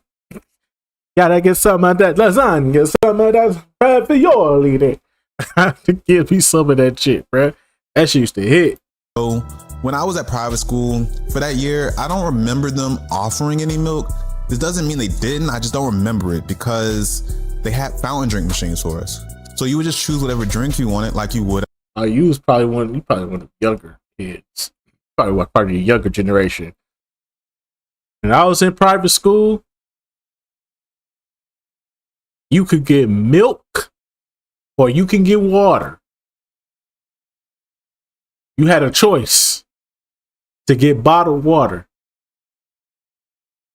For some odd reason, we didn't take the water as kids. We always went for the milk. I don't know why we went for the milk instead of the water, but we just did. As kids, we made bad decisions, bro. As a child, I can honestly say I made a bad decision in private school. Public school, nah, you ain't got no choice. It's you gonna get the white, the chocolate, or the strawberry. What you gonna do? At a restaurant, and no one is choosing milk in that situation, even if they did offer it. But as I mentioned, private school had those options because parents are paying directly for those things and for the kids to go to those schools.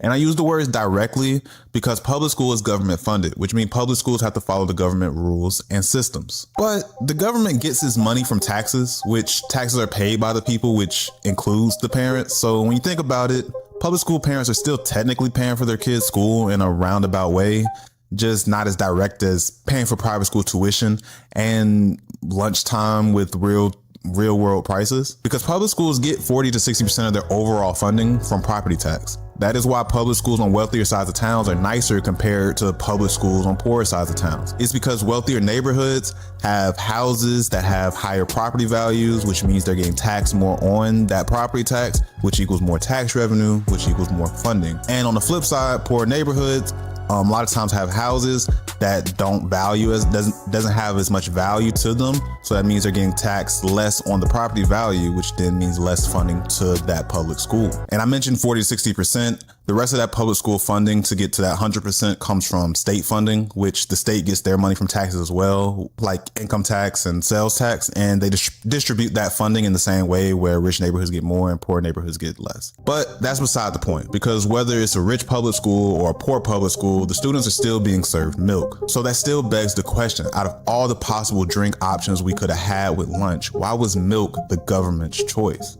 And to understand this, we need to go back to America in the 1940s. So, it's December 7th, 1941, and Japan decided to attack the US naval base at Pearl Harbor. And the next day, America declared war on Japan, making this the official date America entered World War II.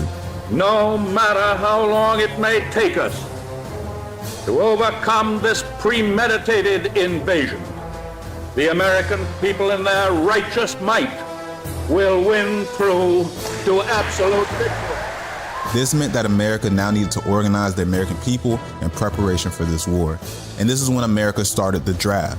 The Draft Lottery, a live report on tonight's picking of the birth dates for the draft, which required all American men from the ages of 21 to 35 to sign up to fight for their country. Well, America technically started the draft a year before this attack because they had a feeling that they were going to get involved in this war in some kind of way. However, this draft revealed something shocking about the American people in the 1940s, which is that 1/3 of the men were unhealthy and unfit to even fight in this war. About 30 to 40% were ejected by the military during the draft for reasons including malnutrition, poor dental health, infectious disease, poor eyesight, physical deformities, underweight or underdeveloped body. They were basically Steve Rogers before getting the super soldier serum. And on a side note, this is loosely what the comic book Captain America was based off of, because that comic was based around this time in the 1940s. And Steve Rogers was an example of this underweight, malnutritious body that was unfit for war. And so he had to take a super soldier serum that ended up turning him into Captain America. But in the real world, these problems were widespread, popularly among poor and rural populations. And the reason for this was because many of these men grew up during the Great Depression, which was from 1929 to about 1939. And during this period, unemployment reached about 25% of Americans. Many families struggled to buy enough food. Diets lacked important nutrients like calcium, protein, and vitamins. And children often ate diets heavy in bread, potatoes, cheap grains, and limited meat or dairy options. Those diets could lead to stunted growth and weaker physical developments.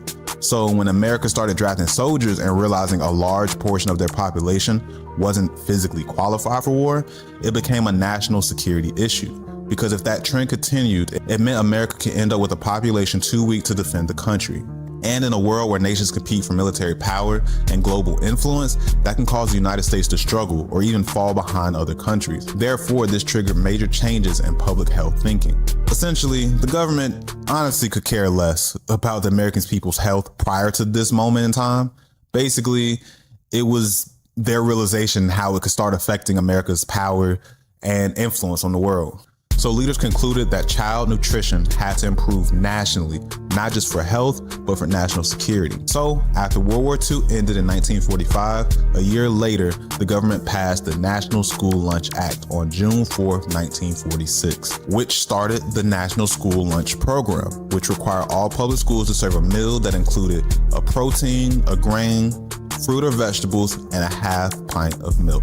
When you think back on your school lunches, doesn't this sound pretty familiar to what was on your school tray? And that's because this was the moment that milk was now mandatory in school lunches. And so when I look at the requirements for the National School Lunch Program, I can understand why protein, grain, fruit, vegetables were chosen for lunch, because it just makes sense for a well-balanced meal. But why not just pair that with water? Like, what made the government choose milk to be a part of the lunch requirement? And this is where that war we just talked about, World War II, played a part again.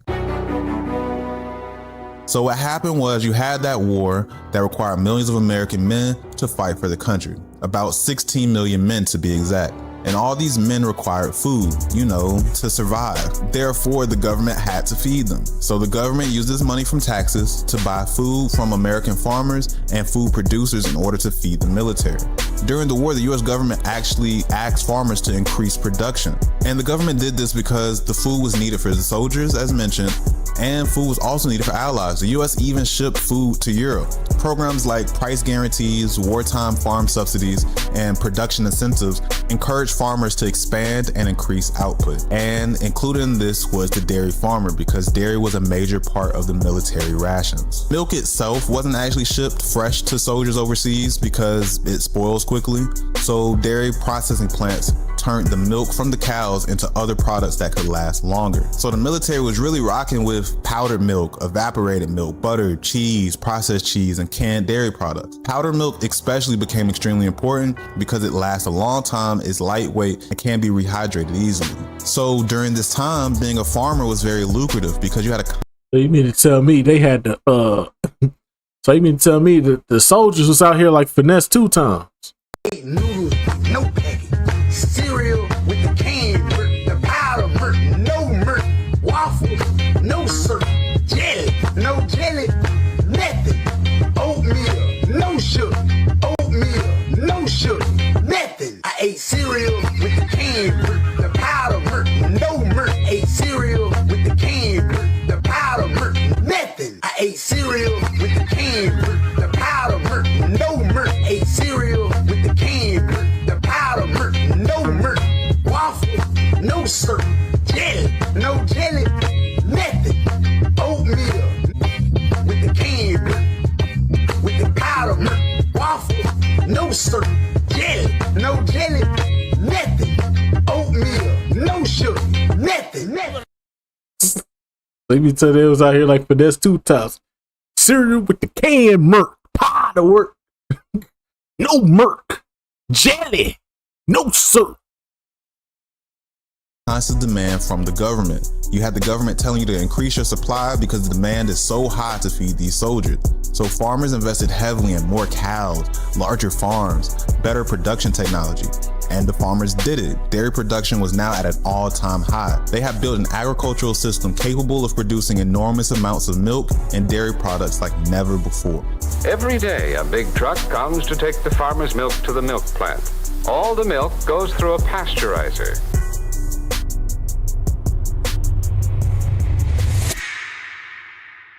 But then the war ended. So that military demand essentially collapsed overnight. But that dairy production was still very high because farmers had already expanded. Cows were still producing milk. Infrastructure had been built.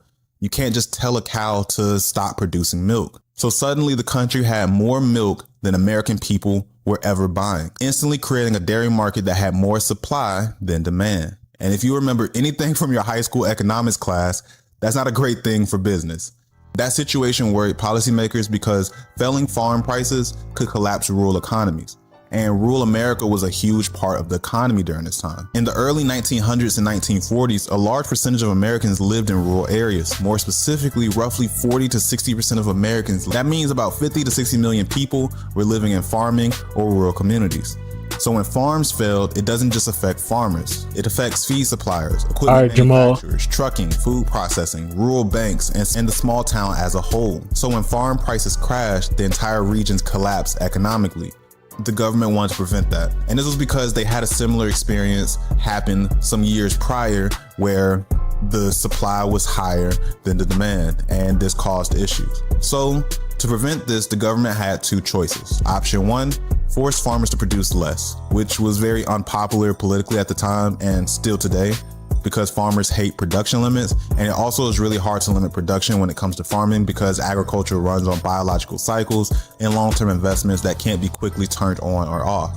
And if I'm being honest, when I was learning about this, I was like, yeah, why didn't they just go with option one? Because if there's too much milk, why not just reduce the number of cows and sell the meat? But Apparently, milk cows aren't the same as meat cows because they have lower quality meat, whatever that means. But you also can't sell them for as much because of that low quality meat, which kills the margins or whatever. And getting a bunch of dairy farmers to just delete their cows and sell the meat would also just fuck up the beef farmers' economics. So I started to see the problem and why they went with option 2, which was just to increase the demand of dairy to balance out the supply, which was much easier politically.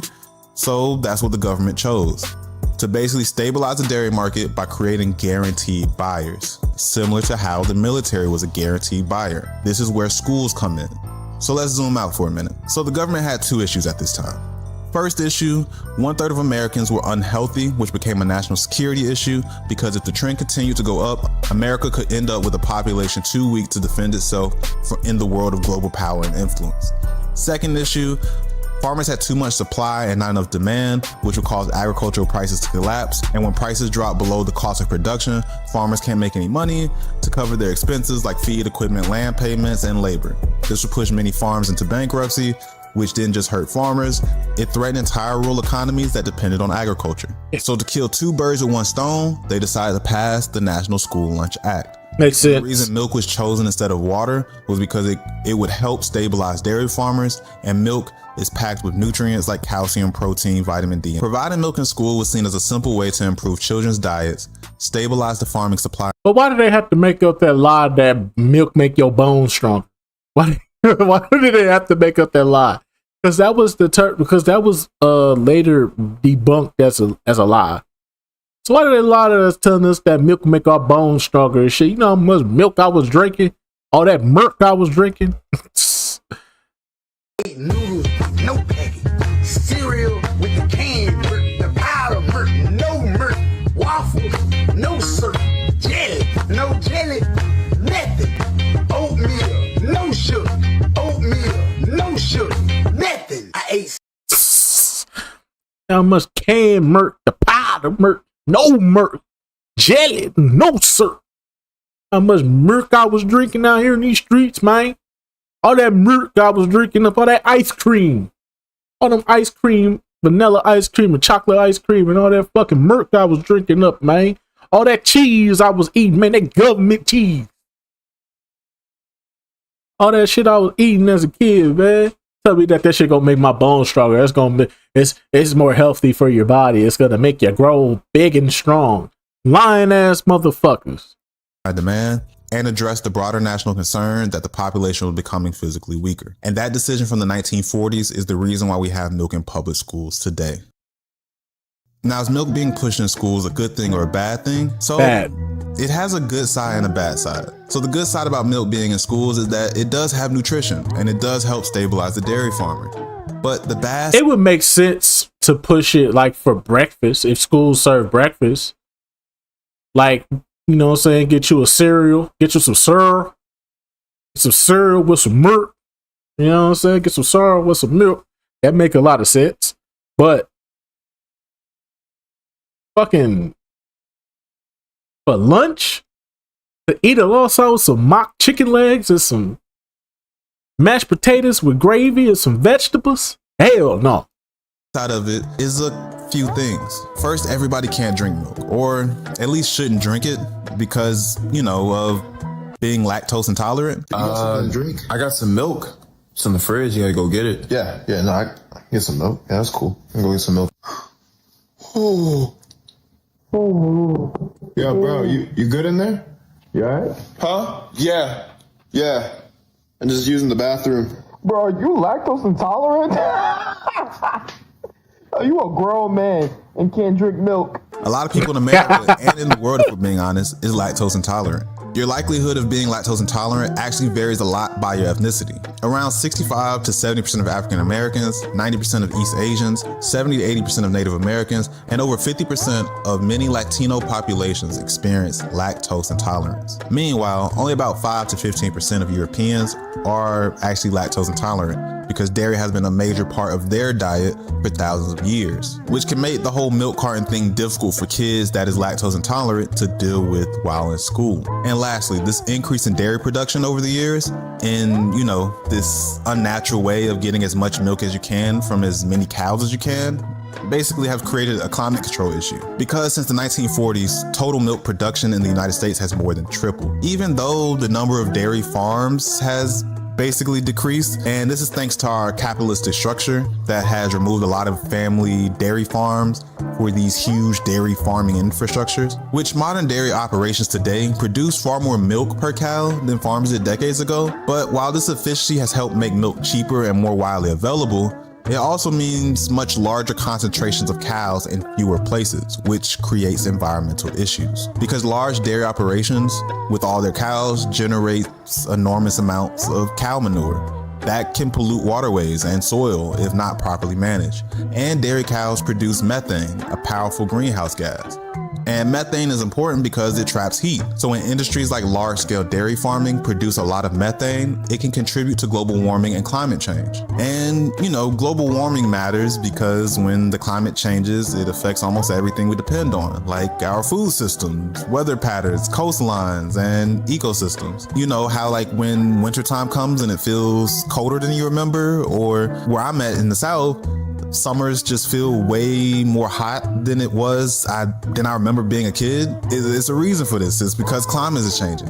Yeah. And when climate shifts too quickly, it can disrupt those systems and create issues for both animals, nature, and even us. Just as simple as us not wanting to go outside when it's too hot. But with all that being said, this video had me down a bunch of different rabbit holes because I started off just curious about why schools gave us milk and ended up learning about farming economics, policies, and World War II. And seeing how all those things connect, it changed my thought. Like, because I originally thought the reason milk was pushed in school was just because of lobbying efforts by dairy organizations. And if you're unaware of what lobbying is, it's basically when industries or organizations try to influence government decisions by meeting with lawmakers, funding research, running marketing campaigns, and advocating for policies that benefit their industry specifically. And I was just gonna make a whole video centered around lobbying and how it negatively affects America because it's a system where influence often follows money. And industries with the most money can have the loudest voices in shaping policies that allow them to make more money, which in turn can screw everyone else and create a system that, you know, we currently live in where policies have been made for the rich while fucking over everyone else. How do billionaires get away with illegal shit? I thought the rules applied to everyone. No, we love following the law. The government just makes it legal for us. What? Yeah. Let's say you own a factory with working conditions. And by I mean illegal. If you also start paying minimum wage, a few of them are going to get pissed off and start protesting. What happens then? Now, if you're a company like Boeing, there's easier ways to take care of it. But if you're not, that's when you start lobbying. What's that? Okay. Look, if a few politicians hear about the protests, they'll start creating new laws. These laws will increase salaries and give better conditions to the workers. It's good for them, but bad for me. What do you do then? I just need to find my people. What? Yeah, that's the beauty of Congress. If there are politicians that support the law, there are always going to be politicians that don't. Those are my people. Just start donating money to them till they're large enough to control other politicians. I'll keep doing this so that more and more people start joining my side until I get the majority support. Isn't that bribing? Oh no, it's just donating. But this way, the law gets blocked and I don't need to use any Boeing methods to take care of my problem. It's all legal. How does the government allow this? Well, as long as they get paid, no one gives a shit. This is perfect, since we can create new laws as well. What? It's simple. If money can convince Congress to stop a law, it can convince them to create one as well. If taxes get too high, we can change that. If regulations get too strict, we can change that. If salaries start increasing, guess what? We can change that. What do you mean by we? Well, it's not just me. If I can lower taxes, other companies benefit from it too. This is why they form alliances and combine their donations to get even more money, which means more control. Holy shit. Exactly. We don't just control the government. We've become a part of it. Welcome to the real world.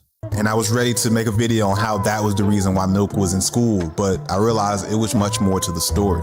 But don't get me wrong, as I was doing research, dairy lobbying groups definitely played a huge role in shaping milk policy in the United States. Peter Welch finding rare agreement with President Donald Trump as the president signs bipartisan legislation to get whole and 2% milk back in schools. Here's the exchange between the two in the Oval Office today. Brother, whole and 2% milk is not good. Brother, that's too much. Imagine some of these kids just can't handle that. I think it's okay to include water. You know what I'm saying? There's nothing wrong with low-fat milk, skim milk. I think skim milk and low-fat milk is the best way to go because it's not going to be too taxing on the stomach. You feel me? I don't think they understand that whole milk and 2% milk actually does damage to the body, bruh. To the stomach, I should say. Your shit gonna be bubbling, and then you gonna be running to that bathroom. Gonna be on that toilet for 3.5 minutes. For 3.5 minutes. No, not even 3.5 minutes. For about 30 to 45 minutes. Probably in out. Lord have mercy. They trying to kill these kids. We should start with the Democrat in our midst. What do you think? Peter Welch. Peter Welch. And thank you very much for being here, Peter. No, thank you. You know, our dairy farmers are so vitally important, and they have a way of life that transmits from one generation to another. And it's tougher than ever for our dairy farmers in Vermont, our dairy farmers in Pennsylvania, and others, South Carolina, or here.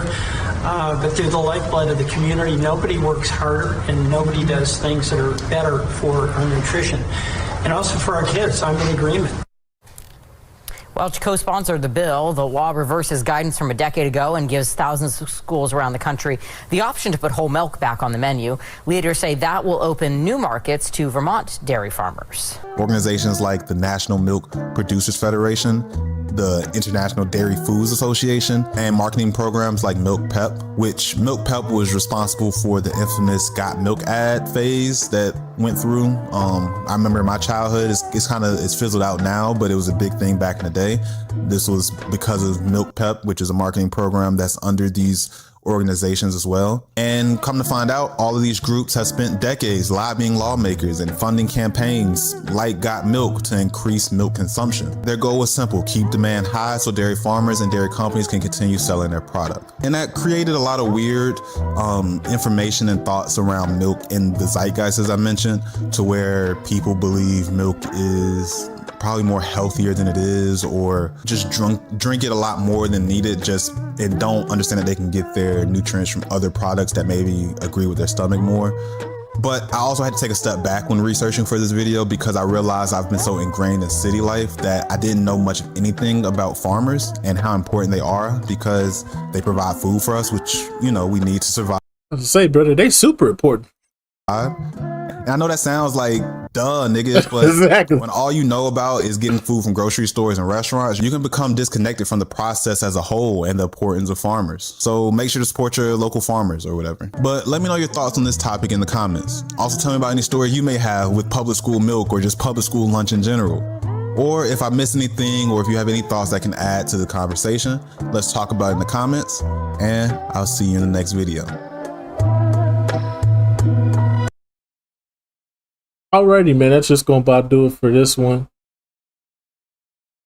Most definitely, man. Why the fuck? Hey, milk, hey, man, let's just be for real, man. Milk, now they trying to bring whole milk and 2% milk in. They finna fuck them babies' stomach up, man. Pray for the babies. Pay for the babies, man. If anything, have your babies bring a cold lunch to school. Stop letting them eat them hot lunches. Making me some cold lunches. Ain't nothing wrong with giving your baby a cold lunch, okay? Because water is more important. Water is more important than milk, okay? If you don't want your babies coming home, stomach bubbling on that toilet, in pain, burning, stomach burning. Stomach is burning, nigga, on that toilet. Oh, Bobby, my stomach hurt. Then you got to call off from work and shit, miss out on some good money. Hell nah. Better bring a cold lunch, goddammit. Protect your kids. Protect the kids. Protect the babies. But nah, man, that's just gonna about do it for this one, man. I will see you all in the next video. Milk was definitely not needed for schools, but it's understandable why they had it in there. But hey, man, I mean, I'm part of a generation that grew up on that shit, but I damn sure don't agree with it. I might have been a generation that grew up on it, but I damn sure don't agree with that, nigga. Imagine eating spaghetti and meatballs and fucking them nasty ass half frozen breadsticks and shit that they give us. They didn't even heat them up all the way. They was damn near half frozen. You could still taste the frostbite on that motherfucking nasty ass breadsticks they gave us. And then they give you a fucking salad to go with it, and then motherfucking milk, and then your drink is a fucking, man, they fucked our stomachs up when we was kids, man. Fuck school. Fuck school. But anyway, so I'm gonna see y'all in the next video. Until then, deuces. All right. Fuck school.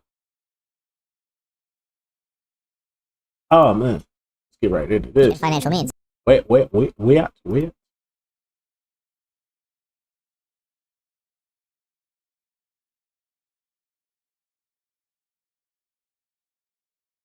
Alrighty, yo, what's just going on, everybody? Boy, Mr. DDG94 here, back with another reaction video. Today we've got a reactor. The satisfying death of hype beast culture. Okay, without further ado, let's get right into it. Dictionary.com defines a hypebeast as a person who avidly pursues trending fashions and newly released products in streetwear, primarily as signifiers of social prestige and financial means. Basically, someone who follows trends and buys expensive stuff to flex, or just for the sake of it being expensive. Recently, I made a video called The Death of Sneaker Culture, where I covered how, well, sneaker culture kind of fell apart. And one of my main reasons this happened was because hypebeasts infiltrated the market, jacked up the prices, and kind of ruined it for everyone. Aside from a few references, I didn't really dive into the overarching hypebeast culture that went hand in hand with sneaker culture, because trust me, it was about more than just sneakers. Yeah, Supreme really made a f***ing brick. Look at this shit.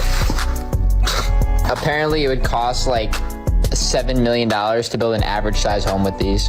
These figures retail for $6,000 US, though have recently fetched around $50,000 to $100,000 US at auction. They wait in line for 3 or 4 days now. For what? You're probably gonna freak out when I show you what they're waiting for. Please do. Yeah, shovels, bricks. Shovels and bricks. We can only thank Supreme for making this their new shovel. So how did brands like Supreme have people paying hundreds for a brick? Or how did brands like Cause have people... If you're gonna pay that much for a shovel, brother, you might be. I hope you going into business for yourself. I hope you're gonna start a business with that and make your money, make some money with that. Buying bricks and shovels and shit. You gonna start a business? The fuck? Spending thousands on, I guess, toys for adults? I mean, nowadays, it's almost like no one cares about a lot of the traditional hypebeast brands. So how did what was once a derogatory term turn into something people proudly proclaimed? I don't wake up every morning and say, hey, how can I do something hypebeast today? How can I be a bigger hypebeast than I was yesterday? Unlike the sneaker video, in this video, I'm more interested in what drove an entire generation of people to spend thousands of dollars on clothes strictly because they were popular. And while the super big hypebeast era may be over, I'd argue that it never died. In fact, I think that it's still around today, just in a different way. And I mean, let's be for real, bro. People out here buying fakes. Just let that sink in for a minute, bro. People out here buying fakes, bro. And proud of it too. On top of that, niggas are buying fakes and are proud of it. You really think somebody give a fuck about? The only people, if you think somebody care about the fact that you spent $8,000 on a pair of Nikes that they got off a Chinese website for $25, you think they care? Like, oh, I got these. I feel like AK on these, bro. I spent $25 on mine. What do you mean? They're wraps, bro. Man, what the fuck? You wearing fake ass shoes? Don't nobody care about. to understand all of this, we have to understand where the hypebeast came from. Streetwear as a fashion genre typically dates back to the 80s with the creation of Stussy, widely being considered the original streetwear brand. However, a lot has changed from then to now. California's Sean Stussy only ever started his brand because he got into the habit of making shirts for his friends, featuring his iconic graffiti signature. It's not in every store on the block, you know, so people still really want it. Like it could right now be in a lot of more stores and be like a big thing that was doing like double the amount of sales of the stuff. But then, you know, you guys wouldn't be here wanting to talk about it, and all my homeboys wouldn't want to wear it because everybody else did. So there's really a fine line and a natural like growth pattern to it. Frank and I never were like big shot kind of wannabe greedy guys. We've really like tried to like be true to ourselves and like have it from the soul more and not like say yes to a bunch of money. But since then, the relatively underground fashion genre has spawned a bunch of subgenres, which include the hypebeast, which is often categorized as a specific, highly brand-driven subgenre of streetwear. The success of streetwear can be attributed to the power of youth movements and counterculture. Back in the early 2000s in online fashion forums, the term hypebeast was actually used as a derogatory term. And for a long time, being a hypebeast was a bad thing, especially since individuality was prized in those days of fashion, and many at the time viewed being a hypebeast as the opposite of that. Like many online terms though, as hypebeast began to gain traction and grow in notoriety, the meaning behind it changed. A large part of this is thanks to the blog site called Hypebeast. Kevin Ma, who started the brand, said, "The term hypebeast had a negative connotation when we first used it because it meant that you were just following hype, and I thought it was funny to use this name. I didn't think about it too much."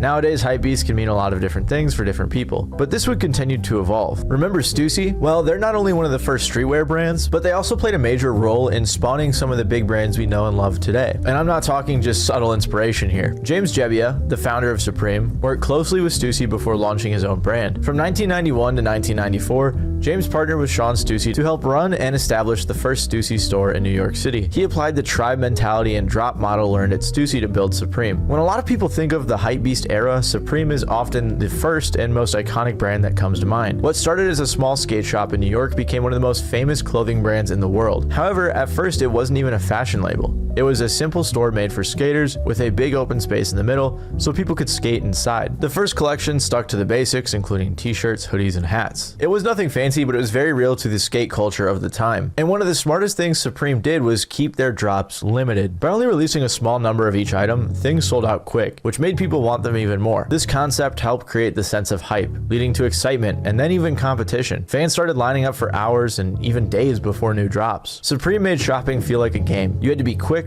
lucky, and dedicated, and that made every single product feel special. Basically, when a hypebeast brand like Supreme announced an upcoming drop, a few different things would happen. At physical locations, people would line up for hours and hours ahead of time in hopes of getting their hands on some Supreme gear from the new release. Sometimes there would be some genuine shoppers who wanted a piece or two for themselves, but other times you'd have resellers going in to grab up as much as they could. The internet side of things works similarly. Sometimes there were online queues with again a mix of personal shoppers and resellers. However, the online resellers had the unique advantage of using bots to beat out their competition and get a chance.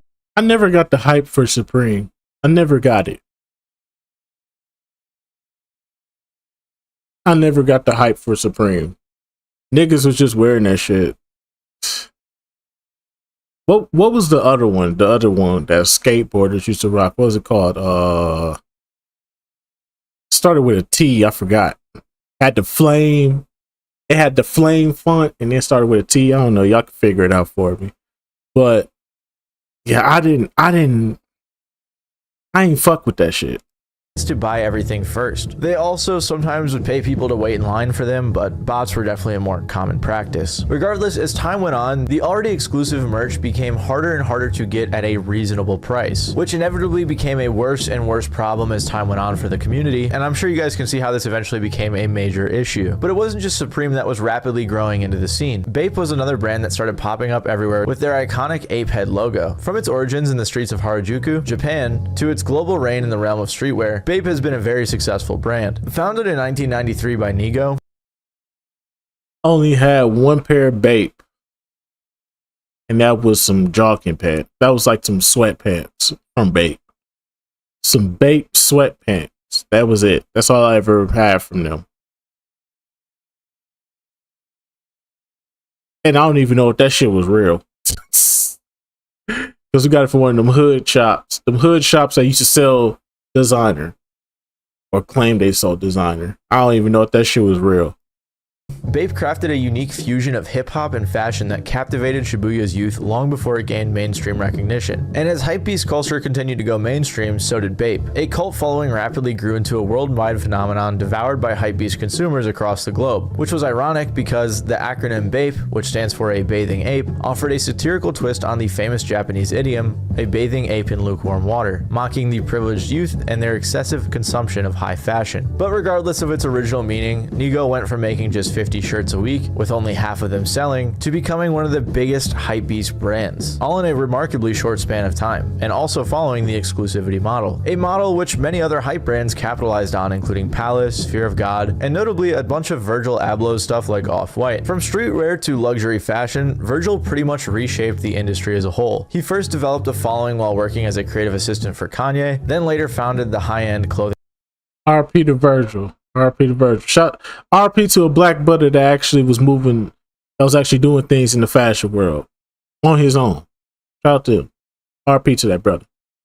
Brands Off-White and Pyrex Vision. He perfected what many streetwear and later on hypebeast brands strive for. Virgil had mastered the art of hype. A ton of the clothes he designed weren't always entirely different or outside of the box, especially to the untrained eye, yet he created a brand worth hundreds of millions in Off-White and was specifically chosen as the artistic director of Louis Vuitton's menswear line. His use of simplicity was genius and contributed heavily to what made parts of hypebeast fashion great, helping grow the genre to arguably one of the biggest in the world. Fast forward to the mid to late 2010s and the term hypebeast wasn't negative anymore. If anything, some people viewed it more as a compliment. Companies like Supreme, Off-White, Bape, and others had a massive amount of popularity. Being labeled a hypebeast now meant that you were in possession of some of the most popular streetwear pieces. The transition is a reflection of the times, where owning as many hype pieces as you could gave you perceived cultural currency, which for some in the scene was all that mattered. And due to the size of the resale market at the time, owning a rare piece wasn't just a collectible, it was an investment. People weren't dressing in outfits they thought matched well or looked cool. They were putting things on that would add up to the highest total price tag. Which is why kids today don't know how to fucking dress. Y'all don't know how to fucking dress. Y'all wearing... I really want kids to understand something. You're wearing pink with camouflage pants. Make it make sense, bro. Make it make sense. You're wearing pink. You're wearing a pink t-shirt with camouflage joggers or shorts, whatever. That shit is tacky as fuck. My nigga, you're wearing pink. Sometimes y'all wear cheetah with fucking... Y'all wear cheetah print shirts with fucking pink pants and light green pants and shit. Like, nigga, y'all niggas don't know how to dress for shit. But it costs more than everything you got on, though. That's not the point. As cheap as my outfit is, at least it don't look tacky. Niggas get that money and then just don't know how to act, bro. Niggas get a little outfit and don't know how to act, bro. That's crazy.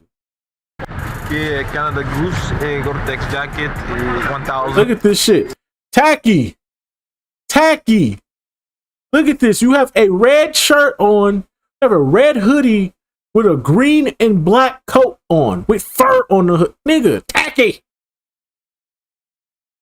Do you niggas know how to dress? Where your mama at?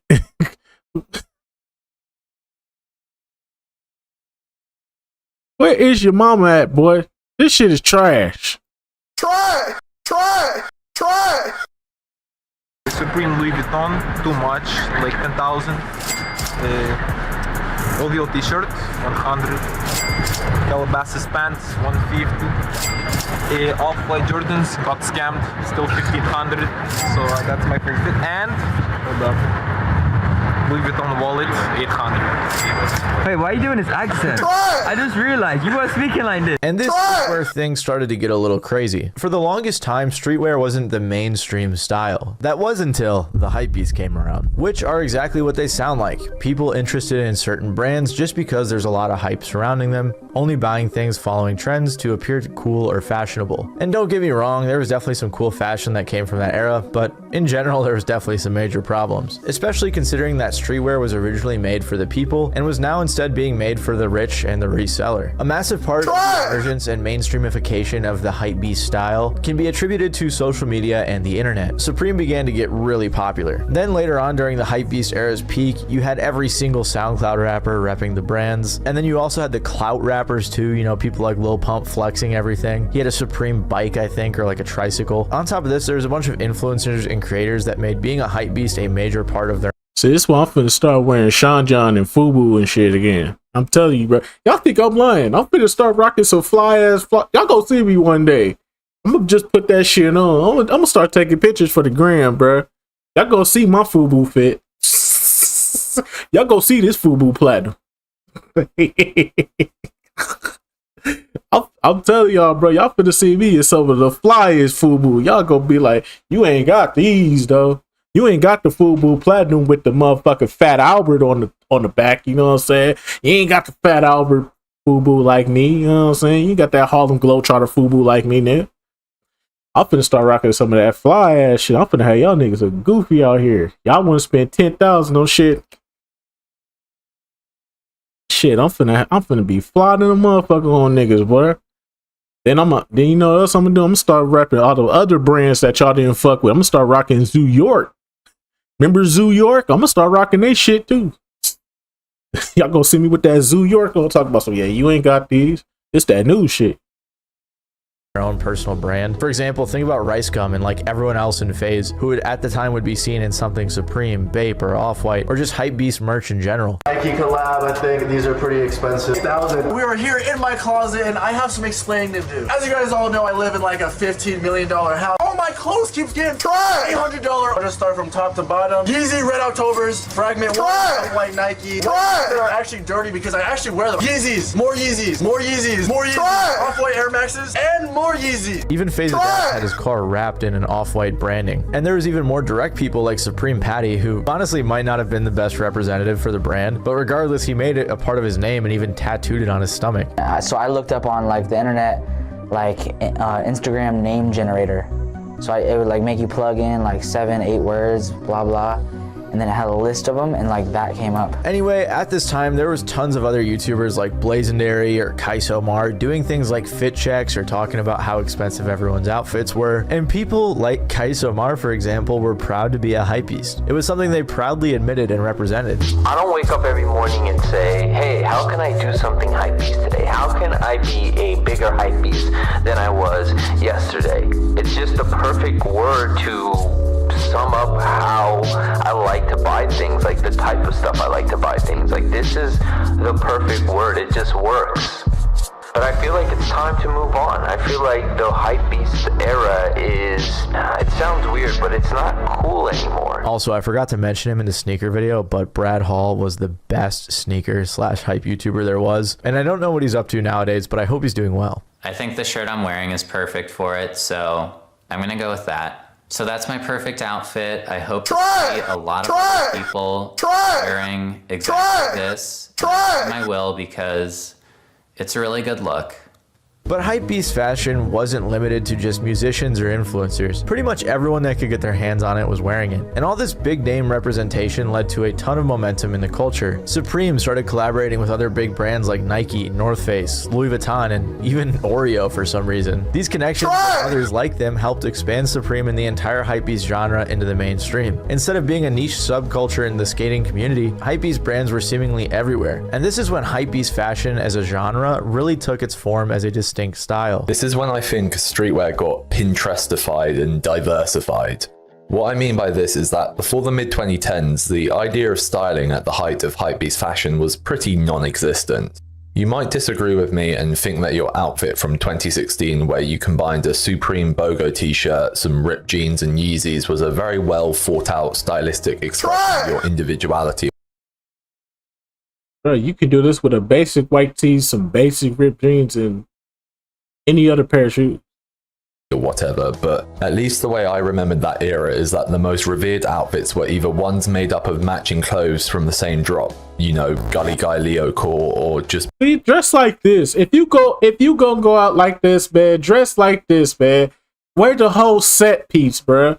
This is cool. I'm fine with this. When you got the matching top and the matching bottom, that's perfectly fine. You out here styling, my brother.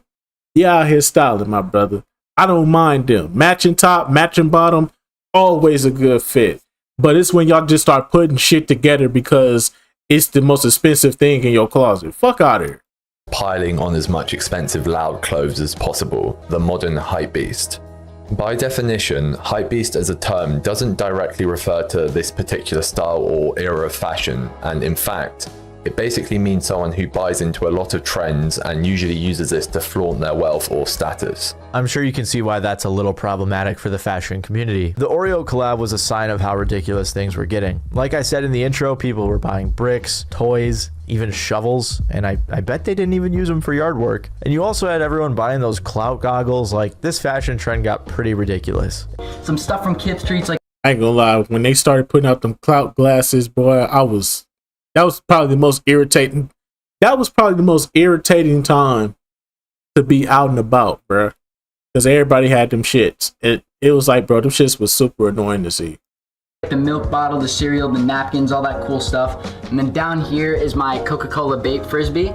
Over here is my little Bape Play mini figurine with a Palace hat. Some more Palace accessories. I actually don't really mess with Palace like maybe a lot of people think I would. Accessories were one of the main ways people like me who didn't have any money could participate. Like maybe I couldn't afford a $1,000 Supreme shirt, but I could maybe squeeze out $100 for a Supreme headband. And people were buying these overpriced things like a bag of cereal from Kith just to have an item with a popular brand's name on it. To a degree, I think I understand why people were acting this way. I was like 15 at the time and I wanted these cool hype items like anyone else did. I was pretty easily influenced by what everyone around me was doing, and for a couple of years I really wanted to look like my favorite artists or influencers or whoever else. Honestly, I think I still have a Bape headband somewhere too. Regardless, what I'm getting at here is I think this trend was in general driven by a lot of young people just looking to fit in. Young people who didn't know they could go to a thrift store and find a really cool fit for under $50. People that didn't understand that brands don't matter unless you personally really like that brand, until they inevitably grew up and learned these things. I remember the first time I went thrift shopping and I realized, what am I doing looking at these, $1,000 Hanes shirts? It's ridiculous. In 2018, a Redditor named Sphinx posed the question, is being a hypebeast actually so bad?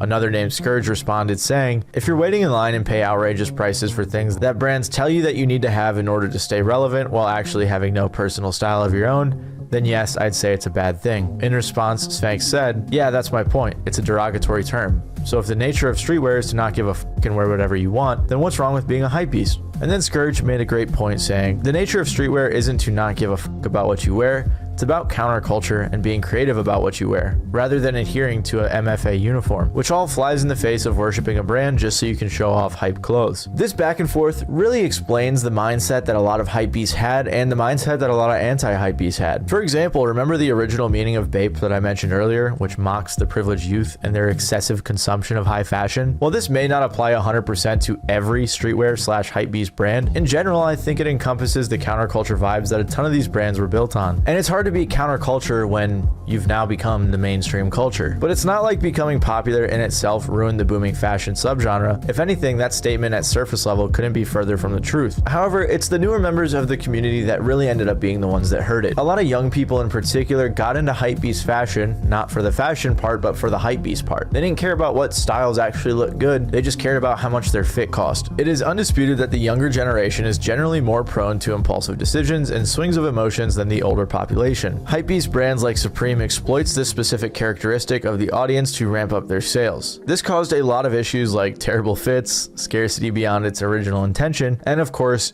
giant prices on the aftermarket. Hypebeast culture and consumerism pretty much started to kill streetwear. A ton of iconic streetwear brands were originally independent clothing labels founded by and for underground subcommunities and subcultures. And the hypebeast era flipped this on its head. Now these clothes were for the rich that could afford it, or the resellers that had bots and could snag them up before anyone else. But thankfully, this wouldn't last forever. Resellers, scalpers, and hypebeasts really seem to be the ones that cannibalized themselves and killed this era. Reselling has a lot to do with the negative connotation many associate with streetwear. It's arguably streetwear's most toxic trait. A shirt that probably costs less than $10 to make can retail for $80 and then resell for over $250 just because it has the words "a bathing ape" on it. While exclusivity in fashion is already sort of controversial, streetwear culture takes that to a whole new level, feeding off of the exclusive nature of limited drops. For those addicted to hypebeast fashion, missing out on a drop, as one article said, is like losing a family member. Hypebeast fashion leverages supply and demand to the max, and if there's too much supply, the demand just won't meet it. If every hypebeast Hypebeast could have as many Supreme box logos as they wanted, it wouldn't be special anymore. The resale culture was extremely responsible for creating the hype of these items, and it really aided in the mindless consumerism, which was people just buying stuff because it had a high price tag, which then in turn reinforced the reasoning for them having a high price tag,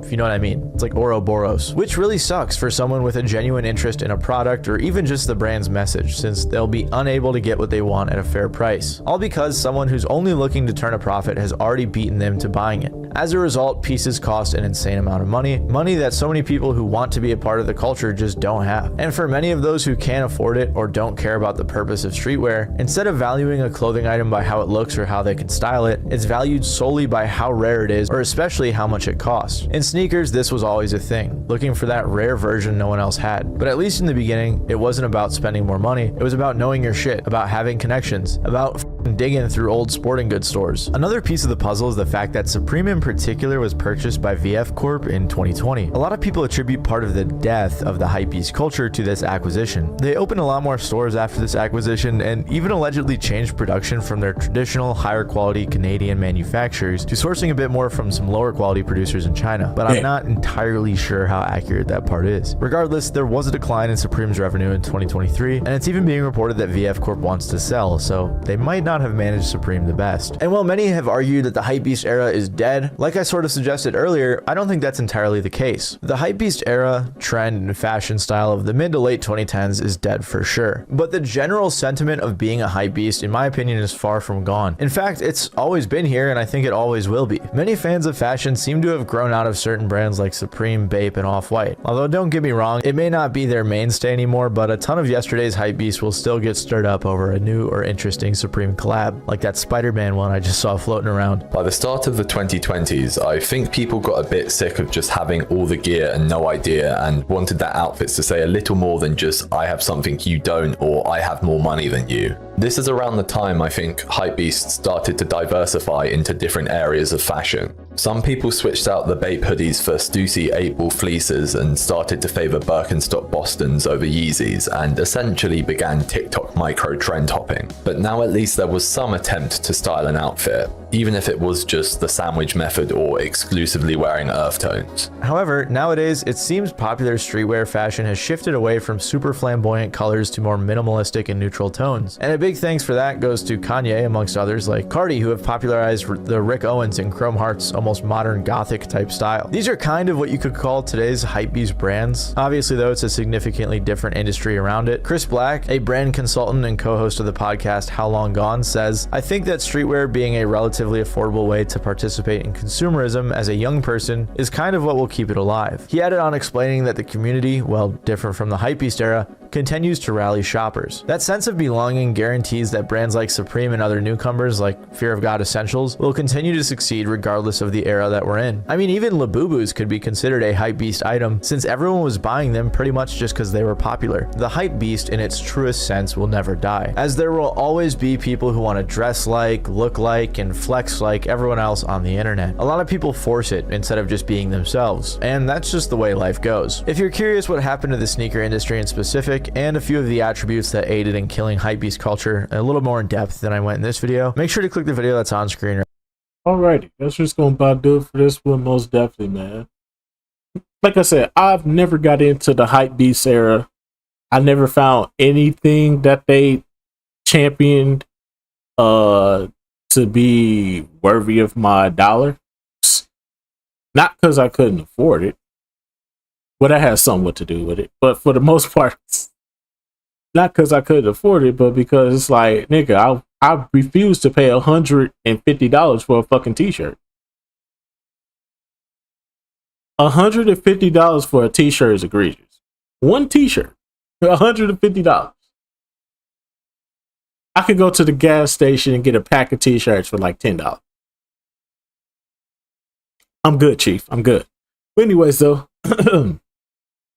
that's just gonna about do it for this one. Most definitely, man. Hypebeast gonna do what they do. I'm gonna do my own Hypebeast thing. You know what I'm saying? Like I said, I'm bringing Fubu and Zoo York back. I'll tell y'all, bro. Y'all go see me on here one day with that Fubu Platinum. Y'all gonna be like, man, why you got that Fubu Platinum on? Don't worry about it, Chief. You ain't on this. Don't Don't be asking me questions. You wasn't over here when I told you. I'm gonna be on that. I'll say I'm gonna be the hype beast killer over here. They gonna be looking at me like, this nigga got on FUBU. He kind of rocking that shit. Let me get on that train. I'll be the hype beast killer over here. But anyway, so that's just gonna about do it for this one. I'll see y'all in the next video. Till then, business. Alright, man. Last call for alcohol. Got one more video. Maverick. Yeah. Alright.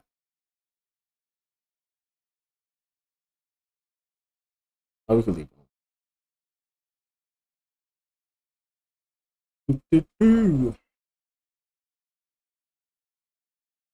All right. Pop. So it's the last call for alcohol. Yes, sir. All further ado is get right into it. Alrighty, yo, what's going on, everybody? It's your boy, Mr. DDG94 here, back with another reaction video. Today, we finna react to the homie Maverick. Hey, man, make sure y'all go subscribe to the homie channel. Run them likes up, the views up, the comments up, subscribers up over there on his channel. And without further ado, let's get right into it.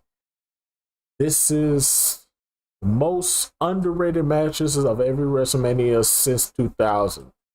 Now, the last time Maverick did this, I think he did the best and worst matches of each WrestleMania since 2000.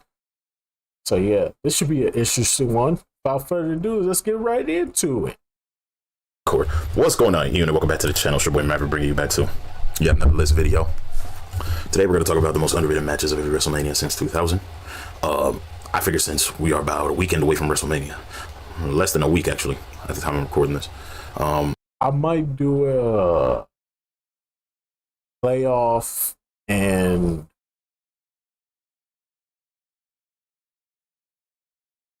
WrestleMania predictions video this week.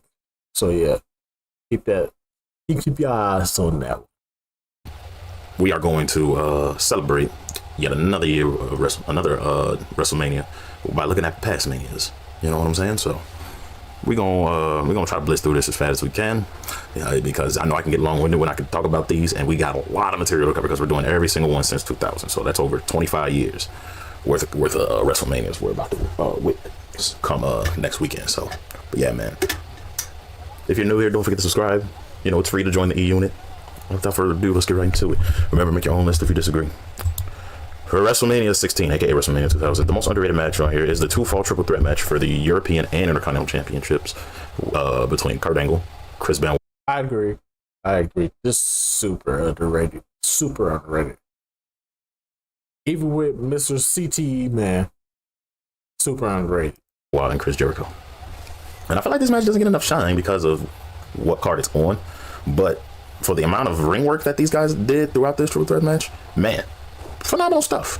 It's the reason why 2/3 of these men would be considered part of the SmackDown 6, because their work rates were as high as the times they debuted it. You know what I mean? So yeah, you got to give these three icons in the ring their flowers, man. WrestleMania X7. My pick here is going to be the hardcore triple threat match. Reason why? It was like a nice nod to ECW, knowing that Vince bought them out prior to this event, so it was a nice nod.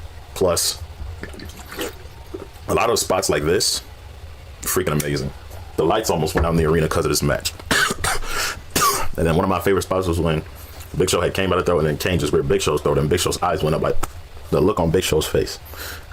Stuff of comedy, man. Kane won through a flying elbow drop off the stage. That was also pretty cool too. Anyways, WrestleMania 18. A lot of people say this is a one-match show. I clearly disagree, because even though this match should have been the main event, I will argue that the main event itself is one of the most overhated matches of all time. Probably because, you know, they could have placed it higher, but I still feel like this match wasn't bad. It was actually pretty good. It wasn't bad. It just got overshadowed. But to put it in perspective, it wasn't a bad match. It's just overshadowed, and the story behind it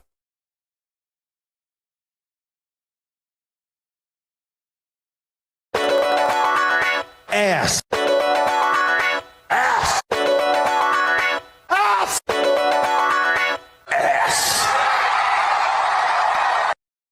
the story, the build up, just we could have did better. We could have did better.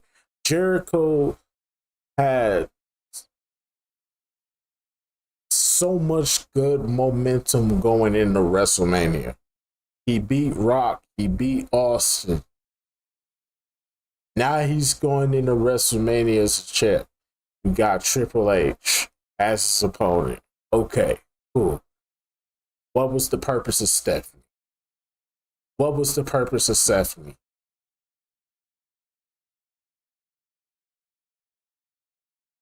Hear me and hear me good, nigga. I'm here to double down. That shit is a 2-pack of ass. The fuck are you talking about? That shit stinks. You could have just let them two tell the story. It's for the championship. There was no need for Stephanie at all. But it had decent storytelling. We saw Chris Jericho work the leg. We saw Triple H get his get back on Stephanie. You know, the thing is that placing it as the last match was did more harm than good because The Rock and Hulk Hogan took all the energy out of the crowd. Yeah, they got overshadowed. And Jericho still hates this match to this day. If you ask him about it, he still hates this match. Me, I still like it because it wasn't terrible. Coming at WrestleMania 19, my favorite WrestleMania of all time. The answer is simple. It's Team Angle versus Chris Benoit and Rhino versus Los Guerreros for the WWE Tag Team Championship. And I put this in here for the same reason I put the 2-fall triple threat match in WrestleMania 2000 on here.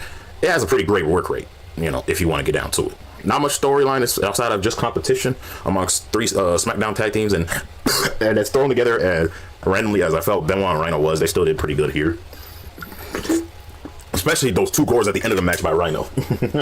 I thought those were pretty good. But yeah, and the right team went over. The younger guys went over. WrestleMania 20. I'm gonna go ahead and go out on a limb here and say that the most underrated match on here was Evolution versus Rock and Sock. You know why? Because this match is how WWE knew how to create new stars. This got Randy Orton and Batista over as, you know, new guys to pay attention to. Because by the previous year, they had just joined Evolution as they were members of Monday Night alongside Triple H and Flair. And this is where them as a team, as a stable, were taken majorly seriously. I agree.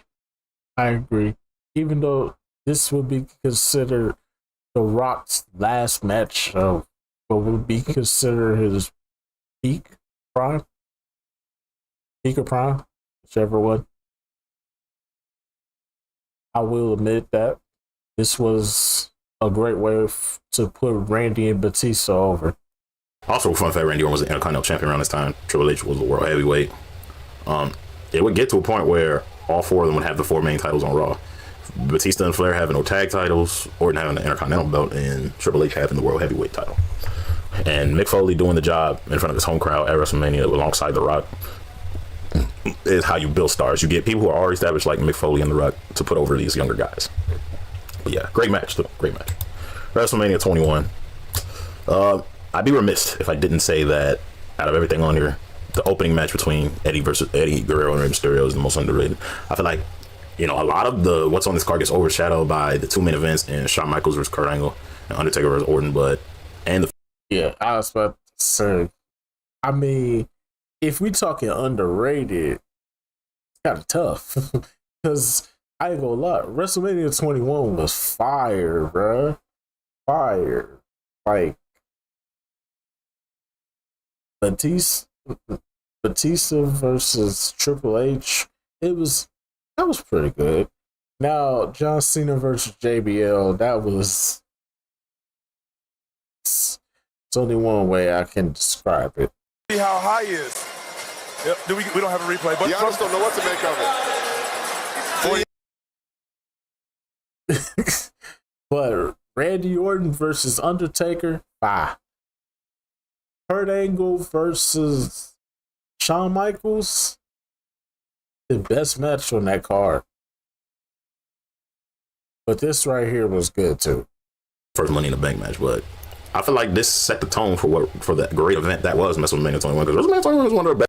But then again, you also had the first Money in the Bank ladder match. That first Money in the Bank. Shit was so good. That shit was so good, man. I'm just saying. That shit was so good. I don't know. Could it be? Yeah, WrestleMania 21 was good, man. That's WrestleMania's all time, believe it or not. You know what I'm saying? And this match set the tone pretty good early. And who doesn't love a nice high-flying luchador matchup? Like, the pace was just back and forth in this match. You couldn't ask for anything better out of these two. All right, WrestleMania 22. WrestleMania 22. This is also a work rate favorite of mine, but I actually really liked Chris Benoit losing the United States Championship to JBL. Number one, the not.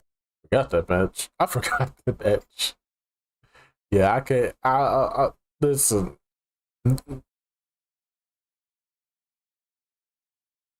The best match on this card was obviously Mick Foley and Edge. That hardcore match was crazy. But I totally forgot JBL was facing Chris Benoit for the United States title. I totally forgot about that. That's the Eddie where peaked to me. And then number two, you know, Benoit is going to be a machine regardless of who he works with, so you guarantee that. And even the finish I like because, you know, JBL pretty much got a leverage pin, reversing Cornwell's crawl space, and him holding on to the middle rope. I'm like, yes, what a perfect way for the heel to get the title. Because if Benoit would have lost clean to him, it would not have looked as good. You know what I'm saying? Besides, at this point, JBL was already one of the biggest villains on SmackDown. So if they were going to give him the belt, he had to do it in such a dirty way while Benoit wrestled clean. So yeah, still great match work. WrestleMania 23. There was a lot of great things on here. This is also one of the better WrestleManias of all time. But I got to give the nod to Chris Benoit versus MVP. The reason why? Same as the other two matches, the other three matches I just talked about. It was. I forgot about this match too. I wasn't. Yeah. Yeah, totally forgot about this match. It was too much hate on this one too. This is another good ass WrestleMania too. 21, 22, 22. Like I said, from 21 to 31, straight heat. Well, no, I'll take that back. You got to exclude 27. 27 ass. But aside from that, WWE had a really good WrestleMania run starting at 21. But 23, they was knocking it out the park. But it's easy to forget about a match like this. This would easily get lost in the shuffle when we're talking about WrestleMania 23. WrestleMania had too much heat to it. We talking about the Money in the Bank ladder match. They went super crazy on that one. The Donald Trump versus Vince McMahon hair for hair match with Bobby Lashley and Umaga with Stone Cold as a special guest referee. Bye. Batista and Undertaker tearing the house down. Shawn Michaels and John Cena putting on a 5-star classic. Yeah. It's easy to get lost in the shuffle on this one. A good work rate between these two, and you know, Benoit helped MVP, you know, get over as a Dynamite heel. You know what I mean? And I like that, you know, it became a series between these two over the US belt, and come Judgment Day, Benoit would actually put MVP over. But this was a great launching point to get to that point, because remember, this is MVP's very first WrestleMania, so you got to give him kudos. You got to give him kudos for, you know, putting up with one of the greatest workers of all time in Chris Benoit, despite him losing at this one. So yeah. Kudos to MVP. Kudos. WrestleMania 24. I feel like nobody talks about this match because it's at the very beginning of the card, because the second half of the card just bombs and delivers on every part. But I really like the Belfast brawl between JBL and Philly. Now, granted, it had a weak storyline going into it, but there was a lot of carnage, a lot of great spots. You know what I'm saying? I totally forgot about this match until I watched that WrestleMania 24 video a couple of weeks ago. Yeah. But once again, another good ass WrestleMania. Another good one. We talking about Floyd versus Big Show, Undertaker versus Edge, John Cena, Triple H and Randy Orton, even though that match only got like 15 minutes, but still good ass match. Yeah. And a great usage of the weapons. Oh, Ric Flair versus Shawn Michaels. Yeah, this shit could get overlooked. And JBL went over again, being the bastard heel that he always has been. Like, this is a great return to WrestleMania match for JBL. What better way for JBL to return? Too bad his back was fucking up around this time. Beat Finley. You know what I'm saying? That clothesline from hell that Finley took was vicious though in this match. So yeah, in terms of work rate, you give the Belfast Brawler time, and you give one of the biggest villains in SmackDown history time, you can cook something up, and they did. And this is like a tone. This was a tone setter for what the WrestleMania, because 24 is also one of the greatest WrestleManias of all time. So, yeah, kudos to JBL and good old Fit Finley for deciding to put him over. Okay, WrestleMania 25, a slightly underrated WrestleMania because it had one of the greatest matches of all time in there. It had the greatest match of all time in there, and it had also one of the best brother versus brother matches like ever, dude. This beef. If that idiot didn't leak out that Christian was going to be the person that screwed over Jeff Hardy in Royal Rumble and Matt had not turned heel, we wouldn't have got this amazing, fun, spot-heavy Extreme Rules match. Yeah, we would have got something 10 times better than that. I think we would have got something 10 times better than that. I think we would have got our Hardy Boys, Edge and Christian ladder TLC hardcore match for the tag team titles. Or they put the ECW and World Heavyweight titles on the line, and it's Edge and Christian versus the Hardy Boys, winner take all match. Man, who knows the possibilities of what that could have been if that reporter didn't leak that story, bro. That's why I say, man, reporters are the worst thing for wrestling, bro. We need to keep reporters out the wrestling business, bro. They don't need to report on anything but releases, backstage problems, or potential WWE, or not WWE, but potential investments between companies, or potential signing. But as far as they need to stay out the stories. They need to stay out the creative room. Let creative cook. Let them do their thing. Stop getting involved in that. And then leaking stories talking about this is what's going to happen and this guy's going to come back. It's like, why would you do that? Why would you ruin the story? Let the story play out. Even if you know, tell us later. We don't want to hear you right now. But I digress. Okay. There were so many good spots here. Jeff Hardy splashing Matt through 2 tables as he sandwiched. Them using a vacuum cleaner. You know what I mean? And then how the match ended was pretty awesome too, because Jeff Hardy missed a leaf or leg drop off a ladder, which allowed Matt to get up and use a twist of fate with Matt's neck through the chair. I'm like, oh my God, Jeff just broke his neck. Matt just broke his brother's neck. And for as much as this Mania gets crapped on, nobody likes to bring this up as a bright spot, but you got to give it its flowers. And you could debate over who should have won, but considering there would be a 3-match series between Matt and Jeff, I guess Matt had to win at least one of them. I still kind of wish Jeff would win though, but anyway, it's still a great match. Moving on to WrestleMania 26. Everybody remembers this match mainly because of the main event, but don't nobody talk about how good Edge versus Jericho was.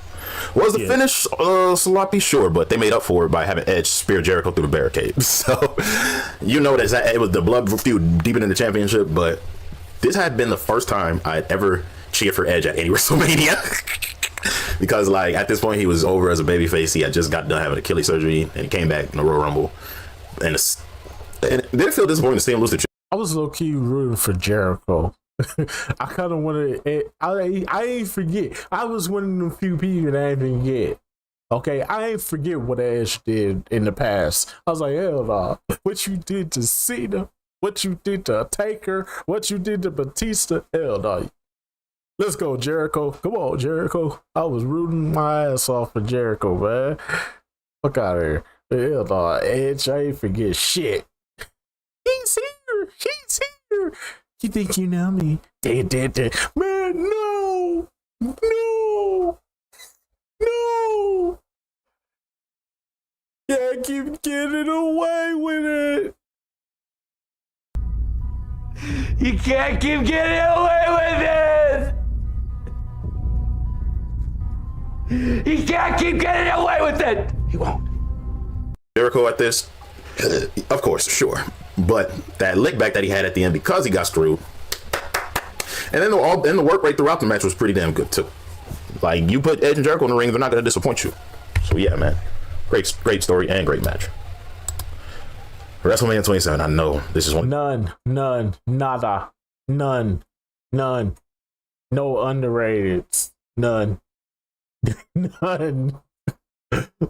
This shit was ass. WrestleMania 27 was ass. 3 letters. 1 word. Ass. The fuck are you talking about? That shit stinks. Throw this whole WrestleMania in the trash, bro. Aside from Triple H and Undertaker,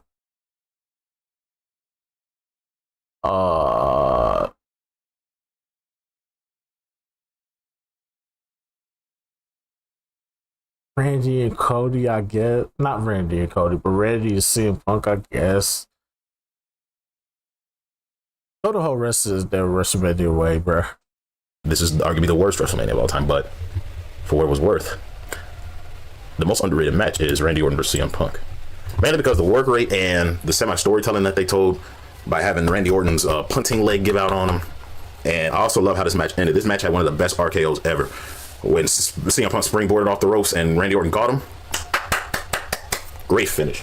The only people that dislike this match are toxic CM Punk fans. Yep. But let's be real. New Nexus CM Punk, they got the treatment that they deserve because them guys with New Nexus, they was not ready for prime time. I was happy in 2010, 2011 when Randy started punting each and every one of the Nexus members off one by one. I was happy. You know what I'm saying? He literally punted Husky Harris out of Bray Wyatt. You know what I'm saying? So, what more can I say? It was a blessing in disguise, and so was this match because I believe also without this match, man, CM Punk doesn't have more room for his epic pipe bomb that nostalgic fans like to talk about. But yeah, man. Still, if you're gonna watch WrestleMania 27, don't skim past this. Okay, we can skip the Michael Cole and Jerry Lawler match because we all know that match was ass. Moving forward, WrestleMania 28. Still one of the greatest WrestleManias of all time, and one of the best in terms of buy rate. This is the most bought WrestleMania. I feel like, for what it was worth, CM Punk versus Chris Jericho doesn't get talked about enough. Like, yeah, I would agree. That was a good ass build up to WrestleMania. It was a good ass build up to WrestleMania. It just, Rock and Cena just meant more, man. It just meant more. I had 2 of my GOATs going against it. I didn't really care what. It was like both of them my GOATs. Like, I grew up with The Rock. I started with The Rock. I grew up with Cena. So it's like, I get the best of both worlds. It's like it would be like an NBA Finals between Allen Iverson and Giannis. Like, it'd be my 2 favorites going at it. I always tell people, like, look, this WrestleMania had 3 amazing matches. The Hell in a Cell match with Taker and Triple H with Shawn Michaels as the referee. Yep. The main event with Cena on The Rock, and this match for the WWE Championship. Yep. And not just because of work rate, but I loved it because of the storytelling as well, because John Laurinaitis put that stipulation on him. Because, you know, CM Punk wants to take Jericho's head off and feed it to the dogs after what he said about his dad and his sister and his family and all that. You know, he wanted Jericho's blood, and Jericho wanted the title. And John Laurinaitis, being the dickhead that he is like, well, if you get disqualified or counted out, you're going to lose the WWE Championship to Chris Jericho. And there were so many times in the match where CM Punk will snap, and Jericho is just tempting him, like, come on, hit me, Punk. Punk, how's your father? He is just tempting him. And like the referee's like, Punk, I will disqualify you. You're going to lose your championship. Man, stuff a legend. I also like that Jericho tapped out, too. Into CM Punk. I also liked that finish, too, man. This is definitely hella underrated. Like, this should be in contention for one of the greatest WWE Championship matches in WrestleMania history. This right here. WrestleMania 29, another underwhelming WrestleMania, but if I had to pick a most underrated match from here, it'd be the opener between Randy Orton, Sheamus, and Big Show versus The Shield. And the reason why, it's the same. I don't know about this one, Maverick. This one, my name, this gonna be the one I might have to disagree with. Yeah, I would disagree with this one. Granted, this is the Shield's debut at WrestleMania, but at the same time, this match. See how high is. Yep. We don't have a replay, but Giannis don't know what to make of it. It's mid. I'm just gonna call it for what it is. It was mid. The same reason I had for my WrestleMania 20 pick is because this is how you established new young talent as stars. I do. You have them beat 3 guys that are already got skin in the game, that already got status in Big Show, Sheamus, and Randy Orton. Okay, you have them beat these guys. You have them go over. You legitimize them as threats. Okay, that's how you do it when you're trying to create new stars. And in WrestleMania 30, it's literally the same thing because guess what? I thought the Shield versus the Old 8 Outlaws and Kane was pretty good. All right, Maverick, you started to lose me now, brother. You started to lose me. Oh no, Maverick, you started to lose me, brother. Oh no, you started to lose me, brother. I don't know about this one. I can't agree with this one. It's not like you, Maverick. You normally get this, but this ain't hidden, brother.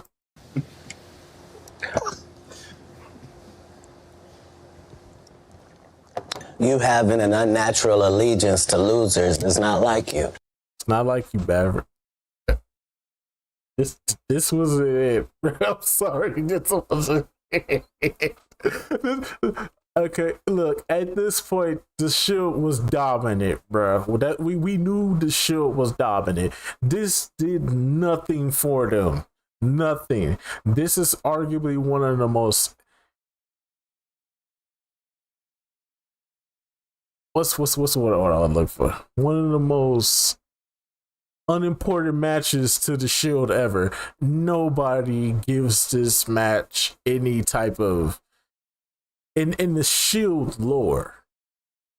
Nobody talks about this match. This is the most irrelevant match of their time as a group. Nobody brings this up. Nobody. We skip straight. We go to the Wyatt family, and then we skip this match, and then we go straight to the Evolution feud. We go straight to those, and then the breakup when Seth Rollins hit Roman Reigns in the back with the chair. But this match right here, my brother, this ain't it. I'm sorry, Maverick. I'm sorry. I can't. Nah. 3 letters. 1 word. Ass. I'm sorry, Maverick. If you was gonna say underrated, I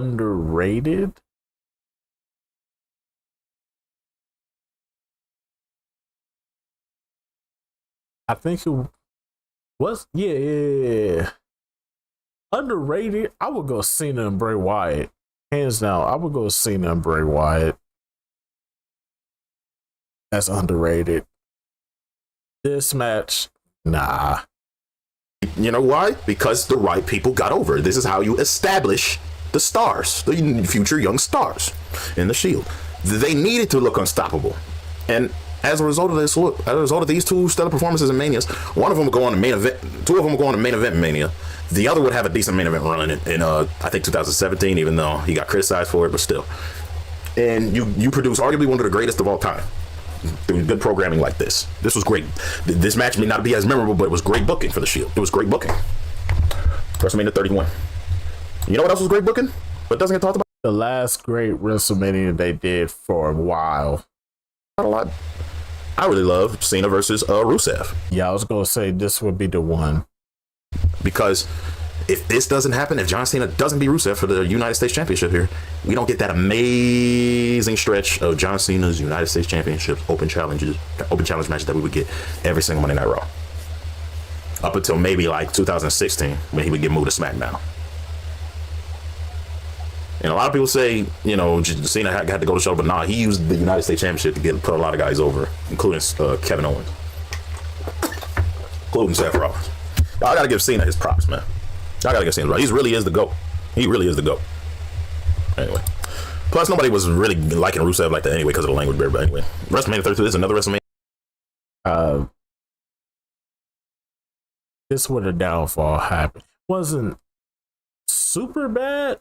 Wasn't like bad, but compared to 31, 30, 29, 28, 26, 25, 24, 23, 22, 21.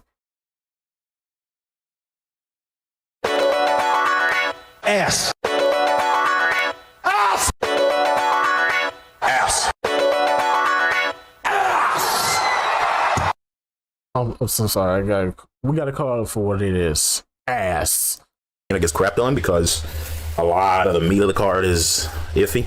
But if there's one match that delivered that I think is underrated, it's the Intercontinental Championship ladder match. Yes. Yeah, I can't even really say what other match was worthy outside of this one. I felt like WWE was finally giving Zack Ryder, aka Matt Cardona, the reward he deserved. Just for him to lose it on SmackDown the following week. He only held on to that belt for a couple of days and then lost it to The Miz on SmackDown. Come on, Chief. Or getting over organically on the internet, because in 2012 they would not get that to him because he got over without Vince's permission. Sadly, they would bury him the next night on Raw, but this still was a great moment for all the marks to see. Like, we appreciated this for what we had, for how long we had it for. Like, this was big, and this was great for Zack Ryder. But yeah, man. Also, all the carnage that was happening around this, I feel like I was watching a WrestleMania Money in the Bank ladder match with how much spots there was in this match. So yeah, WrestleMania 33. I decided to pick for most underrated the Raw Women's Championship Fatal 4-Way Elimination match, and the reason why is because of great booking.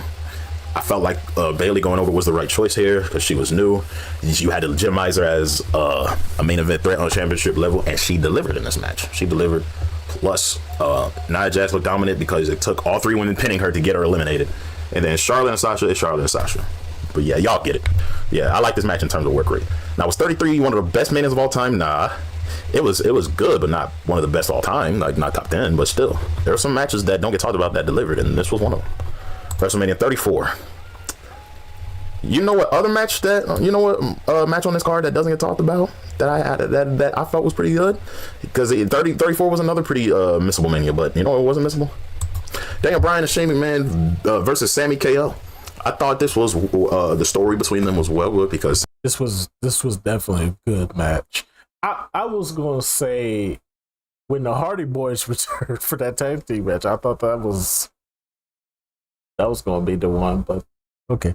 I agree with this one though.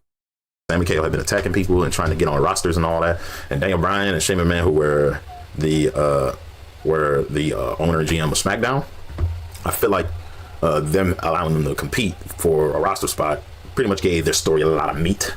Pause. But I like this match purely based off the work rate, and it proved that Daniel Bryan, despite missing a lot of time, because he had been inactive for about maybe 2-3 years. For about 2-3 years, Daniel Bryan proved that after retirement he still had it in this match, and Shane could still go too at 48 years old. Can you believe that? But yeah, man, great match. WrestleMania 35. We low-key had a dream match in here that was overshadowed by one of the premiere matches because I really liked AJ Styles versus Randy Orton, and it doesn't get talked about a lot. Like this match in terms of work rate was damn good. You know what I'm saying? Like we had never thought we would get. I ain't gonna lie. What's this? I think this was Kofi. What's this, Kofi Mania? I believe this is Kofi Mania. Yeah. If this was Kofi Mania, then I only watched for Kofi Mania. I didn't care for the rest of the card at all. This is when I was completely out of wrestling, but I knew WrestleMania season was around the corner because the Royal Rumble was coming up. I watched the Royal Rumble, try to get caught up with everything, and then I would disappear for the rest of the year. I would not care. Bro, you couldn't pay me to watch wrestling around this time. I just couldn't do it. This was the first time in a long time I was distant from wrestling. Like, there was nothing in WWE, whether it was WWE or the uprising of AEW, nothing was going to get me back into wrestling. Like, I was good at this time. You know, we thought we would never get this kind of match in a lifetime, because you think that AJ would only be feuding with, you know, guys that are holding the belts and all that and all the newer stars, but nah. For much older versions of these two, we got as close to a classic as we could get from these two. You know what I'm saying? Like, I like these matches because of work rate. You know what I mean? And, you know, the right person won. AJ going over, great decision. WrestleMania 36, aka COVID Mania. Couldn't watch this too much. It's just hard to listen to this with the. You can't watch no women matches with this, okay? You can't. It would sound like he was on one of those sites. It sounded like you was on one of them sites, bruh. You couldn't watch none of the women matches. Imagine trying to sit through Rhea versus Charlotte for the NXT Championship, and all you hear is.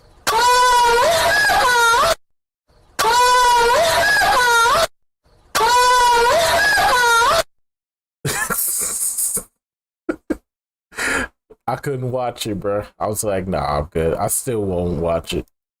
I know I'm going to be in the minority in this one, but I like the Edge versus Randy Orton match. Yes, the sounds were awkward. Yes, it was hard to watch. But, man, they were everywhere around that Performance Center and tore that motherfucker down, okay? I'd be remiss if I said that this wasn't one of the better matches on the card. I know WrestleMania 36 doesn't work without crowds, but when I pay attention to work rate, this is one of the better work rate matches on there. The cinematic matches do blow this out of the water, but still, out of all the work rates, this probably is my favorite. And plus, Edge still had it post-retirement. You could tell. Plus, he was jacked over here. Like, do you see them abs? He never had those ever in his career. Anyways, going up for WrestleMania 37. I'm gonna give it to Riddle versus Sheamus because, for what it was worth, these two put on a decent matchup. Even though these two work rates weren't even high, they actually did some pretty good work here. You know, I admit that this was a pretty good match, but you know, this is WrestleMania will only be remembered for one thing and one thing only. Black queens forever, snow bunnies never. I said black queens forever, snow bunnies never. I said black queens forever, snow bunnies never. Goddamn right. That's all this WrestleMania should and forever should be known for, is because two black queens main evented night one of WrestleMania. That's all that matters to me.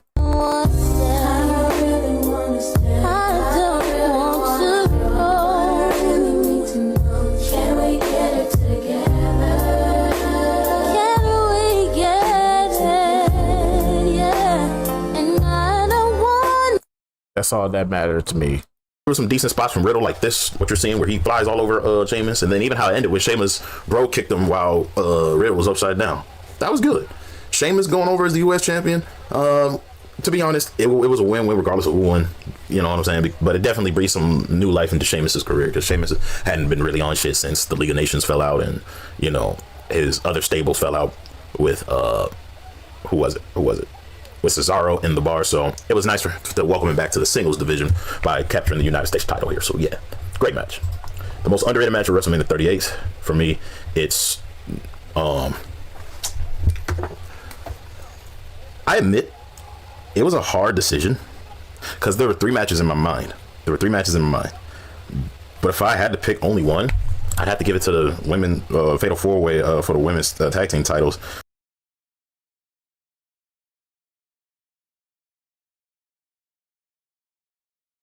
Black queens forever, snow bunnies never. I said black queens forever, snow bunnies never. I said black queens forever, snow bunnies never. You already know. Where Naomi and Sasha Banks did the unthinkable and captured the titles together. Now, I did not like what it turned into, but the work rate, pretty good. Carmella and Queen Zelina were bound to fall out. Liv Morgan and Rhea Ripley felt thrown together. Natalya, Shayna Baszler thrown together. This was the only legitimate tag team outside of Carmella and Zelina, Queen Zelina, that felt like a legitimate tag team. You know what I'm saying?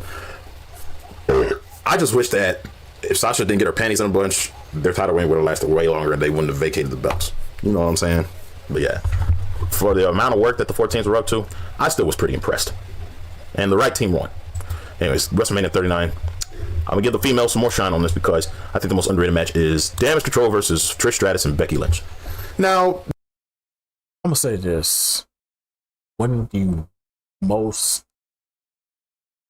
I would probably say one of the most underrated WrestleManias. Period. Not just the match, the entire show. Night 1, night 2, underrated. I know a lot of people like to give 40. I understand 40.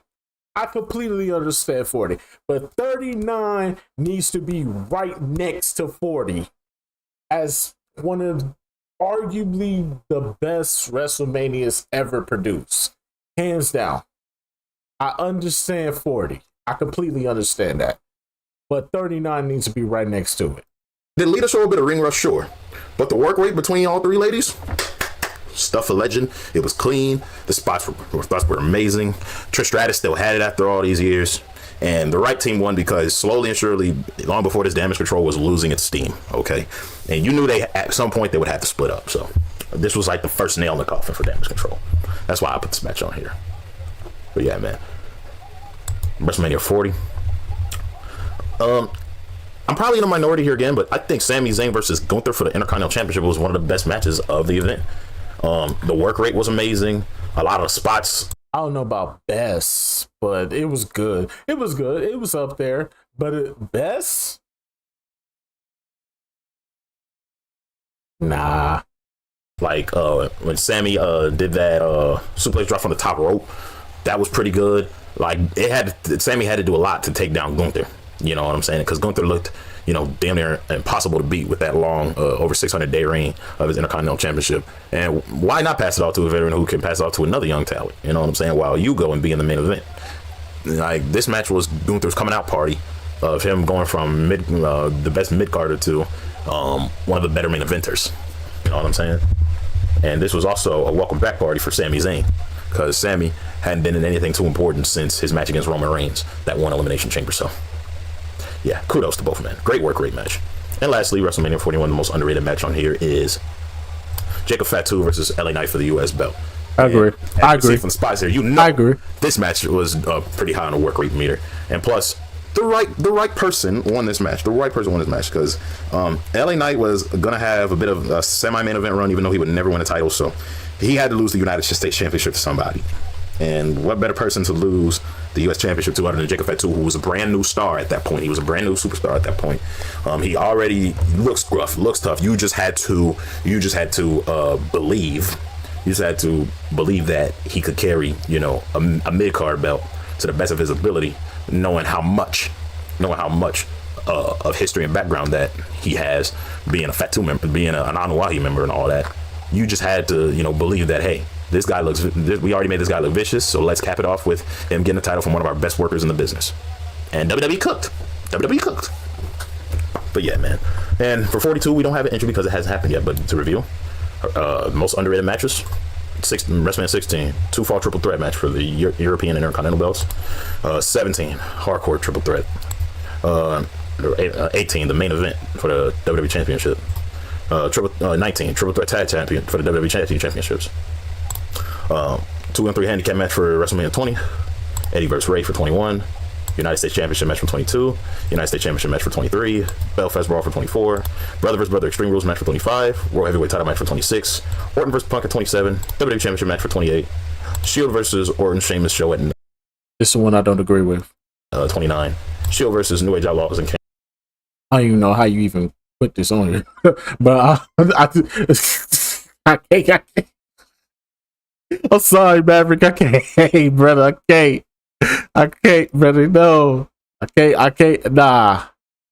This was probably the weakest one out of all of them that you put on here. This was probably the weakest one on here. I'm sorry, Maverick, but this match right here. 3 letters. 1 word. ass. United States Championship match 31. Intercontinental Championship ladder match for 32. Fatal 4-way elimination for Raw Women's Championship at 33. Daniel Bryan, Ryan and Shane O'Mac versus Sami KO at 34. Styles versus Orton at 35. Orton versus Edge, last man standing match 36. United States Championship match for 37. fatal four-way tag team match for the women's tag team titles. Yes, sir. 38. 6-woman tag team match for 39. Intercontinental Championship match for 40.